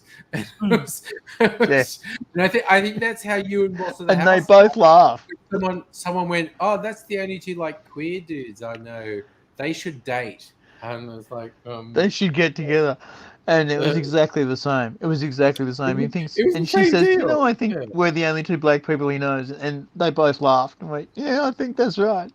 And it was a truly beautiful relationship. Yeah. Anyway, so me and the boss of the house get together, and then he moves in, right, from his place, and he moves in because it's too much to ride to his place every night. So he literally he came one day and started putting stuff on my shelves, and I said, "What are you doing?" He said, "I'm moving in." And I had to talk to him and said, traditionally people talk about that first. Well, I'm not riding back out there again. So he moved in and we lived together for 6 years. Now, I'm the first long-term boyfriend he's got. I'm the first place he's moved into out of home. This is the first live-in boyfriend he's had. And then he gets this space of his own downstairs, right? Never had that before. All the time when he's moving down there, I'm freaking out, thinking, "Oh, that's it. I'm being left for a younger, beautiful thing." And I always had in the back of my mind a young, beautiful thing will come along, because he is literally half my age, right? He's like 30 this year. He's going to be 31 this year, and I'm going to be 52. So, he's fucking. Yeah, literally half my age, and I was going, there's going to be some young, beautiful thing with fucking $1 billion on a jet that turns up and goes, "You're mine now," and he'll go, "Yeah." He basically said, no, I'm getting into the space, and I'm getting into the comfort of the space, and I'm getting into the quiet. And I'm going, well, that's fair. Anyway, more and more I looked at it about this excuse of not coming to Canberra, because my folks were kind of looking at me going, you're being left and you're being an idiot because you're not proactive about getting yours. You're just going to get ripped off again like you were with your wife. Oof. And because I was left homeless by my wife, that's a thing. That's been a little bit awkward for a while. Can I tell you a story about a couple years ago? Oh boy. Yeah. Anyway, it comes to fruition that no, he really is freaked out about COVID. And also, he's got this new job. He can't be fucking caught in another state. What's been happening here, Chris, is every few weeks they've been changing the rules about where you can go, how you can get there, and what you've got to use to prove that you can go across a border. And that's been a big fucking deal in Australia, because in the States there's 50 states, right? 48 on the continental United States. Here there's only 6. And there's actually technically 7, but there's only 6, and they're fucking huge. And if you get caught behind one border, you're fucking screwed, because everything you need, trust me, the way we've set up our economy is everything you need is in one of those states. So your job relies on everything in that state, not another state, that state. Thank you, Jesus, for the internet. Otherwise, we would be fucked. And effectively, he said, I don't want to get caught in a place I can't work. I don't want to get caught in a place that I can't get everything that I need to work. I don't want to get caught in a place that doesn't make 3D printing sticks. What do they call them? Reels. And fair enough. And I finally started to work out, no, that's what it is. It is the COVID. And I finally told my family it's actually the COVID. And I explained to them why. And they went, oh, yeah, that makes sense. Oh, his job, yeah. Oh, that makes sense. No, that's fair enough. Tell him we'll still love him and we'll send him his Christmas present. And they did. They mailed it. And it came in like 5 successively larger boxes. Yeah. And the largest box turned up the day before Christmas, and I was already in Canberra. And he said, I couldn't get the fucking thing home. It's like a fucking box. Like, it's huge. And I thought, oh, it's a plumbing fittings box. As I said, is it like a sheet of A2 on a side? And he went, yeah. And I said, oh, yeah, I know how big those boxes are. The way to carry them is like a beer box, but one corner on your shoulder, and the shortest side is the bit that you hold up.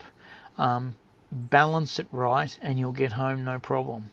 And he rang me out later and said, hey, it fucking worked. And I said, well, so what's in your Prezi? And he said, it's got a little thing in it that says bomb, not to be opened before Christmas. And I went, oh, that wasn't a clever thing to do. Has it got yellow tape on it saying already opened by the Australian Federal Police? And he says, yes, it does. I went, yep, that's a joke from my parents that didn't go over well by customs. Because they open shit like that and go, is there actually a bomb in there? In all our airports, they have signs saying, we have no sense of humour, we do not take jokes lightly. And they really do. By the way, that predates 9/11. It's been more serious for the last 20 years. You know, that reminds me of Meet the Parents. When Ben Stiller's in the plane and he can't get the briefcase in the overhang container, and he's like, "There's a bomb in here. Yeah, it's totally a bomb. We're gonna blow everything up. I'm a bomb right here." And then he gets thrown in the interrogation room. My favorite, I forget which comedian was, but he had a joke about being on an Irish flight when someone was being deported to the Middle East, and he sort of stands up on the plane, goes, "I've got a bomb!" And the Garda who are with him, because they're deporting in there, sit down, lad, sit down. Just no, you don't have a bomb. You're right. And he goes, "Yes, I do. I have a bomb." He's like, "No, sit down. Just sit down. We're just taking you outside the borders, and you're gonna." And everyone in the plane's going, "Is there a problem?" And the Garda are going, "No, there's no problem. Because I'm gonna be like, sit down, stop being stupid." It's just like different people have different views of the world.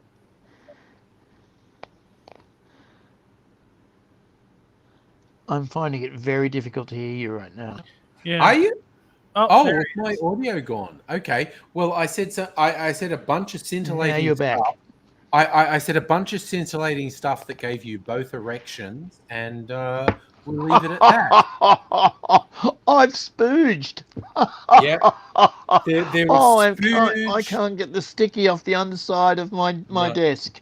It'll rain down like cobwebs for days, or for minutes anyway, and then it'll go hard. Yeah, like so boogers. It's all good. It's all good. Okay, so Heine and Megaleech also said my mic died. So all I'm saying is I said some really amazing stuff that you all think was the most insightful stuff you ever heard, but it's lost to the ages now. So we'll never know. We'll never know if they had a bomb. Yeah, we'll never know if they it's had a little bit like the song Tribute.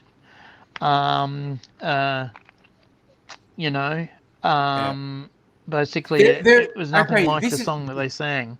This is a real thing. In the Google headquarters in Sydney, there's, for some weird reason, on a wall, there's a panel that looks like a door but isn't actually a door, and someone printed a thing that had, Jack, Black, and Kyle, and the caption said, "This is not a door.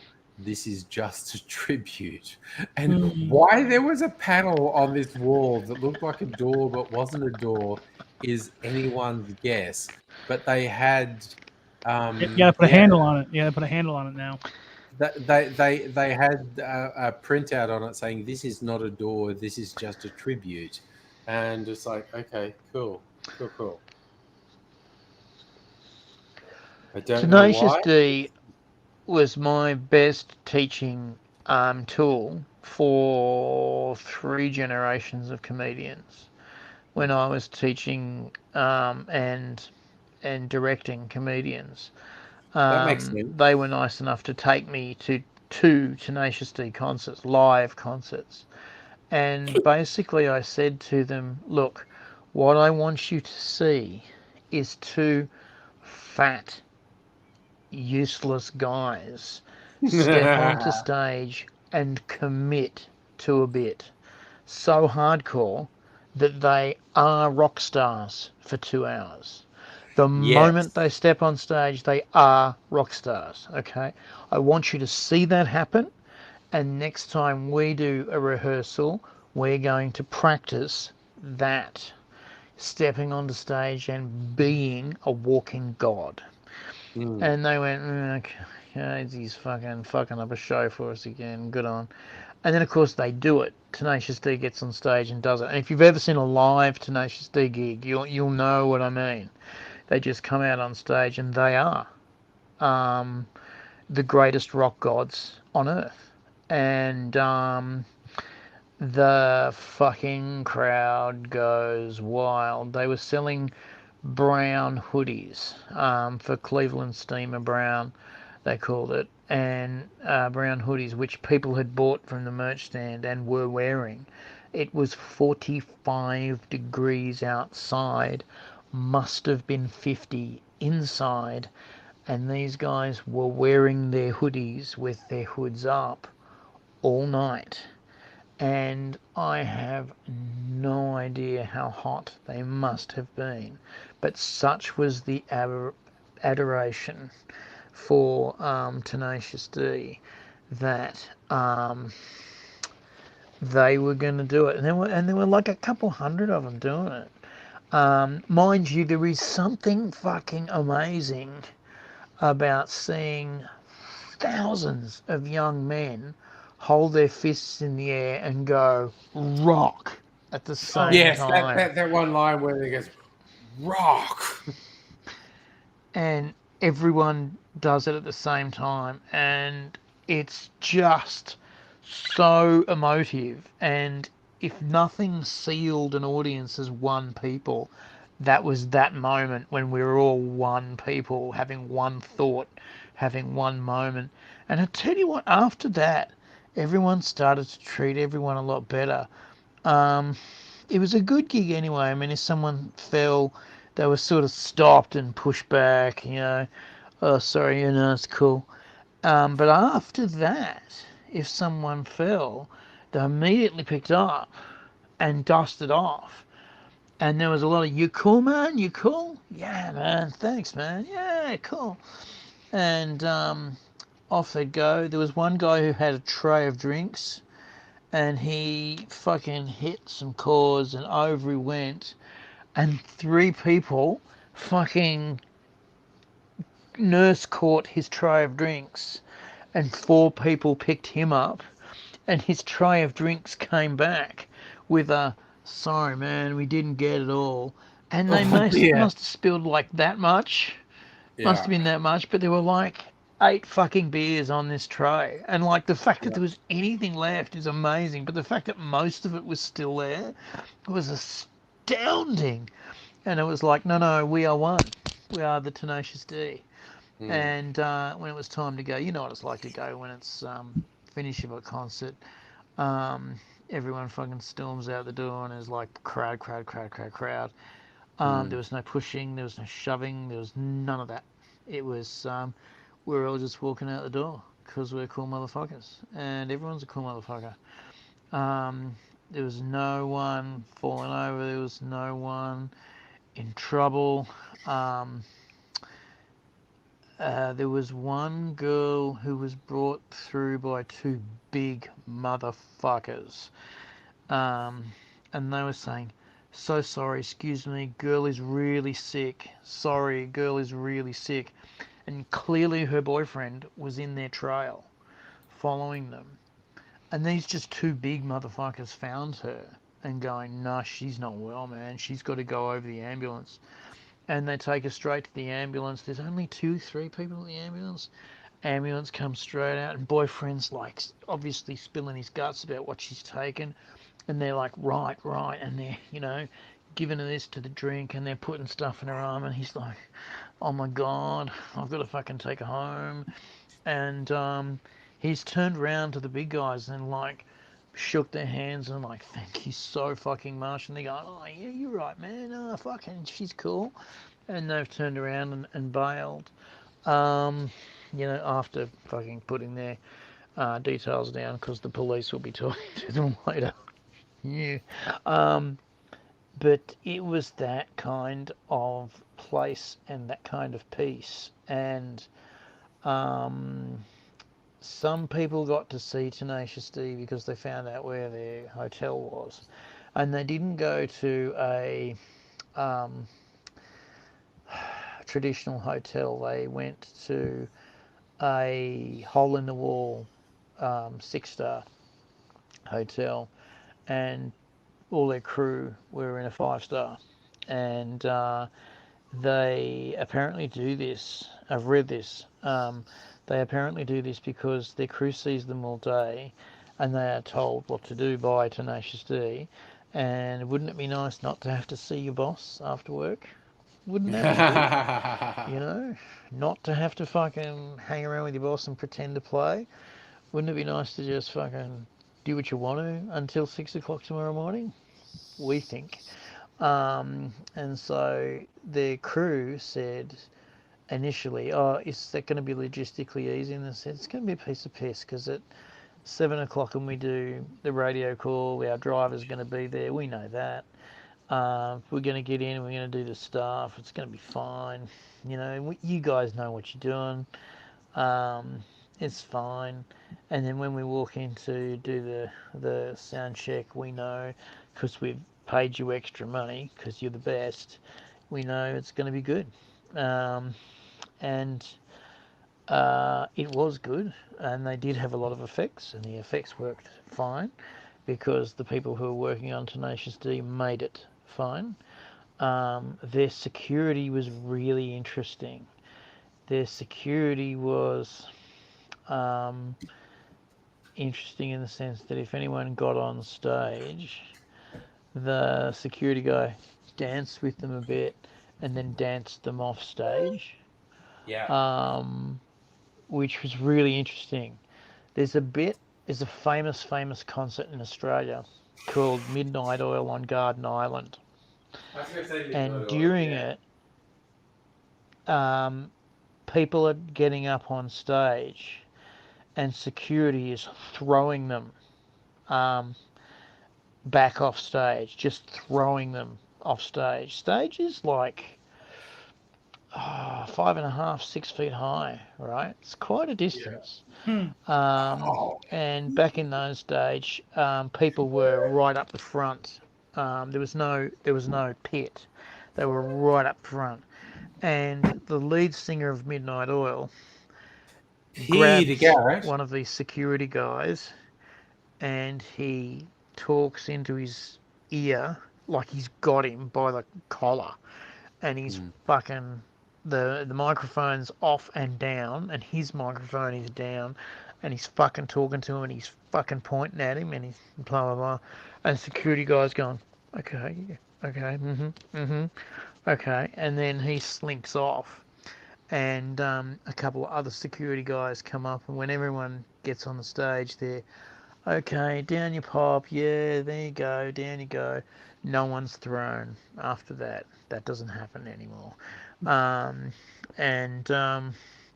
You don't have to read what happened there. You don't have to fucking there was. go through the I remember history. It's in the really easy to late 80s, early 90s. There was two ways to see interesting music videos on the ABC in Australia. There was Saturday morning, afternoon beatbox, and then there was the Saturday night rage and whatnot. And you'd see lots of live video of Midnight Oil shows where someone got on stage, and Peter Garrett was usually really good about, I'm going to put my arm around your shoulder, we're going to sing a song, and then I'm going to push you gently in your back, and you're going to go back down in the crowd.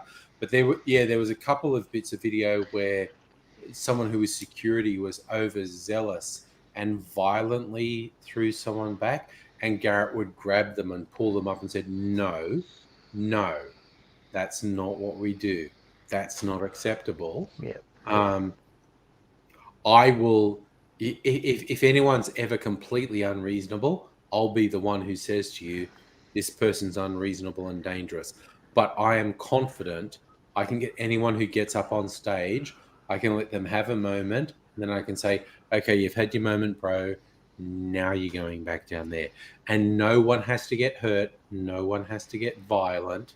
And you all just fucking sit the fuck down unless I tell you you need to get up. And in his view, there was never a need to do that. And it was borne out. And the thing is, in those concerts that Midnight Oil used to do, they had comparable numbers to the concerts of later. They had massive crowds. I have 20,000 people in the crowd. Fucking crowds. No one got crushed. No one got pushed. No one got hurt. No one got fucking trampled. You behaved yourself in a Midnight Oil gig, or you got thrown out.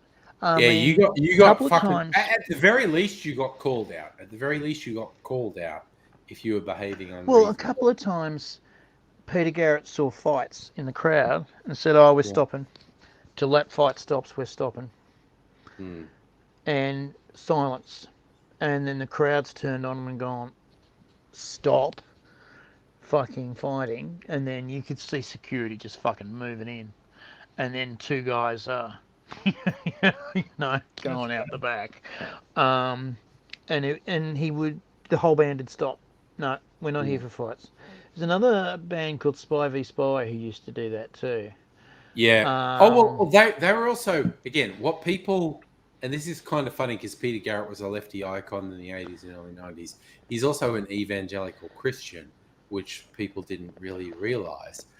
Also, so was the lead singer from Spy v Spy, and Yes, he was. and Garrett had actually got them into the whole thing. But yeah, so they were a similar thing. They did a gig. Midnight Oil didn't do a gig at our uni in Bathurst. Spy v Spy did, though. They were fucking cool. They did a great gig at our campus in Bathurst. They did a fucking amazing gig.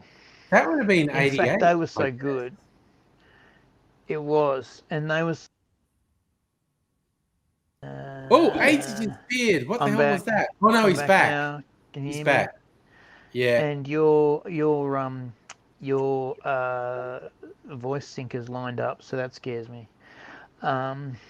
Basically, when Spy v Spy turned up, they lowered their ask price so that the students could actually pay to get in. Yeah. Because when Hunters and Collectors turned up, which was voted for and asked for by the students, they charged $85 up to $110 a ticket, and there was no one there because the students just couldn't afford to go. About to say that must have been after my time because it was. A, it was. They never showed up, and B, there's no way I would have afforded that. But yeah, that was after your time. That was in 1991. And the poor girl who was doing fucking entertainment got fucking hassled for it, and she basically had to face an open meeting where the students were really pissed off. And she said, so guys, you remember at the beginning of the year I said, what are the bands you want? Because that was a complaint that we often got. And she said, here is the results of it. And she had a big chart in front of her. And Hunters and Collectors was number 3. And so I got them according to what you wanted. And when they turned up and charged the prices I said to you, they're going to be very expensive. Do you still want to go ahead? And the result I got was a resounding new chart, yes. So it was like a 70% yes. So I went ahead and now we're here. How can I help you now? And there were still people fucking going her about the ticket price, and she went, if you come back here, you'll notice. And she just like bounced back and forward to these charts going, you wanted it, you insisted on it, I got it, now you hate it. What the fuck do you want, you know? And then some fucking rag from the fucking women's collective jumped on and said, well, we want cheap, good bands that are really good that we can pay for and dance to. And like all of the people on the various different councils, like the student rep council and the union, like all the student parts sort of looked at her and went, fucking good luck to you, babe. What the fuck are you supposed to do about that? And she turned around and said, I will do the best that I can. And fucked off out of there. And all the student council, all the student rep and the union councils fucking said, because I was in that mob, right? I was political advisor to most of them because I was an old man at that stage.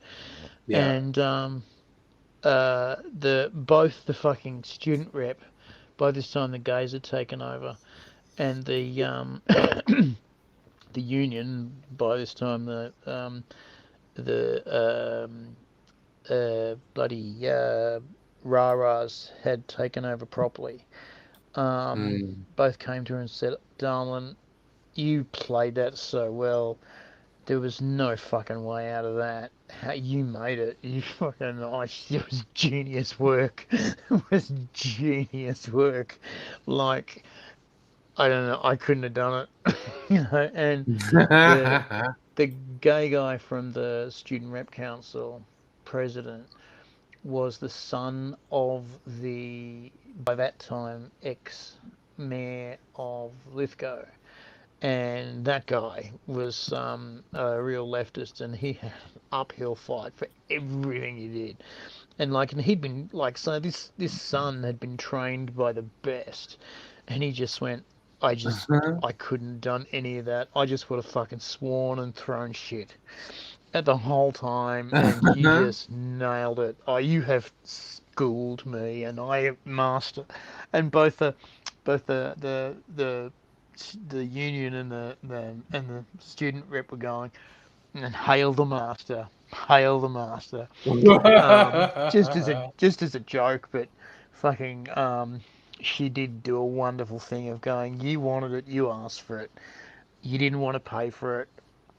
Fuck, there's only so much fucking miracle gold I can pull out of my vagina. Come on, Yeah.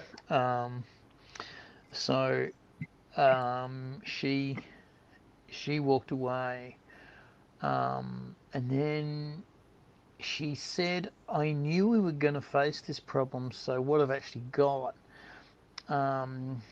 is the crystals, and I've got the Go-Betweens doing a comeback gig. They're doing their first of their comeback tour, and they're a bit rusty, so they said they'd do us for really cheap. And so she put on the Go-Betweens, who finished off with 2 weeks with a good man in Niagara Falls, and it just went off. Because the adults who were in these councils were seriously thinking of firing her because of the complaints they were getting. And then after the Go-Betweens gig, everything was fucking forgiven. Sweet. I think they made a third of their money that year on that night. Yeah. Everyone was there. It was, you couldn't move. It was if the cops had turned up, we would have got shut down for overcrowding. Overcrowding. Yeah. Because my high point, because I was running the student radio for a year, there were 2 gigs for my high point. One was the Falling Joys, which anyone who was outside of the Australian indie scene, late 80s, early 90s, has never even heard of. But for the record, to know how much people love this band, when I was running shit, they had one single out, and we were playing the A and B side to death. Late 80s, like 1988, the number one artist on our student radio station was Billy Bragg, who is a legend, and at that stage had 3 or 4 albums out. The number 2 artist on our playlist that people were given free choice to go was the Falling Joys, who had one 7-inch single out. And they were the second most played artist after Billy Bragg. So I got them to play a live gig, and I got Not Drowning Waving to play a live gig. And they were my 2 high points. Massive. Because I love... Water My Toes is enough to make girls our age cry. Yeah. No, they're both very good. And again, I'm not saying I'm horrified, but I am kind of horrified. AIDS, are you disappearing with a radio mic on, and no one knows what's happening off camera? God, I'm just kicking my bin. You're back. I feel like going. I don't know about you. You seem very lively. I kind of feel like going to bed, but well, I'm happy to bail. I'm getting ready for a confrontation. Oh shit! Okay. That I'm not ready for. All right, so you maybe need some time to prep for that. No, not really. No, it's not going to be prep time. It's just going to happen. All right. All right. So basically, okay, here you go. What do you do about this? What do you do about somebody who makes up stuff in their head that they then decide to believe is real? Oh God, no, then- that's such a fucking common problem. And then act upon it. Yeah, no. Someone who has completely fabricated a worldview and then bases all their actions on the absolutely fabricated worldview they have. Oh my Yeah. God, that is such a fucking issue in the world today. Jesus. I don't know. You wait till no one's looking and hit them over the back of the head with a nulla and drop them in a back alley somewhere. I don't know. I'm seriously thinking of getting my nulla back from where I put it. I know you've got one. That's why I said it. And Chris, for your reference, a nulla is an implement used by Indigenous Australians. It's basically a real heavy stick that if you hit someone over the back of the head with, they don't get up in a hurry. So It's actually specifically designed. It's got, imagine the size of a baseball bat, the end of a baseball bat, yeah? And make it that big. Right? Okay, yeah, that makes sense. Now, at that point, you shave down the hole till it's that big and round. Yeah. So the shaft is really thin, but there's a knob on the end. Okay, and then it goes right down. The baseball end sits just above your knee.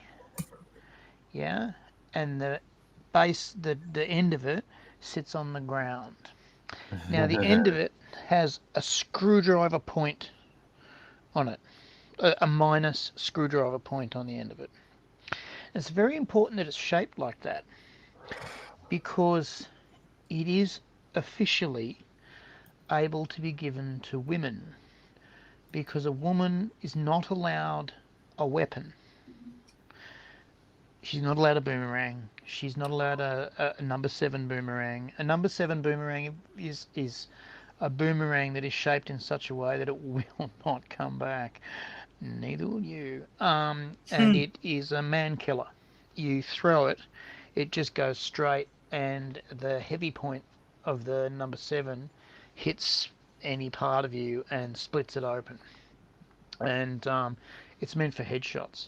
But if it takes out your shoulder and you fucked basically. Spears are not allowed to be wielded by women. Boomerangs are not allowed to be wielded by women. However, a woman is allowed a digging stick to gather food, right? And a digging stick has to be comfortable, so it's got to have a handle on one end, and it's got to be sharp on the other end to dig in the ground, doesn't it? And a man has to be able to gather his own food, so he's allowed to have a digging stick too.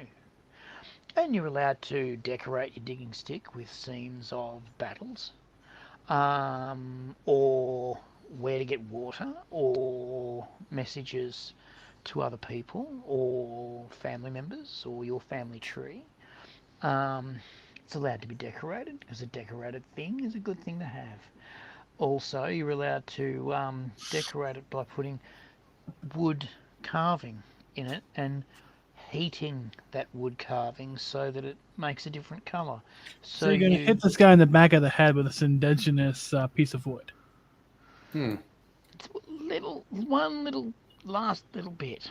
If you're allowed to heat the stones you use to make the carvings, but then to make the carvings stick as a caramelized piece of engraving, you turn the piece of wood over a fire very gently.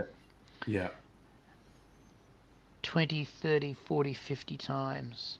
So it takes on a slightly caramelized colour. And that also tends to strengthen the wood about 50 times. Some of these things have been seen to be as strong as fucking steel. Oh, that's fantastic. And there was one report of somebody living in a weatherboard house who pissed off the women of a township, and they came to his weatherboard house and smashed through his fucking walls. I was about to say, never pissed off the women. Yeah. No, Don't never. piss the women off, ever. And especially when Auntie B has decided that you did rape her. You're fucked. And anyway, because the men will kill you anyway. Because if Auntie B and the women have decided you're fucked, they know which way the wind's blowing, and they go, even if there's evidence, kill the motherfucker. So yeah, Nulla Nulla is a very useful, very legal, legal provider of food. Yeah. It's also nice to have under your bed. Just in case. It's like having bears. It is. I'm gonna go to bed. But I was looking up two things that caught my eye just before going to bed. News headlines: Federal Treasurer Josh Frydenberg and his wife have both tested positive for COVID-19. That was new to me. Let's see if they're going to change anything. Finally. But also a fun one when AZ and I were talking about Aussie bands from the 80s, 90s. I happened to look up Spy vs. Spy. Their Wikipedia entry is pretty fucking amazing. Starts with Spy v Spy, also known as V Spy v Spy. The Drug Grannies, or the Spies, were an Australian ska pub rock band from Sydney, formed in 1981. A ska pub rock band. I'd never really thought of them like that. Well, but I guess they kind of had a kind of ska beat. Yeah, they had a ska-ish beat, and then they moved way more to pub rock later on. Yeah, during something of mind. What was it? The something of mind.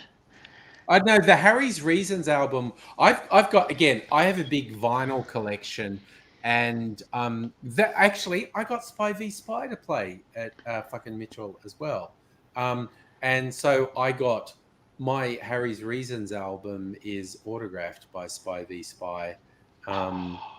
So I have a few fucking 80s indie band autographs on bits of vinyl that I have. Awesome.